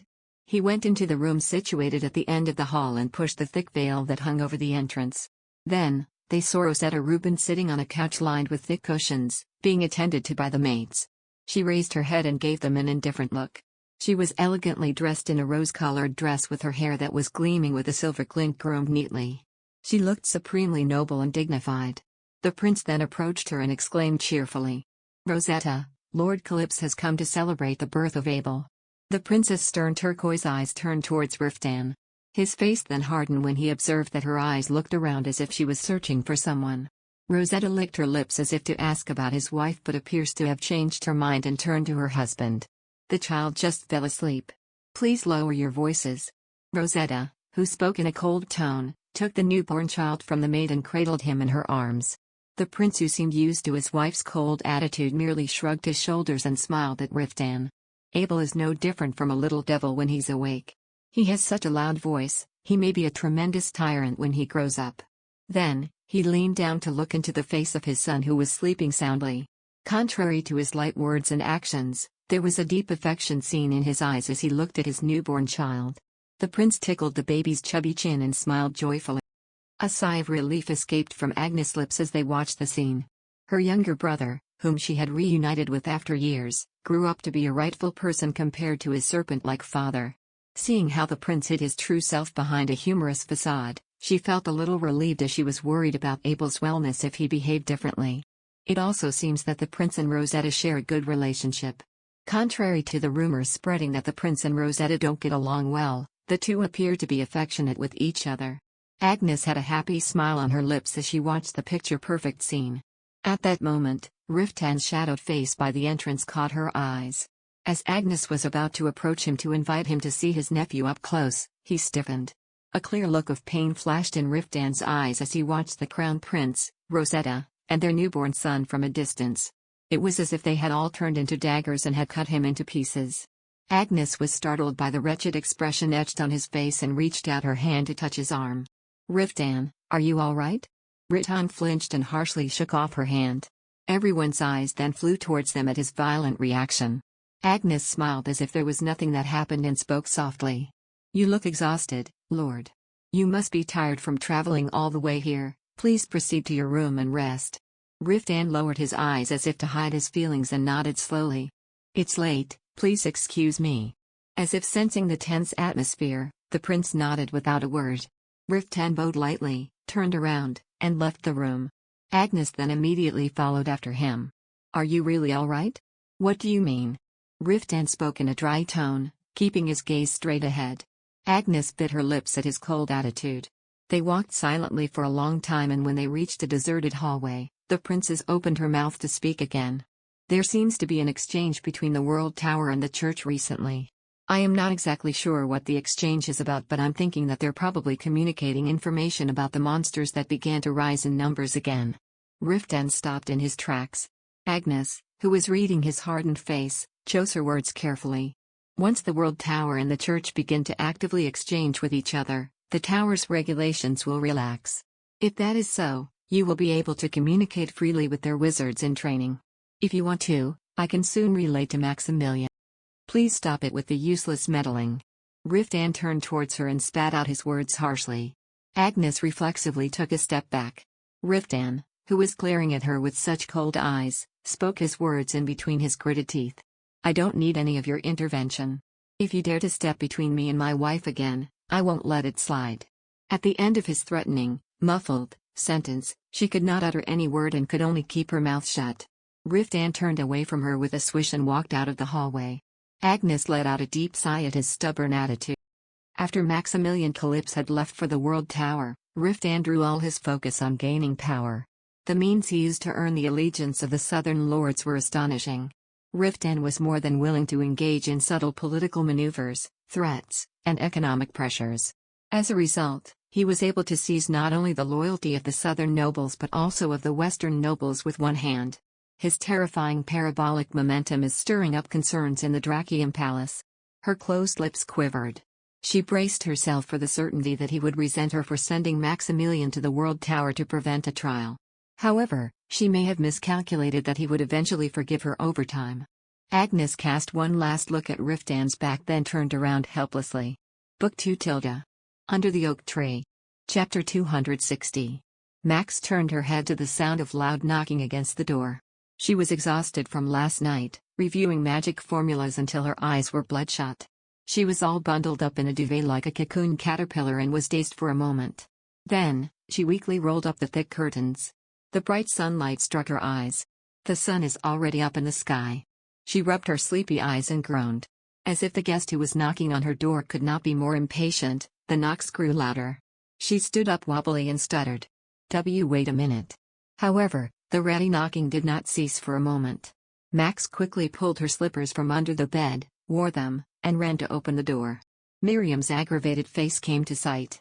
Didn't I warn you already that if this freaking beast crawls into my lab again, I'll skin it alive? She growled and waved the black cat to Max's face. Max exclaimed as she felt all the drowsiness slip away. Roy. Miriam was holding the cat by its neck, away from her to avoid its paws. Roy let out a pitiful cry, but the evil witch did not even blink an eye. Dee, don't hold him like that. Max jumped to retrieve her own pitiful cat. Give it to me. Stop being so mean to it. And what about the meanness of this damned brat? Have you seen what he has done to my lab? Miriam stood on her toes to place her hand on top of Max's head to push her down, and she grew red at the blatant insult on her height. Miriam, who was much taller and had long limbs, always used that method on her. Max shook Miriam's hand away and stared defiantly at her. It's because me, Miriam's pet, Fiore, keeps teasing Roy. That little fly-like creature was the one to taunt Roy first. And so?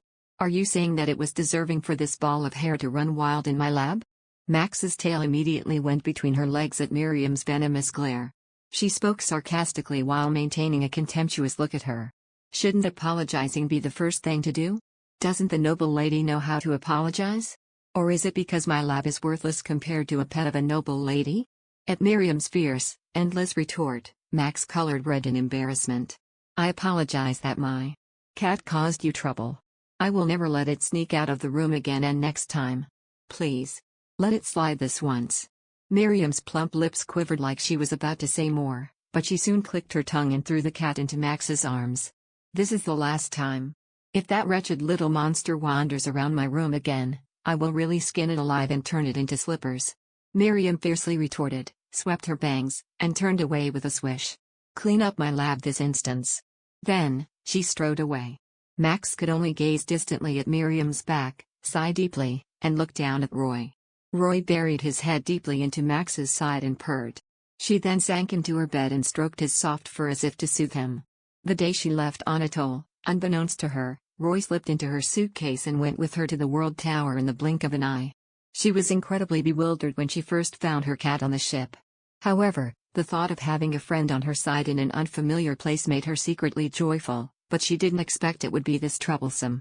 She caressed Roy's back and heaved a sigh. I told you not to enter that woman's room. That evil witch might really punish you, and do bad things to you. The cat's ears drooped, and he purred sadly. Max, who was endlessly scolding the cat, suddenly noticed that Roy's fur on his tail was slightly bent and her eyes widened. She let go of Roy to pull her curtains wider and then saw the window's half-bent latch rolling on the windowsill. Max gritted her teeth. As she had suspected, Miriam's pet Biori must have hidden and lured Roy out. She wanted to come after Miriam right away and tell her to keep her own pet in sight, but she would only be ridiculed and scolded without clear evidence. Eventually, she sighed in resignation, closed the window using a fork as a latch, then started to get herself ready to go out of her room. She had to hurry and clean up Miriam's lab before her classes started. After washing up with the water from a basin, she changed her clothes and braided her tangled hair into one piece like a vine. Then, she grabbed a mop and a broom when she suddenly saw herself in the mirror placed next to her desk. She saw a pale, exhausted face, dull eyes, and shabby clothing. She looked exactly like a young servant. If Riftan saw her like that, what would he say? Max's hand unconsciously flew to her neck as she saw her own dark eyes glaring at her face. When she left Anatole, she made the small shekel that Riftan gave her into a necklace. As she fiddled with it, a small corner in her chest tightened. Whenever she thought of Riftan, she felt a sharp pain. As she touched the shekel's charred surface, she bit her lips to erase him from her mind. She couldn't bear being apart from him. Max gathered her emotions and hurriedly walked out of the door. She had gone there even at the cost of hurting him. There was no time for her to feel depressed. She had to do her best every day, so she could return to Anatole as soon as possible. The World Tower consisted of a total of 5 towers. A giant conical tower called Erd was the center of the island. On its west is Kabbalah, which was the fire tower. Undame, the water tower, is located on its south. Sikar, the wind tower, is located on its east, and the earth tower called Gnome Hall was located on its north. In principle, wizards who had no attributes yet could freely take the classes they want to attend in any tower, but that's really just nominal.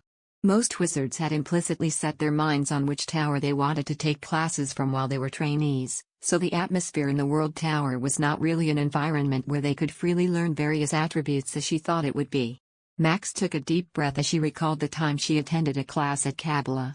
The wizards of each tower had a strong sense of competition against each other, but the wizards of Kabbalah and Gnome Hall were particularly pitted against each other, and that made Max feel like she was sitting on a cushion made of thorns the whole time she was in class.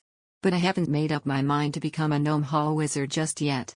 For some reason, Max was already being treated as an Earth-attributed wizard. She looked up melancholically at the towers rising above the dense grove of olive trees. Gnome Hall was shaped more like a giant's body than a tower. The dark tower was wide as if it was pressed down from above, and next to its arched, wide-open gates, was a pulley that had a huge cage around 6 kvets tall, 180 centimeters, to help wizards go to the upper floors. Basically like an elevator. Countless iron chimneys protruded from the tower walls like lint, emitting puffs of smoke. There were many other strange devices in the dark vivid castle tower. An intricate mesh of cast iron pipes like and squeaking gears like a clockwork were all over. There were also big and small pulleys used to transport objects, and a huge windmill spinning around on top of the tower. Roy began to squirm uncomfortably as they stood in front of the large, crude, cluttered exterior of the tower. And no. You have to stick to me today. Max quickened her steps as she held the cat close to her chest. A loud sound of banging hammers pierced her ears as she crossed the forest road lined with overgrown pine trees and entered the tower gates. Perhaps frightened by the loud noises that came from everywhere, Roy squirmed harder and cried sharply. Max moved quickly to appease his discomfort. She wanted to leave the cat in her room if it were possible, but if he somehow escaped again and made trouble, Miriam would not let it slide. Max muttered to Roy almost pleadingly. There's no other choice until I am able to place a repellent against Biori on the window. I promise to give you something delicious later, so hang in there, alright? What are you muttering all to yourself? As she was about to enter the communal laboratory, a cheerful voice came from behind her. 2 boys with short stature less than 5 kvets, 150 centimeters, and round reddish faces with large sacks slung over their shoulders, were looking curiously at her. Max quickly hid her cat under her cloak and gave them an awkward smile. Hi, Alec, Dean. Are you practicing for the competition in Erd? The twin brothers from the Umli tribe tilted their heads at the same time as they asked. Max stepped back and smiled blankly. That's. As she searched for the right words, Roy popped out of her cloak and sprinted towards the door, and Max hurriedly screamed his name. The cat ran across the hall and went out the door as if he didn't hear her. At that moment, Annette Goderic, who was walking into the tower just a few steps away from her twin brothers, snatched the cat by its back. Roy. Under the oak tree. Chapter 261. Max ran to her at once. Annette glared at the cat with narrowed eyes and raised her dark brown eyebrow towards Max. Is this one of the ingredients for an experiment? And no. That's my cat. Max scurried and took Roy, securing the cat in her arms. The expression on Annette's round face furrowed. Look here, Max. Just because the senior wizards come less often to supervise the common lab because of the upcoming promotional exams, it's still not a good idea to bring pets in here. It's just for tea today, please let it slide. The window latch broke. So there's no other choice, I can't leave him in the room by himself. Just this morning, he sneaked out of the room and caused a mess in Miriam's lab. Miriam's lab? Annette interrupted her words and looked down at Max's cat again. An expression of satisfaction spread across Annette's round face. Annette chuckled loudly as her chubby, calloused covered hands roughly stroked the cat's head. You're quite smart, huh, Max? Using a familiar to derange a competitor, that's very cunning and clever. Familiars like magical creatures that wizards can keep around, kind of like pets, but they can be manipulated by magic to do things. He's not my familiar. Roy is just an ordinary cat and I never intentionally tried to disrupt Miriam. Fine, all right, if you say so. She winked at Max as if indicating that she was overlooking some kind of a secret conspiracy and quickly got going with her strong muscular legs. Max stared at Annette's back in bewilderment. Most wizards didn't really tend to not try coloring other people's stories, but the three Godric siblings were an exception. Max sighed and followed the siblings into the common laboratory that was mainly used by wizards in training. As she entered, the first thing that caught her eyes was the huge flame emitting from the furnace. The twins were placing firewood and coals into the furnace, and underneath, manning the bellows, was the other man, much taller for people who come from the Umley tribe. Next to them were around 3 to 4 trainee wizards, tapping iron with a hammer, seemingly making magic tools. Max drew her robe's hood to her face and walked to the relatively quiet corner of the room to avoid the heat. As she tossed her bag over an old desk by the window, she carefully lowered Roy, and the cat quickly crawled under the desk and curled up into a corner. The cat seemed to be terrified of the unfamiliar environment around him. After caressing Roy's back to comfort him, Max pulled out the magic spells and formulas she had organized all night. The older Godric twins, who had been pouring charcoal into the furnace, sprinted to Max and gazed at the parchment curiously. Is that the magic spell that you'll show for the presentation? Show me, I'll go over it for you. Alec reached out his chubby, charcoal black fingers and Max quickly pulled the parchment away. Wash your hands first. You're too meticulous even for a noble woman. Alec frowned and rubbed his dirt-covered hands across his greasy apron and snatched the parchment away from Max, who let out a small squeak. There was a black smudge on the edge of the parchment, but the older Godric twin did not seem to care and flipped over it. The Gnome Hall's honor is at stake in this competition. If you're planning to show just some silly magic, I will instantly challenge your eligibility to compete. This time around, we really have to defeat and hit the pride of the Kabbalah wizards. It seems everyone keeps forgetting. I haven't decided to become a wizard of Gnome Hall just yet. I'm still learning my affinity for fire magic. The Godric brothers, who were going over the magic spell she had designed, raised their heads in a flash and looked at her in bewilderment. Not only them, but the other wizards who were hammering steel by the anvil, casting fiery sparks, casted sharp gazes at her. Max hunched her shoulders. She felt like she was being treated like a traitor. Alec clicked his tongue and spoke as if he pitied her. You still haven't given up? Maximilian, you don't have an ounce of talent for fire magic. He's right. Your affinity to fire magic isn't going anywhere. It's better for you to rather try becoming a water wizard. At least you have an affinity for water magic. Although it is very minuscule. My water magic affinity is better than that. Then why didn't you take up classes at Undame this semester? Max kept her mouth shut at Dean's sarcastic question. Truthfully, her magic affinity was clearly inclined towards earth no matter what angle it was viewed from. She also had some affinity to water magic, but as Annette said, it was little. To add to that, water and earth properties were usually unrelated to each other, and because of that, she was nicknamed Muddy throughout her basic lessons that she took at the water tower. Annette, who was well aware of that, took off her leather gloves and smirked at Max. Just stop it and give up, Max. You don't have an ounce of talent for fire magic, and you don't really get along well with the water wizards. The senior wizards naturally assume that you will get the mark of the earth. That's right. It's better to be called the Titan here than Muddy in the water tower. Alex said with a mischievous smile as he looked up at her. Max looked around the 13 trainee wizards of the Gnome Hall with melancholic eyes. All of them were short, had round faces, and thick wool-like hair. Most of the wizards with earth affinity in the World Tower were from the Umli tribe. The Umlas were descendants of ancient dwarves and had an inherently strong earth and fire affinity. They also showed excellent talent in smelting steel and crafting magic tools. Max was able to quickly learn various types of magic training with them. However, the more time she spent training in Gnome Hall, the more she felt like she was straying away from the image of the wizard she dreamed she would be. Strictly speaking, wizards with earth affinity were closer to magic tools craftsmen rather than wizards. She let out a sad sigh as Agnes, who had fire affinity, appeared in her mind. When she first entered Nornai, she was inflated with a dream of becoming a fire wizard like Princess Agnes. She wanted to be a powerful wizard that Riftan could somehow rely on. However, as soon as her mana affinity test results came out, her expectations became fleeting and shattered. Her mana's fire affinity had the worst results. Usually, those with earth affinity also have a certain affinity to fire. Yet of all things, you have an affinity to water. It's a very unique case. Dean shook his head and Alex added to his statement. But still, you show excellent talent for magic on the earth element. If you give up on your lingering for fire magic affinity, your future will be much more solid. Max refuted their statements with a dissatisfied expression. But I want to learn how to attack with magic. Wizards with earth affinity, no matter how excellent they are, they can only support from the rear during battles. Yeah, there's nothing so special about defensive magic. Annette, who was examining a wyvern statue made out of steel, replied sarcastically. If you want to learn attack magic using earth elements, you should go to a higher level.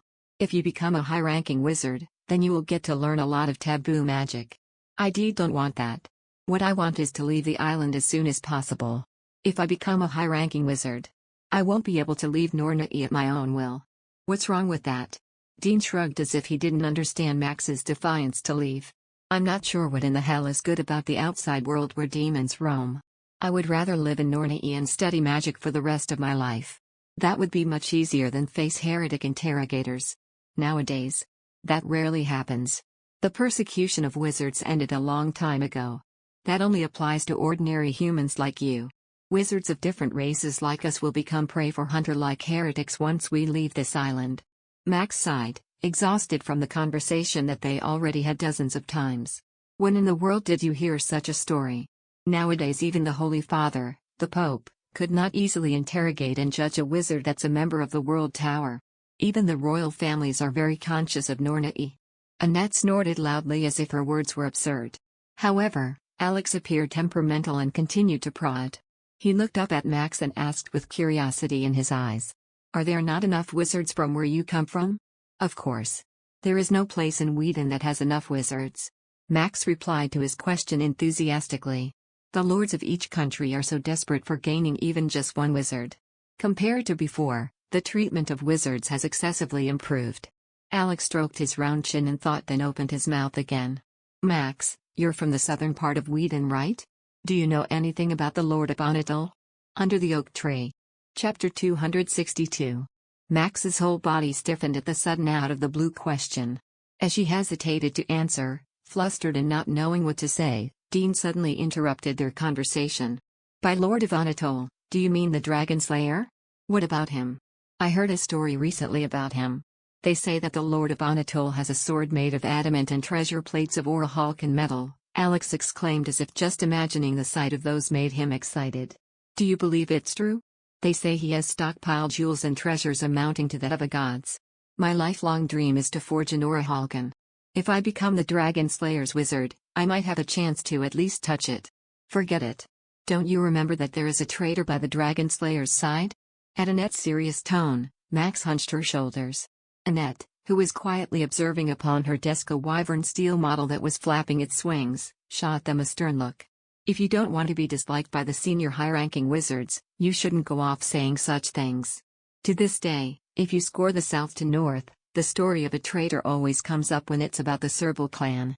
As the story about the clan that ruled the Ur Tower was discussed, Alex's face darkened for a moment. Max swallowed dryly. Ruth Serval's notorious reputation was more widespread in the World Tower than she had expected.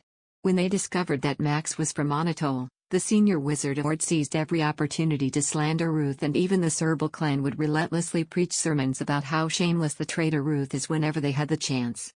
Fortunately, the trainee wizards were not aware that she was from Monotol. What they only knew was that she was from the southern region of Whedon. If they found out that she had learned magic from Ruth Serble, they would have roasted her as much as the high-ranking wizards did. Most of the trainee wizards who discovered that the World Tower's rules became more restricted because of Ruth, who had escaped from Nornai without permission, harbored a deep grudge against him. Max then hurriedly changed the topic, wanting to avoid any spark. Enough with the chit-chat. We have a lot to prepare for the afternoon classes. We haven't gone over the magic spell you made just yet. The Gnome Hall's honor is at stake in this competition. Right. And what's more is that your competitor is Miriam of Kabbalah. That woman is said to bite at every loophole of her opponent. If you're only half prepared, you will be humiliated in front of everyone. Max narrowed her eyes and glared at them. Before you worry about my own business, why don't you start worrying about your own assignments? If both of you fail to finish translating the ancient language assignment within the deadline, you will be disqualified from the promotion exams. The Godric twins' faces turned blue at once. Max snatched her magic formula from Alex's hand, rolled it up, and shoved it into her bag. And for your information, my magic spell will be reviewed by Professor Landon. You don't have to worry about it. Professor Landon? Annette, who was looking down at her own work delightfully, immediately raised her head. Landon was the headmaster of the Gnome Hall, a wizard from the Umley tribe famous for his meticulous and eccentric attitude. Annette raised an eyebrow. She was well aware that that man treated the apprentice wizards like a nuisance. That's new of that twisted old geezer to do. Professor Landon. Seems like he's paying a lot of attention to the competition. Max exhaled heavily in an attempt to shake off all the pressure. However, she felt considerably burdened deep inside. It wasn't only because of the fact that she would be representing the apprentice wizards of Gnome Hall. Depending on the result of her presentation, it would be decided whether she would be included in the ceremony of receiving an official magic attribute the following year. Usually, apprentice wizards were to undergo 4 years of training before being awarded their official magic attribute. In rare cases, those who were recognized for their talents and qualifications were awarded after only 3 years. Because of that, she studied day and night to complete the necessary theoretical courses to become a high-ranking wizard, and she had been conscious of making her grades on the higher side. If she got a good evaluation on her presentation for the competition, she would be able to leave Nornai by next spring. If it pans out well, I will be able to return home. Max felt her heart beating loudly against her chest.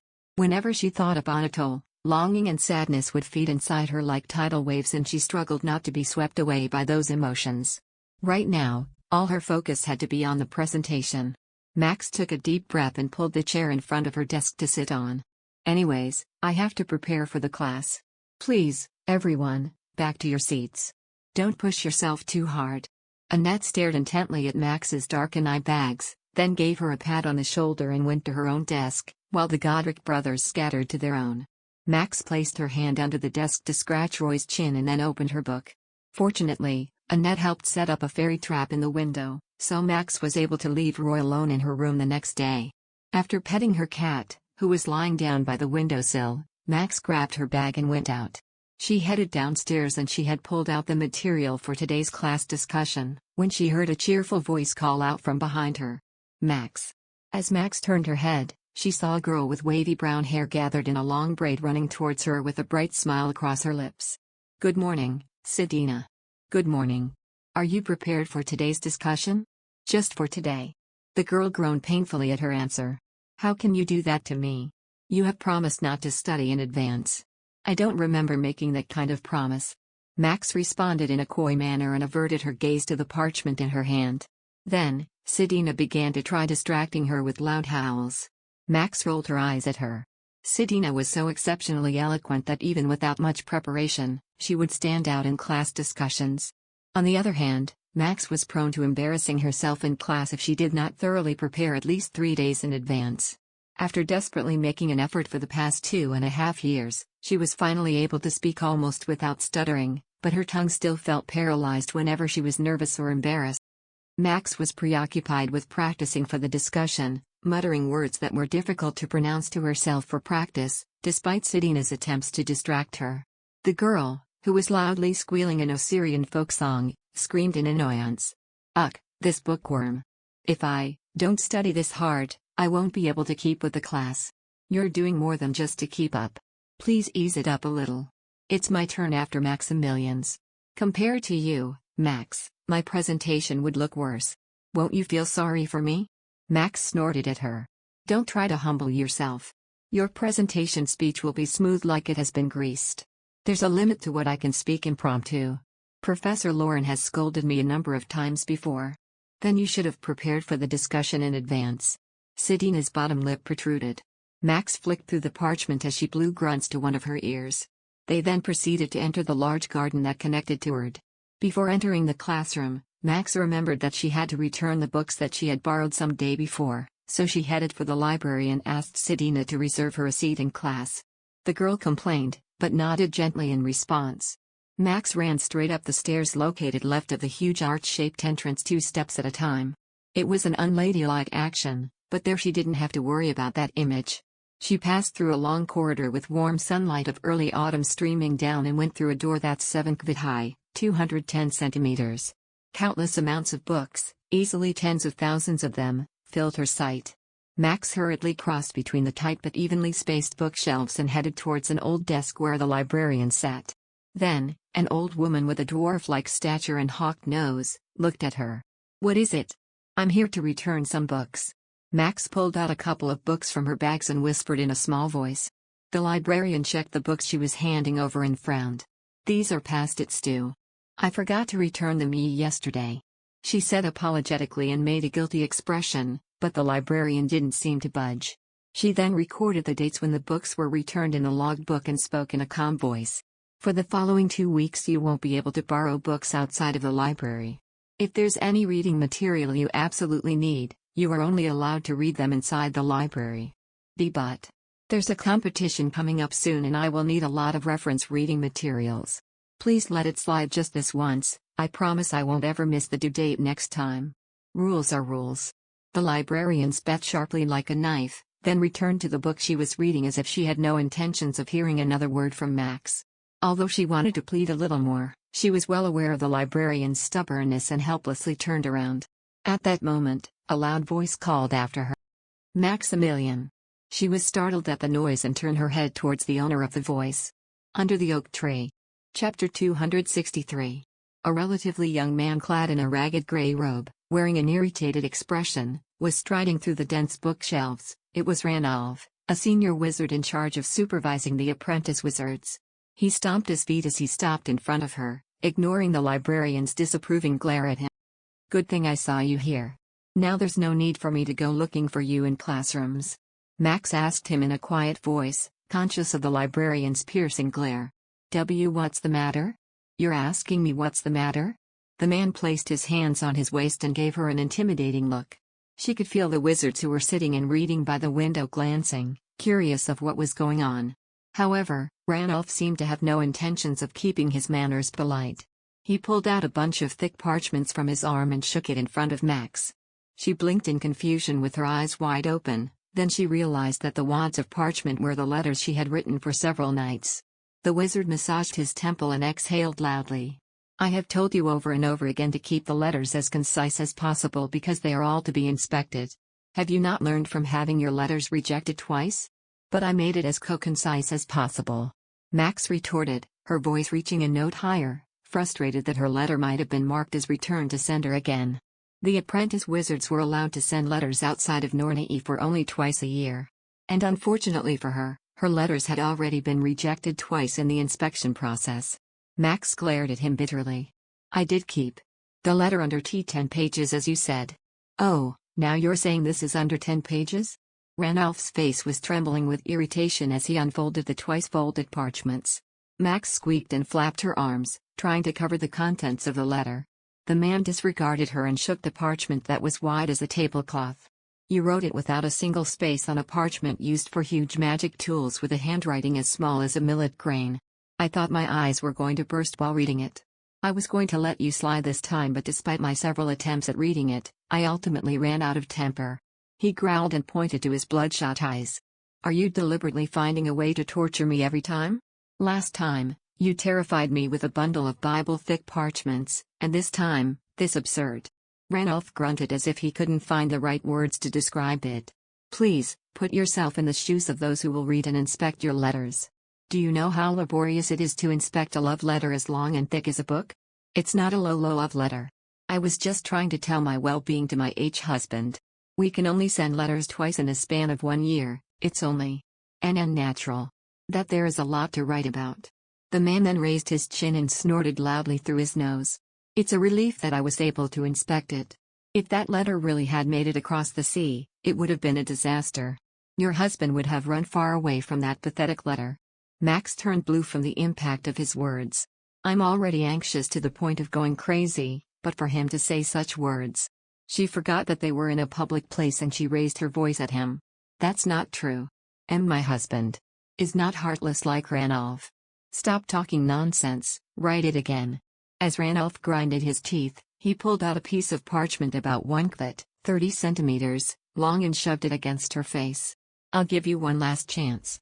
The letters will be sent on a ship in 2 days, so you should finish writing by tomorrow. On a font this size.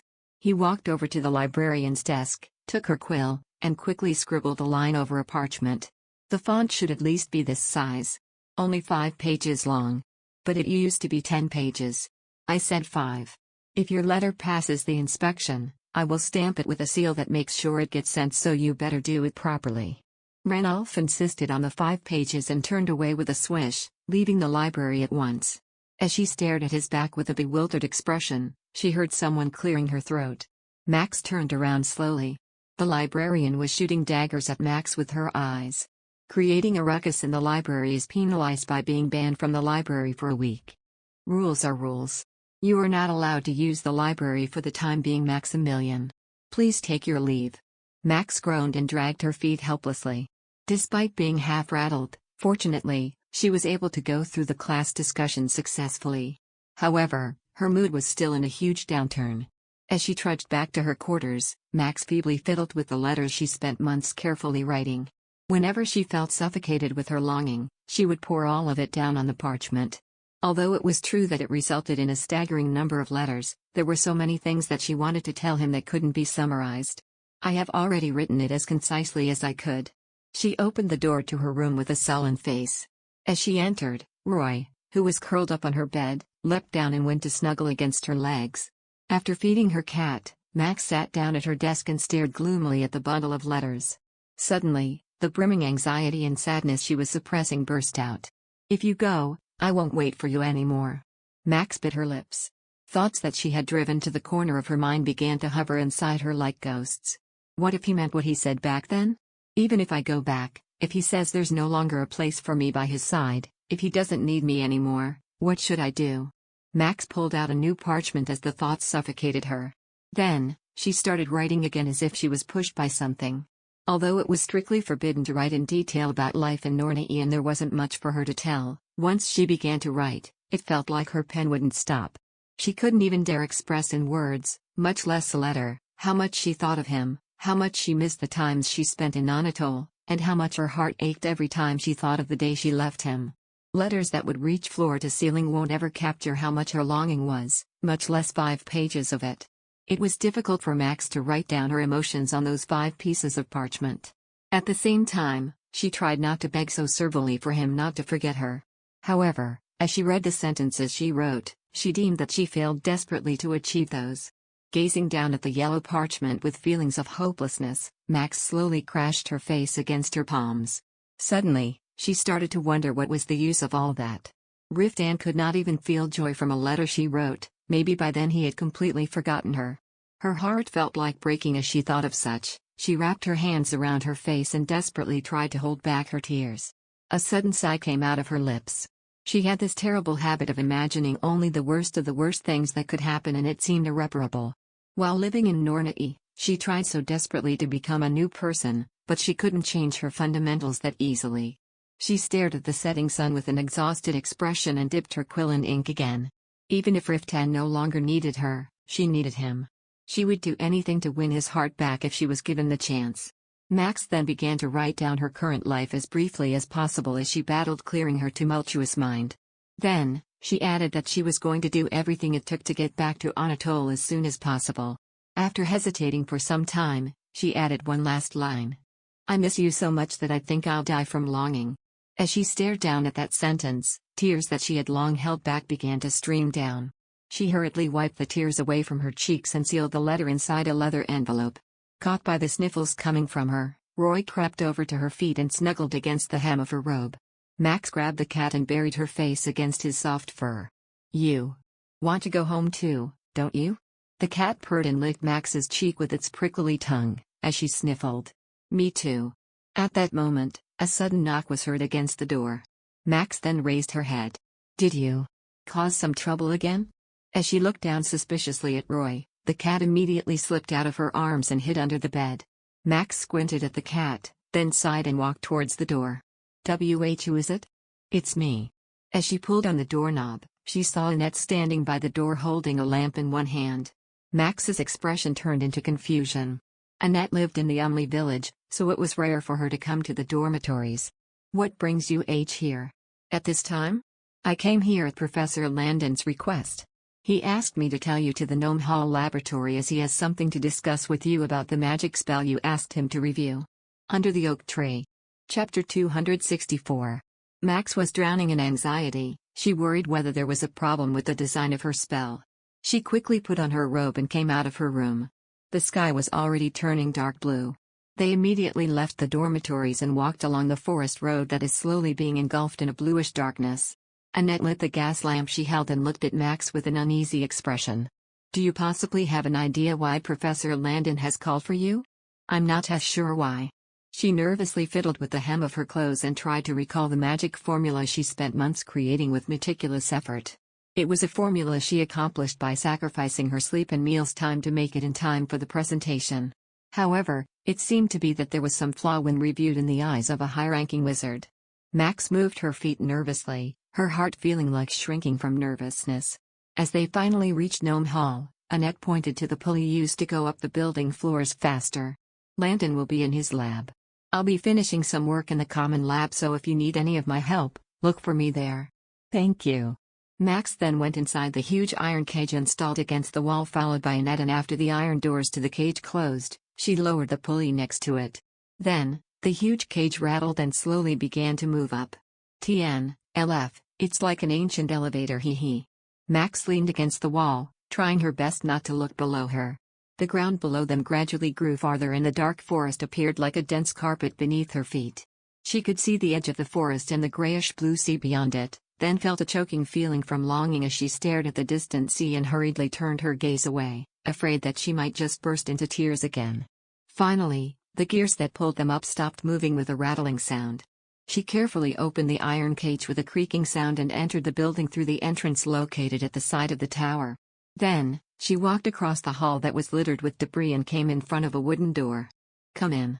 As she knocked on the door gently, she heard a hoarse voice coming from inside. She then pulled on the knob and entered. Inside the large room cluttered with books, a fat old man was sitting by the fireplace while reading a book. Pardon me for calling you at this hour. I thought of putting it aside until tomorrow, but it would be better to discuss it while there are few people around. The man said as he closed the book he was reading. Max's expression turned into worry. May I know what's the matter? First, sit down. He pointed his chubby finger to the chair opposite of him. As Max followed obediently and took a seat, Landon pulled out a wad of parchments from his stack of books. She recognized at once that it was the magic formula that she had submitted. He laid out the design on his lap and stared at it for a long time before he began to speak. As you may have guessed, I called for you to discuss this magic formula. Was there something wrong with my magic formula? The man then shook his head. No, not at all. Rather, it's the opposite. This magic formula is groundbreaking. It is beyond believable that a mere apprentice that had been in the tower for less than 3 years had designed it. Max, who was brimming with nervousness, widened her eyes at the unexpected praise. It was a magic formula she made with utmost effort, but she did not expect to receive such an evaluation from the headmaster of the Gnome Hall.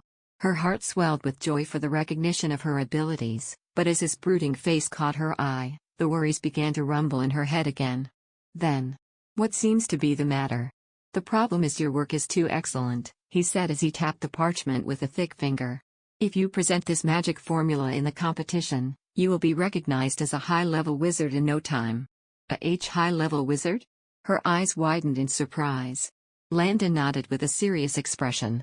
As you may already know, if you become a high-level wizard, you may study freely with great support from Nornai. In exchange, there will be a lot of restrictions regarding you leaving this island. Blood instantly drained from Max's face. Her eyes filled with terror as she looked at Landon and the design she had made. Her breath hitched as if someone's hands were around her neck. I don't understand. I put a lot of effort creating this magic formula. But never did it cross my mind that it would be such a great magic. Compared to high-level magic, the structure of it is rather simpler. Having high complexity of magical structure does not connote excellence. Rather, it is better to use a simple structure for practicality. Because of that sense, this design that you have created is a masterpiece. Landon picked up the design and read over it with newfound wonder, then frowned. However, it would be impossible for this magic to be put into practice. I am quite sure that Horde will deem your magic as taboo. It's a pity. We have to be conscious of the church, so no matter how excellent of a magic it is created, it only rots inside the tower. Landon heaved a heavy sigh. Max's expression couldn't be hidden. She couldn't believe that she had made a magic so great and blinked with a blank face.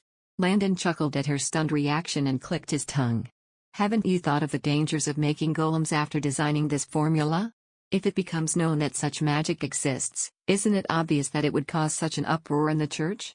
Magic that has something to do with monsters is strictly prohibited by the doctrines. But golems aren't monsters. From what I have studied, golems are some kind of magic tools. If we look back at historical rare records, back in the golden age of the Rome era, they created an army of golems to fight against monsters. Golems created in that way are now attacking humans indiscriminately. Because of that, people outside this island regard golems as monsters, don't they? Nowadays, that's the common perception of people. Landon waved her parchment. In conclusion, the magic formula that you created is a spell for creating a monster. If they find out that such magic exists, how do you think the church will react? Max was frozen with fear, unable to utter a single word out of her mouth. She was finally able to fully grasp the depth of the predicament she was in, so she snatched her design from his hands. Landon's eyes widened, surprised by Max's sudden action. She then crumpled up the parchment and tucked it into the pocket inside her robe. I'll pretend that this magic formula doesn't exist. Professor Landon, please do that as well. Landon's mouth dropped in confusion. But what about your presentation for the competition? I'll make a different magic formula. Please, pretend that you didn't see this. I still haven't told anybody about this formula yet. If we keep it like this, no one else will know. Suddenly, she remembered that the Godric twins had gone over her design to review it. However, she thought that there was no way they could have deciphered her formula in such a short time. And even if they did understand the contents of her design, she would disregard it if she was questioned. Max spoke pleadingly. I have no intentions of staying in the World Tower.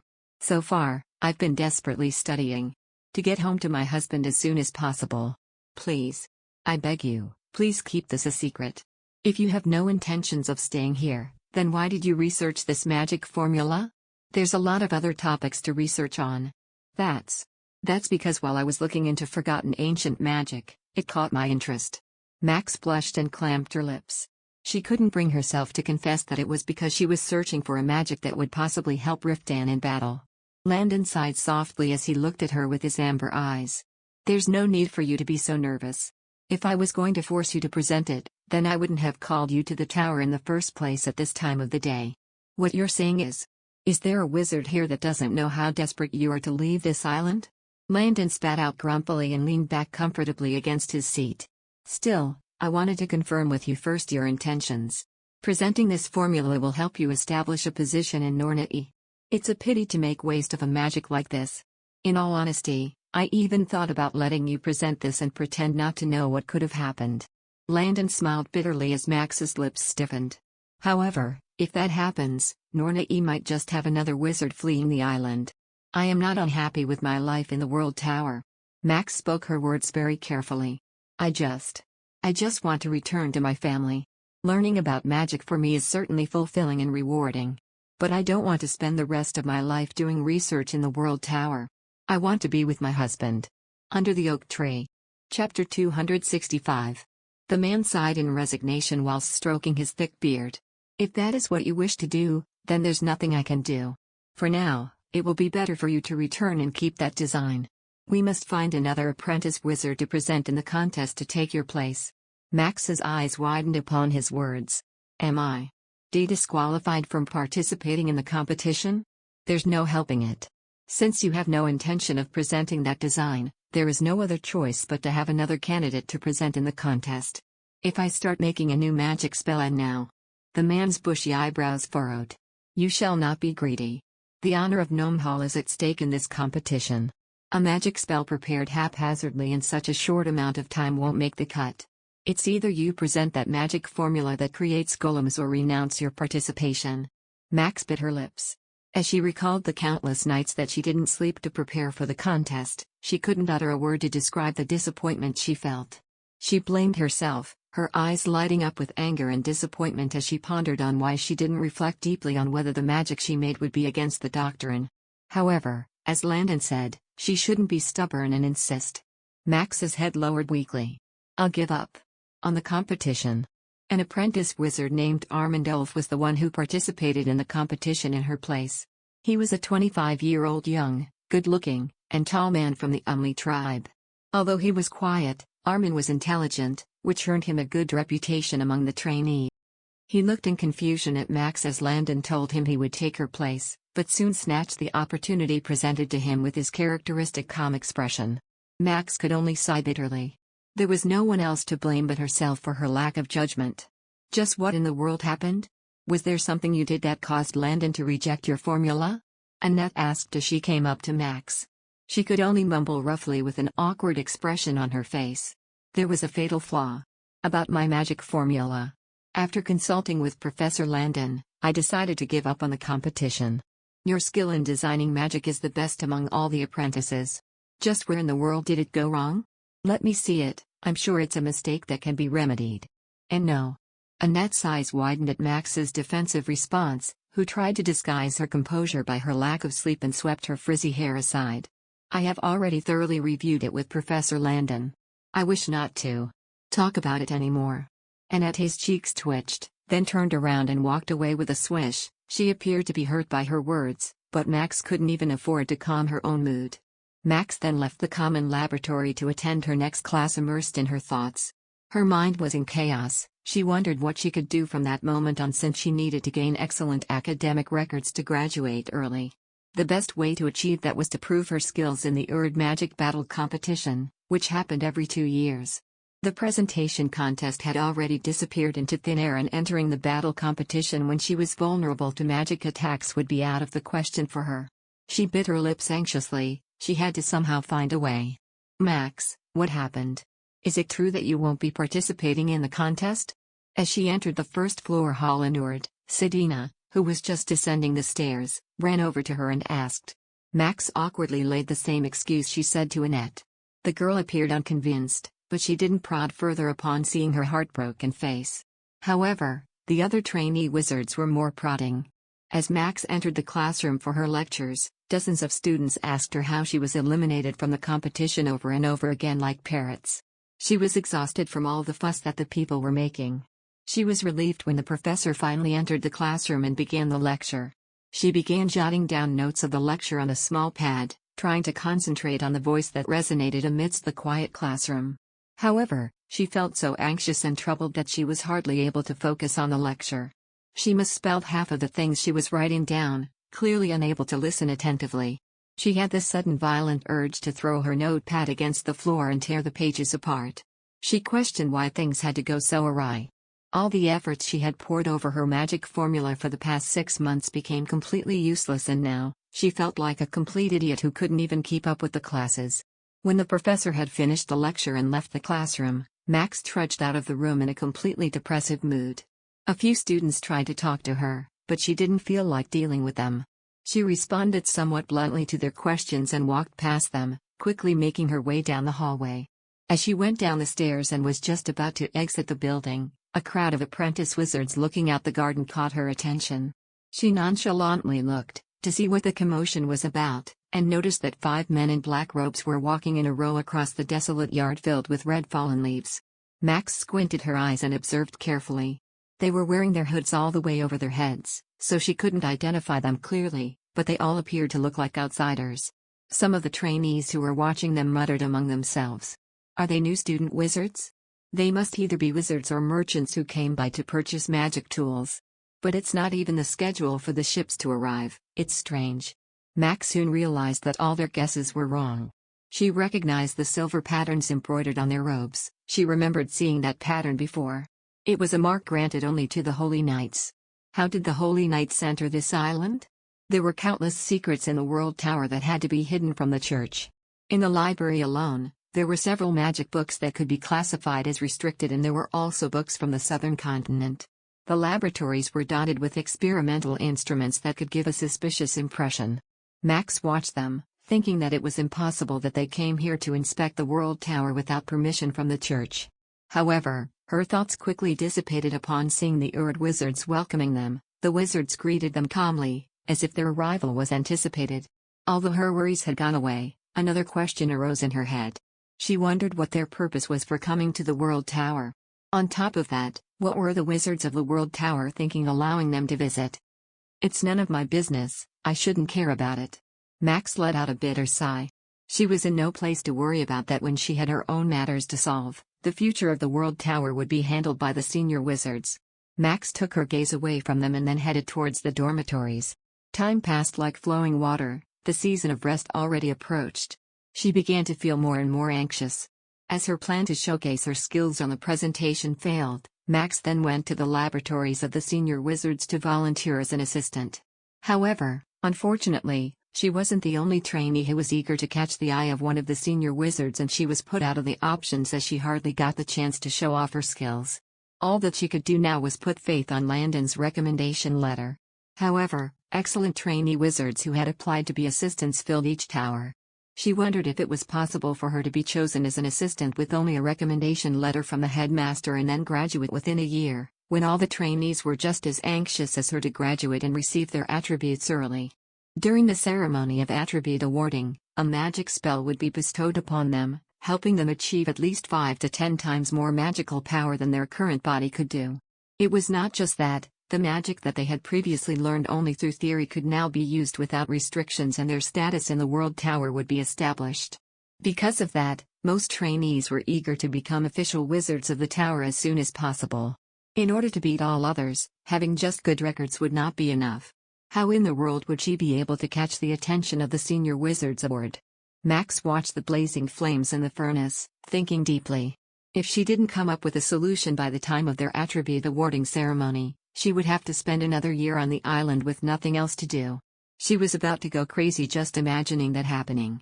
The following spring it would be exactly 3 years since she had arrived there to that island. Enduring those 3 years was extremely difficult, and spending another year waiting. Suddenly, tears welled up in her eyes and Max hurriedly wiped them away from her face with her sleeve. She wanted to see Riftan so badly that she couldn't bear it. She missed the feeling of being embraced tightly in his wide arms, his low voice that sounded a little husky in the morning, the texture of his smooth, voluminous hair when wrapped around her fingers, and the gentle caress of his hands against her back and her face. She was dying to see him, even if she would be met with his angry face. Max sat down in front of the furnace with her reddened eyes and buried her face against her lap. At that moment, a loud voice called out from behind her. Max. Under the oak tree. Chapter 266. Max was startled by the voice and turned around. Annette was striding across the common lab. Landon is searching for you. You must come see him in his room right now. Annette shouted loudly as if not accepting her voice being drowned out by the sound of metals being hammered, piercing Max's ears. Her tears welled up from the loud voice that seemed to break her eardrums. What's the matter? Annette only shrugged her shoulders. Max heaved a sigh and left the lab. Crossing the hall and walking straight to the huge steel cage used to climb floors, she wondered why she was being summoned again. After asking a passerby holding firewood to operate the pulley, she opened the cage and went inside. After a while, the steel mechanism rattled and slowly began to climb floors.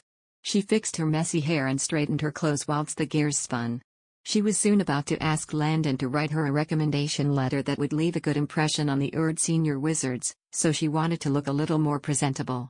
Although he praised Max's skills and abilities, Landon may favor those from the Umli tribe as they were his own people. She tried to flatten her wavy hair with her palms as much as she could. Finally, the gears of the pulley stopped. Max carefully opened the gate of the cage and headed to the arched door. She knocked and asked for permission to come in. "Please excuse my entrance." Max slowly pulled the doorknob. Inside the room was Landon and a lean-built man sitting opposite each other. She was expecting Landon to be alone in his room and her eyes widened in shock. The man, who was sitting with his back turned to her, looked at her with his cold, blue-gray eyes. Max recognized him and froze. It was Kalto Serbal, a wizard from the Serbal clan. She had heard that he was one of the most influential elder wizards in Nornai. Max took a step back, thinking that she went there mistakenly. "I heard that you were looking for me.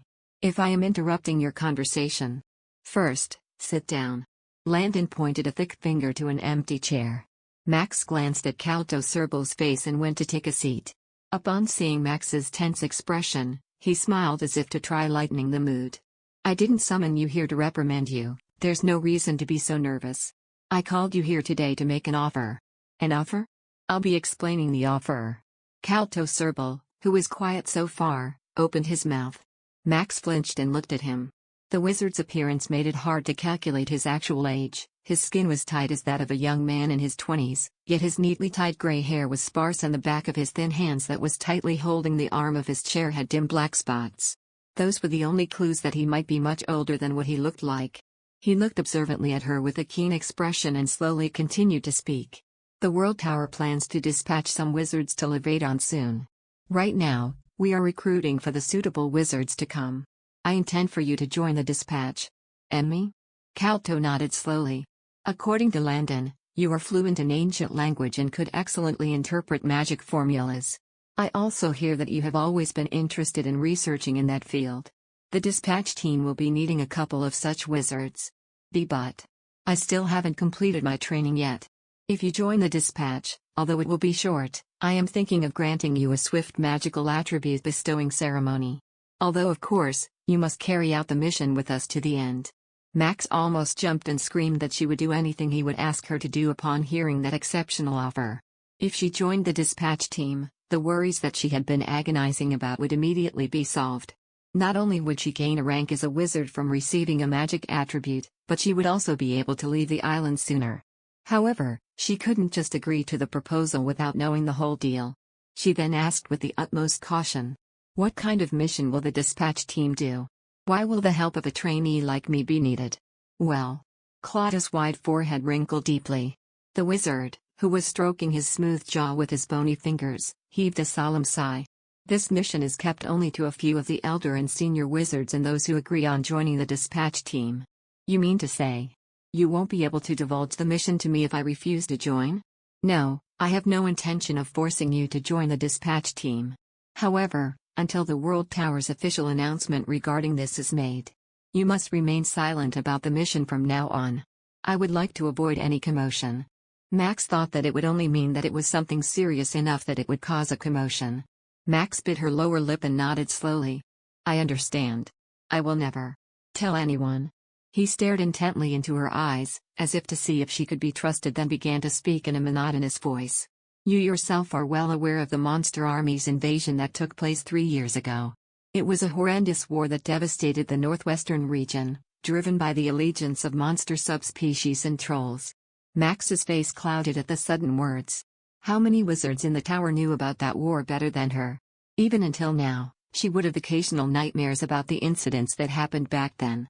Max nodded with a stiff expression. "Yes, I am well aware.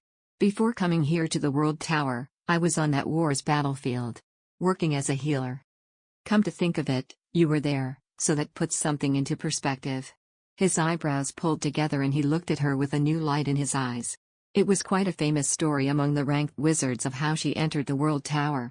Kalto's smooth nose bridge wrinkled with his thoughtful expression and continued to speak again. "There are lots of questionable things about that war. The monster subraces were armed with sophisticated weapons and armor. They also had a surprisingly systematic system of command. Do you realize what that means? It means that someone is behind that, transforming thousands of demons into soldiers for a long period of time. Perhaps, beyond Pamela Plateau, Those monsters have already achieved a high level of civilization. The church was concerned about that possibility, so they persistently tracked down the remnants of the scattered monster army. However, pursuing them was difficult due to the barren and rugged terrain of that area.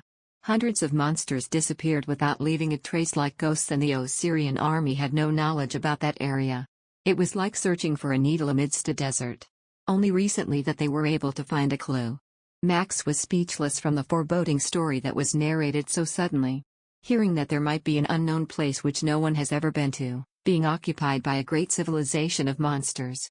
She was horrified by just imagining it. Max swallowed dryly and carefully opened her mouth to ask. Is that why a dispatch team is being sent? To investigate on that clue? Yes. The Great Church of Osiria has been secretly asking for us to cooperate.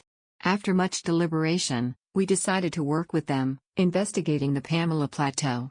Max frowned as she recalled the holy knights who had come to visit the World Tower over a month before. Although the church now tacitly acknowledged their existence, the Great Church was once one of the institutions that terribly persecuted wizards.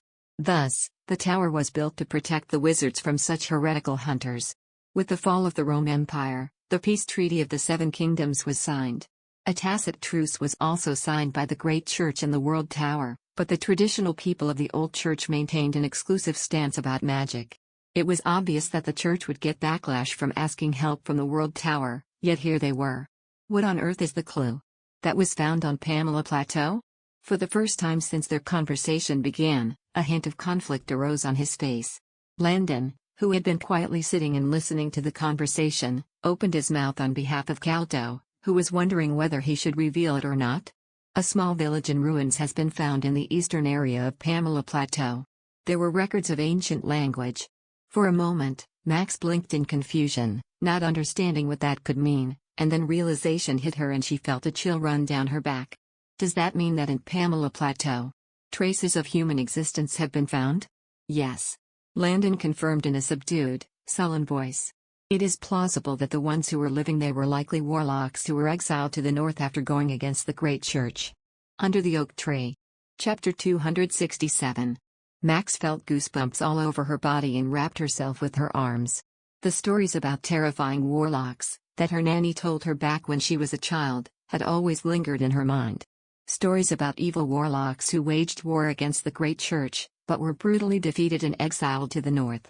Fear gradually grew in her stomach as she realized that those were not mere legends, but actually existed. She spoke in a shaking voice. Does that imply that the exiled warlocks were the ones leading the war from behind? Nothing is certain just yet. Although it is true that they found traces of the existence of what is believed to be warlocks, it seems that they left the place a long time ago. However, records and various relics that they left behind remain. The Great Church wishes for us to investigate them ourselves. They think that it will lead to clues where the monsters could be hiding. This is a very grave matter, Caldo said bitterly. If it turns out that warlocks are indeed behind the war, the persecution of wizards may just begin again. In order to prevent that from happening, the World Tower has decided to actively cooperate with the Great Church. Why would a trainee like me be recruited to such an important mission? It would be better to form a dispatch team involving veteran wizards. As you already know, high-ranking wizards have restrictions on leaving the tower. Right now, there are only 3 high-ranking wizards in Urdu who are allowed to leave the island, that is me, Selik, and Anton. Other than us, the rest of the high-ranking wizards are either too old to withstand the journey to Pamela Plateau or they are vehemently refusing to leave the island. The 3 of us are not enough to form a team to investigate, and so we decided to recruit a few skillful ones among the trainees. And in particular, we need a wizard who has affiliations with the Earth element. Landon heaved a heavy sigh. Earth element wizards who are currently living on the island are all from the Umli tribe. Unfortunately, Umli wizards are strictly reluctant on going outside Nornai, and I highly doubt that the church would be willing to accept wizards coming from a different race. And so, you want me, an ordinary human, to join the dispatch team? Max nodded her head understandingly. She didn't want to undermine her skills, but there were several wizards in the World Tower who were far more superior than her. That was the reason why she did not understand why such an offer was being given to her. If I had deemed that you are lacking skills and ability, I wouldn't have suggested recruiting you, Landon said in a disappointed tone as if he was offended by Max. I have thought of giving the opportunity to another trainee, but I have decided that you are best fit for this mission. You are one of the best trainees of Gnome Hall." Max's face turned red. Joy and surprise welled up inside her for being valued so worthy. Although she was not able to present her magic formula for creating golems, Landon appeared to be deeply impressed with it. "Now, how should we move on from here? Will you be joining the dispatch team?" Calto asked, leaning his back against the chair as if he was exhausted from the long conversation. Max hesitated to utter an answer. It was a very dangerous mission after all. The journey alone to Pamela Plateau would take at least a couple months. However, if she didn't grab that opportunity, she would have to stay another year and a few months more on that island. Max bit her lips. She thought that it was too selfish of her to go on a very grave mission because of her intention of seeing Riftan much sooner. However, she longed to return to him even if she had to swim across the sea. As time passed, it felt like his feelings would go further away from her and she felt more and more anxious. After a long silence, Max finally opened her mouth to speak. "Yes. I will be joining the team." A week later, Max headed to the 7th floor of Ord to receive her magic attribute. Among the trainees who were also there were Keel, who was a modest boy, 2 male students from Undame whom she barely knew and spoke to a few times, Miriam, Sedina, Annette Goderic, and Armand Dolph.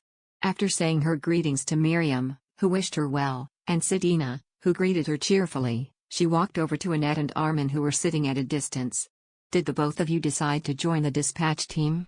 Max's eyes looked astonishedly between them, well aware of how reluctant the Umli tribe are to leave this island.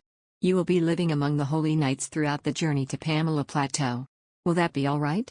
There were no other suitable wizards. Armin replied bluntly. "As you can see, I am the tallest among the Umli trainees. If no one will reveal that I am from Umli tribe, the priests won't be able to notice that I'm a descendant from a different race. I'm also one of the tallest among the Umli tribe. Moreover, I'm a woman. There would be plenty of room for someone of this height, right?" Annette grinned as she pointed a finger on the crown of her head. Indeed, Annette's height is just a little less than 5 foot, about 150 centimeters, which was taller than those of the average Umli men, and Armin was about a finger taller than Max. Both of them were too big for their height and appeared a little out of proportion, but not enough to be suspected that they did not appear like ordinary humans. "More than us, I'm worried about you. Will you be able to make the journey all the way to Pamela Plateau given your clumsiness?" Annette sneered as she looked up and down at Max, who glared at her furiously. "I'm the only wizard here who had an experience in expeditions." Besides Annette and Armin, the other wizards who were chattering among themselves, turned to look at Max, her loud voice catching their attention. She felt a little daunted by their doubting glances, but she continued to build her reputation. "That makes me different from all the trainees here." "Oh my, I see." Annette mocked her openly. As soon as she was about to retaliate, the door opposite to the room where they were waiting opened. Calto Serbil and 4 other wizards assisting him entered.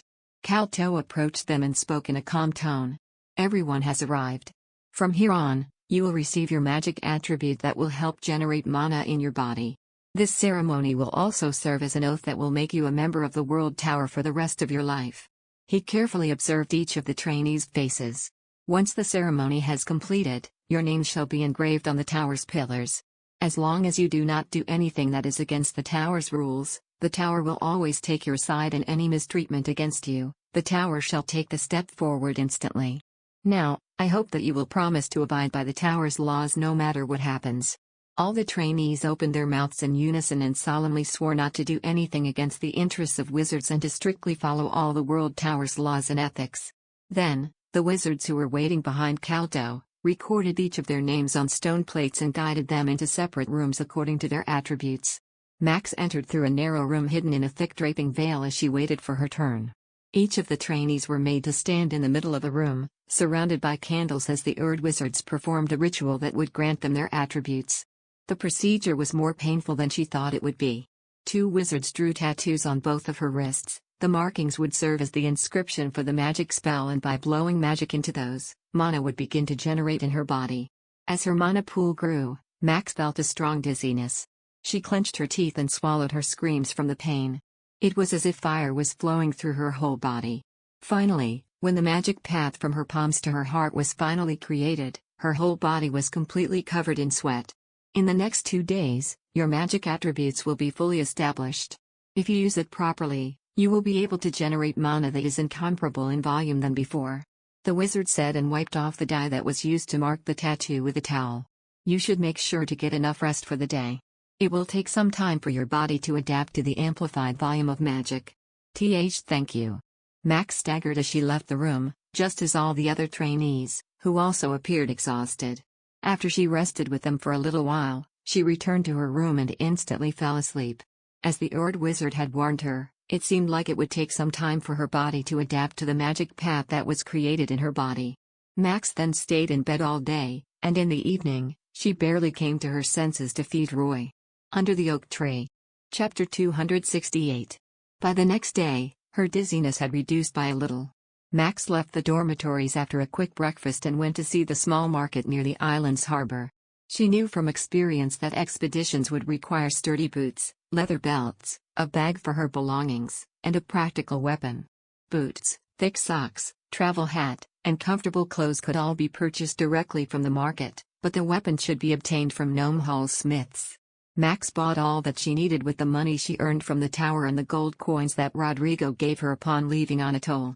Clothing for the winter season was quite bulky, so even if she only brought those that she really needed, her luggage was still far from being light. Max loaded her luggage into a small cart she borrowed from the tower, then climbed up to hold the donkey's reins and drove her way out of the market. After climbing the wide hill and traveling for about half an hour, the hostel building finally appeared. Max then carried her luggage to her room and headed to the temple connected to the center tower to attend a meeting of the dispatch team. There were nearly 20 wizards gathered. All the archmages wore dark reddish-brown cloaks while the apprentice wizards, who had just received their magical attributes, were wearing casual clothing. Max walked over to Sedina, who was waving a hand for her to come over, and carefully observed the other wizards present. There were 3 wizards who came from Kabbalah, 3 from Sigur, 2 from Undame, and 8 people who had just become ordinary wizards, a total of 16 wizards gathered. The total number of the dispatch team would be 19 if the 3 Erd wizards who had yet to arrive were counted. Max frowned at their number, which was a bit low for a dispatch team. I don't think there are any high-ranking wizards from Gnome Hall who will join, Armin sighed at her mutter. It's as expected.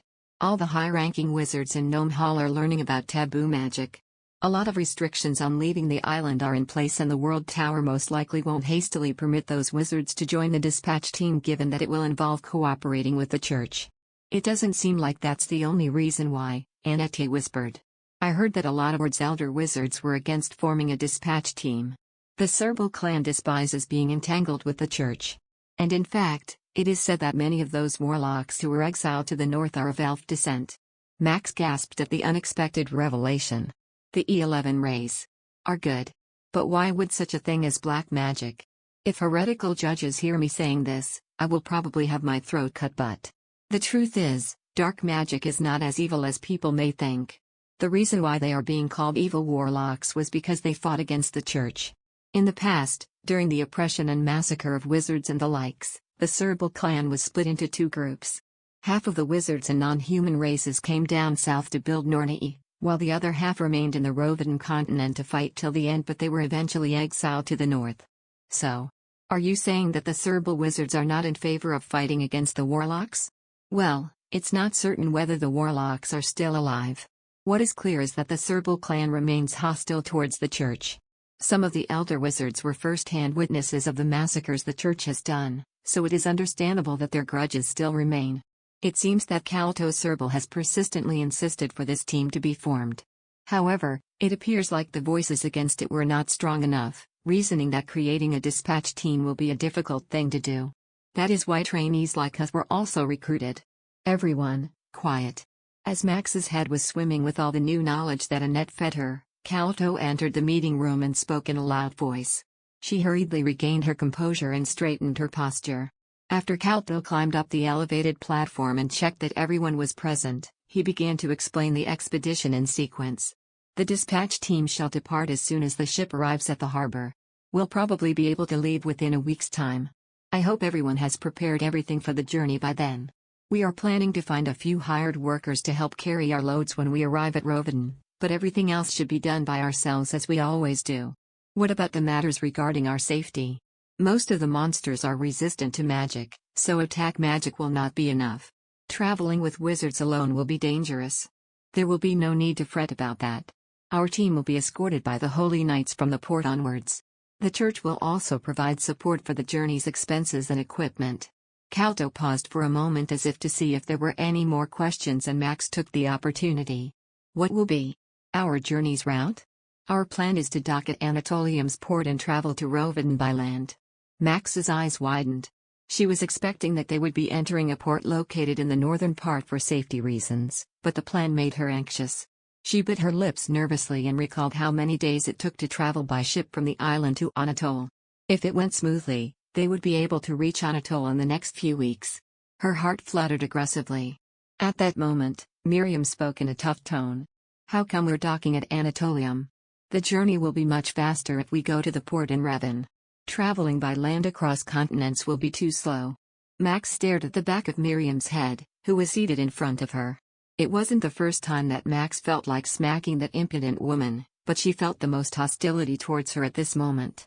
Her anxious eyes were fixed on Calto. Fortunately, he shook his head. The dispatch team plans to visit the Great Temple in Belbome. The fastest route to that would be to enter the continent of Roveden through Anatol's port. Miriam made an expression like Calto's words did not make sense to her, but did not argue further. Max discreetly calmed her heart. After answering a few more questions, Calto talked about the things they needed to be careful about in front of the Holy Knights, but nothing seemed to enter her ears. She anxiously tapped her feet, preoccupied that she might be reuniting with Riftan in just a few weeks. Her chest pounded with fret. She would have to leave for Pamela Plateau instantly, not even lingering long enough to enjoy their reunion. She wondered how he would react, and would he be upset about her jumping into something reckless again, or maybe he didn't care whatever she did anymore. It felt like her heart was shriveling at that thought. What are you thinking about so deeply? Sidina asked, waving a hand in front of Max. She was drawn out of her thoughts and smiled to tell her that it was nothing. She had already jumped into worrying about things that wouldn't change anything. Max struggled to put herself together. The day of their departure had finally arrived. As soon as she heard that their ship had entered the port, Max immediately began to pack her belongings. As if Roy had sensed that she was about to go on a long journey, he clung onto her and refused to leave her side even for a second. After barely appeasing the cat who was clinging to her skirt, Max wore the thickest dress she had that was made of wool and 2 pairs of socks. She had to be extremely equipped to defend herself when the temperature dropped in the coming weeks. Finally, she put on a thick robe and sturdy leather boots, then began to carry her luggage down the stairs. It was still early till the time of their departure, but the other wizards were already busy loading things into the wagons. Max spotted Miriam, who was carefully checking her luggage from afar. She then loaded her bag into the back of the wagon and climbed up with Roy. The cat wriggled in her arms and dug deep into her cloak. He was perhaps feeling cold as he clung close to her stomach. I told Annette in advance that I am going to bring Roy along with me. She glanced out the window and eyed Miriam. The other wizards didn't really care about it, but Miriam wouldn't let her bring Roy. Max sat down and lowered her body as much as she could so Miriam wouldn't see her. After a while, she saw Annette, who was walking back and forth with a luggage as big as her. Max immediately waved a hand at her. Annette, over here. Annette yawned and approached the carriage where Max was. Behind her were the Godric twins, who were also carrying luggage as huge as themselves. They were constantly grumbling to each other, and when they found Max, they immediately ran over to her with their short legs. Hello, Max. Are you done packing? You went on and on about leaving the island as soon as you can, and now you really are. Dean gave her a mischievous look. Max's face colored red as she remembered all the things she did and said to leave the island. Stop idling around and load those things. Annette, who was placing her bag into the wagon's compartment, started yelling at her brothers. They frowned at her and walked towards the back of the wagon. Then, they threw the bags into the compartment and went back to the door, holding something in front of Max. Take this with you. This winter seems particularly cold. Even now, it's already chilly. Under the oak tree. Chapter 269. Max received it with her hands. It was a small hand warmer made with fire monostone. Alex rubbed the bridge of his nose while speaking shyly. You're not thinking of coming back here, right? That's a farewell gift. Thank you, Alex. Max awkwardly expressed. It was at that moment that she realized she had to say farewell to the friends that she had made there. Looking up at her, the twins took turns tapping Max's shoulder as she stood there in a daze. Be well. Take care of your health. If you ever have the chance, please send us a letter. I'll definitely keep in touch. Take care, everyone. And be well. Thank you for everything. If you're thankful, then that's good enough. The twins spat arrogantly and went to nag their own sister. Meanwhile, Max bid her farewell to the other trainees who had come to see her off. After a while, the carriages began moving one after another. Max leaned out of the window and gazed at the well-maintained garden, the expanse courtyard lined with strange devices, and the huge towers standing tall in the hazy mist. Although she thought that she would feel relieved leaving, she unexpectedly felt lonely, and there was an emptiness in the corner of her heart. She had imposed on herself not to get affectionate towards the island because of the guilt she felt towards Riftan, but in the end, she had undeniably grown to like her stay. Max murmured bitterly as she looked at the towers that gradually faded as they moved farther away, "Thank you for all this time." Their journey on sea went smoothly. Although on the first day the waves hit their ship hard, which caused her to suffer from seasickness, when the evening came, the sea calmed down. Max went out to the deck to gaze at the foggy sky and the dark sea covered in white foam, then spent time reading magic books in her cabin. It was the first time that she felt having a leisurely moment ever since coming to the World Tower, but she didn't feel at ease nor satisfied. As their ship sailed forward, she felt the anxiety building up inside her. Yes, she would do anything she could to reunite with Riftan, but as that moment drew nearer, the urge to run away haunted her. The conversation they had the day before she left Anatole played in her mind. It wasn't long until she realized that Riftan had revealed a weakness he had kept so tightly hidden so he could hold onto her. However, what she did was turn her back on him and leave the room, and Riftan did not come to see her off the day she left. Whenever she thought of that day, it felt like her heart was breaking. Riftan's expression, the light in his eyes, his voice, everything was as vivid as if she saw him the day before. Every time that it came up to her mind that he would never forgive her, fear sunk deep into her bone marrow, but on the other hand, she also resented him for not understanding that she had no choice but to leave. The weather's getting cloudy. Max, who was lost in thought, was snapped out by Annette's gloomy tone. The girl sat on the bed with an ashen face as she rummaged through a bowl of porridge and let out a deep sigh, then looked out at the sea through the round porthole. "I think snow will fall soon. This season of rest is really strange.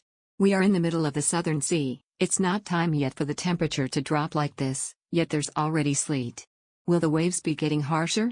Max asked as she looked out at the gray, cloudy sky. Annette frowned as if the mere thought of that already made her shiver. "I sincerely hope not. If this damned ship shakes as much as it did the first day, I'd rather jump into the sea and swim." She laid down the half-empty bowl of porridge by her bedside and flopped down on the bed. Perhaps because of their ancestry, whose people lived mainly in tunnels dug through mountains, Annette and Armand could hardly get used to life on a ship. Unfortunately, Annette's desperate prayer was not heard. From that evening on, the waves only grew harsher, and the ship began shaking violently.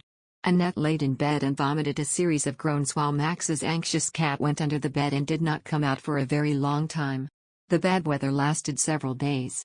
Even if the sea calmed down for a moment, it would become turbulent again and again. The winds also grew stronger by the day. Even Max, who was somewhat accustomed to being on a ship, felt seasickness. As her dizziness got worse, she gave up on reading books and curled up in her bed, praying that the sea would calm down. Fortunately, the turbulent sea seemed to have served luck for the sail. The next early morning, a sailor knocked on their door and exclaimed in a cheerful voice, "We expect to arrive at the Anatolium harbor around noon. Prepare to go alight on the ship." "Already?" Max, who was getting up from the booth bed, rubbed her eyes as she felt her whole being waking up in an instant. With her surprised expression, the sailor then spoke brightly. "Thanks to the harsh winds, the ship arrived a week earlier than expected. It's a record for a really fast voyage. It seems like God has blessed the wizards." Annette, who was lying on the bed looking weak and haggard, let out a grunt as if she was protesting against the sailor's words. Max smiled bitterly and handed a small coin to the sailor. "I'm sorry to ask, but could you help move our luggage to the deck?" "Of course." The boy brightly replied and went out with their luggage that was piled in the corner of the room. Max then soaked a clean towel with the water from a kettle and wiped her face.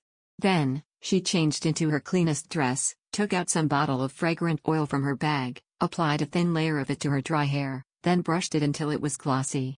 Annette, who was changing her clothes after hardly getting out of her bed, clicked her tongue when she saw Max. "Are you going somewhere fancy? Why are you all dressed up?" It's because it's been a long time since I've been in a good mood. Max blushed as she spat her words out coyly and braided her hair neatly. Annette wore a belt around her waist with all kinds of magic tools dangling around her waist, then wore 2 layers of cloak. As if that was not enough, she wore a wool hat, fur boots, and gloves. Max wore less than her, but pulled out her thickest stockings and put on a fleece coat. The temperature had plummeted from the past few days and her breath fogged up every time they talked, even indoors. At night, she had to curl up with her cat under a thick blanket when she slept. Max hung a small leather pouch inside her coat and tucked Roy into it, so he could cling tightly to her side. Annette, who was hanging pockets of belongings around her belt, frowned at the sight. "I don't mean to meddle. But you know that it's not practical to take him with you on a journey, right?" "Oh, of course. I have no intentions of bringing Roy that far along with me. Don't worry, I'll find someone here to take care of him." Annette, who was aware of how much she cared for Roy, raised an eyebrow, but didn't prod further on who she planned to entrust the cat with. Soon, they climbed onto the deck. Although the winds were blowing harshly from all directions, the sky had no single cloud. She stood in front of the railing, weaving through the busy crew who were moving cargo. Beyond the silvery horizons was a magnificent harbor with dozens of ships moored. Max blinked her eyes as the scenery became clearer. When she left, there were only a few large buildings, warehouses, and large docks in the Anatolium harbor. There were many ships, but the roads were not well paved except for the wharf and not enough dwellings for citizens. However, the Anatolium port that now stretched out in front of them boasted a size that was comparable to that of Lavon port. Max doubted what she was seeing beyond the horizon and grabbed hold of one of the sailors passing by. "Wasn't this ship supposed to be docking at the Anatolium harbor?" "That's right, Ms. Wizard. That's the Anatolium harbor," the sailor replied with a smile. Max looked back at the harbor with a confused expression. As the boat reached the dock, the crew anchored the ship firmly and lowered long planks under it to make a path. She looked all around the place as she alighted the ship along with the other wizards. She never doubted that Anatol would one day become one of the prime trading cities of Whedon. It was a place full of potential and Riftan worked harder than anyone else to revive the territory. But still, only 2 years and 3 seasons have passed. "This is amazing. I have heard about Anatol's revival, but I didn't expect it to be this great." Annette, who was walking next to her, blew a whistle. Max looked at the orderly line of stone buildings along the pier with a bewildered expression on her face. The streets were lined with people in exotic outfits and carts waiting to be loaded lined the streets. Just how many merchants came last winter season? Max looked at the ships lined up the port. She was completely overwhelmed. Most of them seemed to be ships coming from the southern continent, but rare ships were bearing flags from Rivadon, Dristan, and Alex. Their cargo was being loaded in a ship bearing the flag of Rakissim, and cargo from southern merchants and all over the 7 kingdoms entered the port. Merchants sat around a fire in a spacious area, fiercely haggling and bargaining. After dealings were made, the tax collector accordingly collected taxes from them. The wizard's eyes widened at the sight of enormous gold being exchanged. Caldo, who was watching the scene, approached the merchants and asked if he could purchase a carriage. A man who appeared to be a merchant of Anatole willingly gave them a few workers and a wagon, then they loaded everything they had brought with them onto the wagon. After showing a small medal proving that they were wizards of the World Tower to the city supervisor, they left the pier. Under the oak tree. Chapter 270. The streets were maze-like. So instead, they walked along the main road paved with flat stones and entered a relatively quiet restaurant to have a late breakfast. Calto Serbil was discussing something with the 2 of his aides as they sat around a long table and filled their stomachs with hot stew. The conversation sounded like they were talking about the schedule of their expedition. The plan was for the Holy Knights to arrive before us and serve as our guides, but due to the winds we arrived a week earlier than expected. It seems we will have to wait in Anatole until the Holy Knights arrive. After discussing it for a long time, Calto approached the long table. "First, the plan is to head to Anatole's cathedral and meet with the priests. The church will help provide a place for us to stay. How are we going to get to Anatole? I heard that the journey would take an hour from the port here to the center of Anatole." A skinny senior wizard named Ben asked in a polite manner. Calto turned his head toward him and responded. "We decided on accompanying some merchants who are bringing in goods to Anatole. The place is not so far away, and the route is relatively safe, but it would still be better to travel with escorts if possible." Max listened to the conversation, but their voices were entering one ear and leaving the other. Then she looked out the window and into the street. Several wagons full of goods were endlessly coming in and out. It could be clearly seen that the taxes and tolls alone for such trades would generate a huge amount of revenue. She was completely amazed by what Riftan had accomplished in such a short period of time. However, at the same time, it made her left feeling empty because of the fact that she wasn't by his side to support him while he worked hard to accomplish something so astonishing. It would have been wonderful to witness this place grow and prosper with her own two eyes. Max shredded chunks of meat from her stew and fed bits of it to Roy, as she watched people walking on the streets. They were all well dressed and had good complexions. It seemed that the residents in that area were living abundantly. "Max, look over there." While she was preoccupied with watching the people on the streets, Sedina, who was frantically eating next to her, suddenly stabbed her side with a finger. Max turned her head and gave her a questioning look. Sedina whispered loudly into her ear. "Over there. There's a very handsome man." Max narrowed her eyes at Sedina, then turned to look at the direction she was pointing at. A slim young man in a deep blue cloak was entering the inn with two men of sturdy physique. Max's eyes widened. As her friend had observed, the man was indeed a great beauty. His neatly tied silver hair and elaborate features were so beautiful that he could easily take a spot on being engraved on the hall pillars of the great temple. His white, smooth skin seemed to glow, but his cold, expressionless eyes looked ruthless. "He looks like a noble man, doesn't he? Perhaps he's a knight from Anatole?" Sedina whispered softly into Max's ear. She was about to tell her that there was no such person within the Reamdragon Knights, but thought that Sedina might ask how she knew that, so Max kept her mouth shut. The man clearly did not appear like a commoner. He was dressed in simple but elegant clothes and was lightly armed with a sword around his waist. Max thought that he could be a new member. As she pondered on that thought, the young man, who was looking around the restaurant, spoke in a low voice. "I have heard from the city supervisor that there were wizards from the World Tower who have arrived. Would you spare us a moment of conversation? What matter do you have to discuss that you came looking for us?" Calto turned towards the young man and asked. The young man approached him and spoke calmly. "I am Ulysses Lavar, a knight who serves Lord Calypso. I have been asked by Anatole's head priest to treat the guests from the World Tower with utmost hospitality." He paused for a moment, then looked through the people around the table with an extremely noble and arrogant look. Max doubted her ears as she stared blankly at him. She sat at the end of the long table, hidden behind a pillar, so he didn't seem to have seen her. Ulysses then turned his head back to Calto and continued in a dull tone. "I see that the group has arrived earlier than expected. Now, everyone, get up from your seats. I shall be taking you to Calypso Castle. I appreciate the offer, but I should decline." Calto resolutely shook his head. "There is no need for us to be indebted to Calypso Castle. The church has promised to provide us support. We shall head to the cathedral. There isn't enough accommodation in Anatole's cathedral to serve you. The cathedral has begun its expansion recently, so even the priests who are living there are staying in Calypso Castle as well." As if he was a little offended by Calto's rejection, he spoke with his forehead creased. "There is one lodging for guests on the cathedral grounds, but it is extremely shabby and may already be full of wanderers who have gathered there for alms. Most of the inns are also full, as it is the time when the merchants arrive with goods." Calto looked around the wizards with a face full of thought.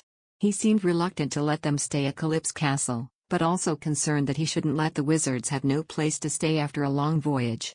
After a moment of silence, the young man lightly shrugged his shoulders as if he had no intention of persistently persuading Calto to stay at Calypso Castle. "It's all right if you really don't intend to. I'll leave a word to the gatekeeper. If you ever change your mind, you are welcome to come to the castle. Well then, I have a lot of work to do. I must now take my leave." The man, who was about to turn coldly, suddenly stopped moving. Max could clearly see him facing her, with his body towards the direction she was sitting. His vivid purple eyes sparkled in the pale winter sunlight that seeped through the window. Max, who was still confused even after hearing his name, murmured with a shocked expression. "Ulysses?" The man, who had been staring blankly with a face that seemed to have seen a ghost for a while, finally strode towards her. His face that seemed only to be cold as a piece of marble, dramatically brightened and revealed the face of the innocent boy that Max knew well. "Milady. You have returned. Are you really Ulysses?" Max looked at him from head to toe in disbelief. She couldn't keep her mouth closed as it hung open in shock. She wondered where the slender boy, who was only half a span taller than her, had gone. A tall young man with a dignified physique looking over 6 feet tall, around 180 centimeters, was now facing her. I heard that wizards from the World Tower had come, but I would have never imagined that the lady would have been with them. It hasn't been 3 years since the lady left. I thought that the lady would be back by next spring at the earliest.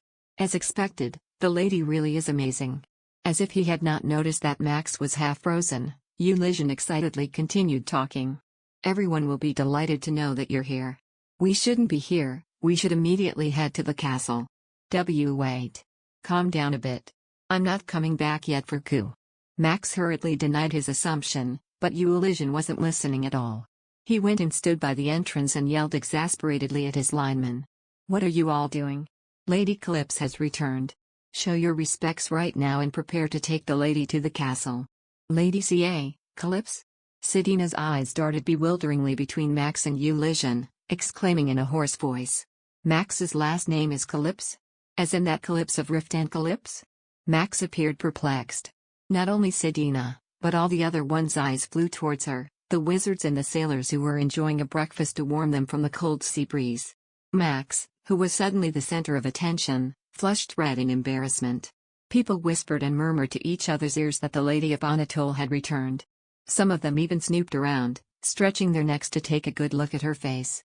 Calto breathed a deep sigh as their surroundings turned noisier. It seems that it will be right to remain there. If the offer is still valid, we shall accept your invitation. Of course, it is. The offer stands valid.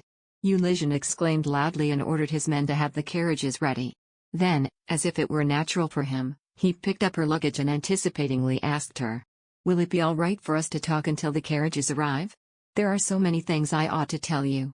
Max looked back at Calto to ask permission and he nodded resignedly. "It's been a while since you've seen someone you know. There will be a lot of things to talk about, so do as you please." Thank you. Max left Roy with Sidina for a while and followed Euligian out. There were 5 steeds who were waiting by the road and 2 men standing proudly beside them who seemed to be Euligian's subordinates. She quickly found the Ream Dragon Knight's crest on the armor he was wearing underneath his cloak and she smiled brightly. "You are an official knight now. I must call you Sir Lovar from now on." The knighting ceremony was held shortly after the lady left, Euligian said with a blush on his cheeks, as if he was flattered. "However, please be comfortable with calling me by my name as you did before. How is Garrow?" There was a mischievous smile around Euligian's lips as Max looked around, looking for the apprentice knight who was always paired with him. "That friend of mine has of course also been knighted. He is currently serving as Lord Nerda's assistant. He says it feels like he is dying." Max felt a little awkward at the sight of Euligian, who had turned unrecognizable, but the familiar names made her heart flutter. She hesitated for a moment then asked in a cautious tone, "How is Riftan? Has he been well?" Euligian's face clouded in an instant. Max felt her heart sink.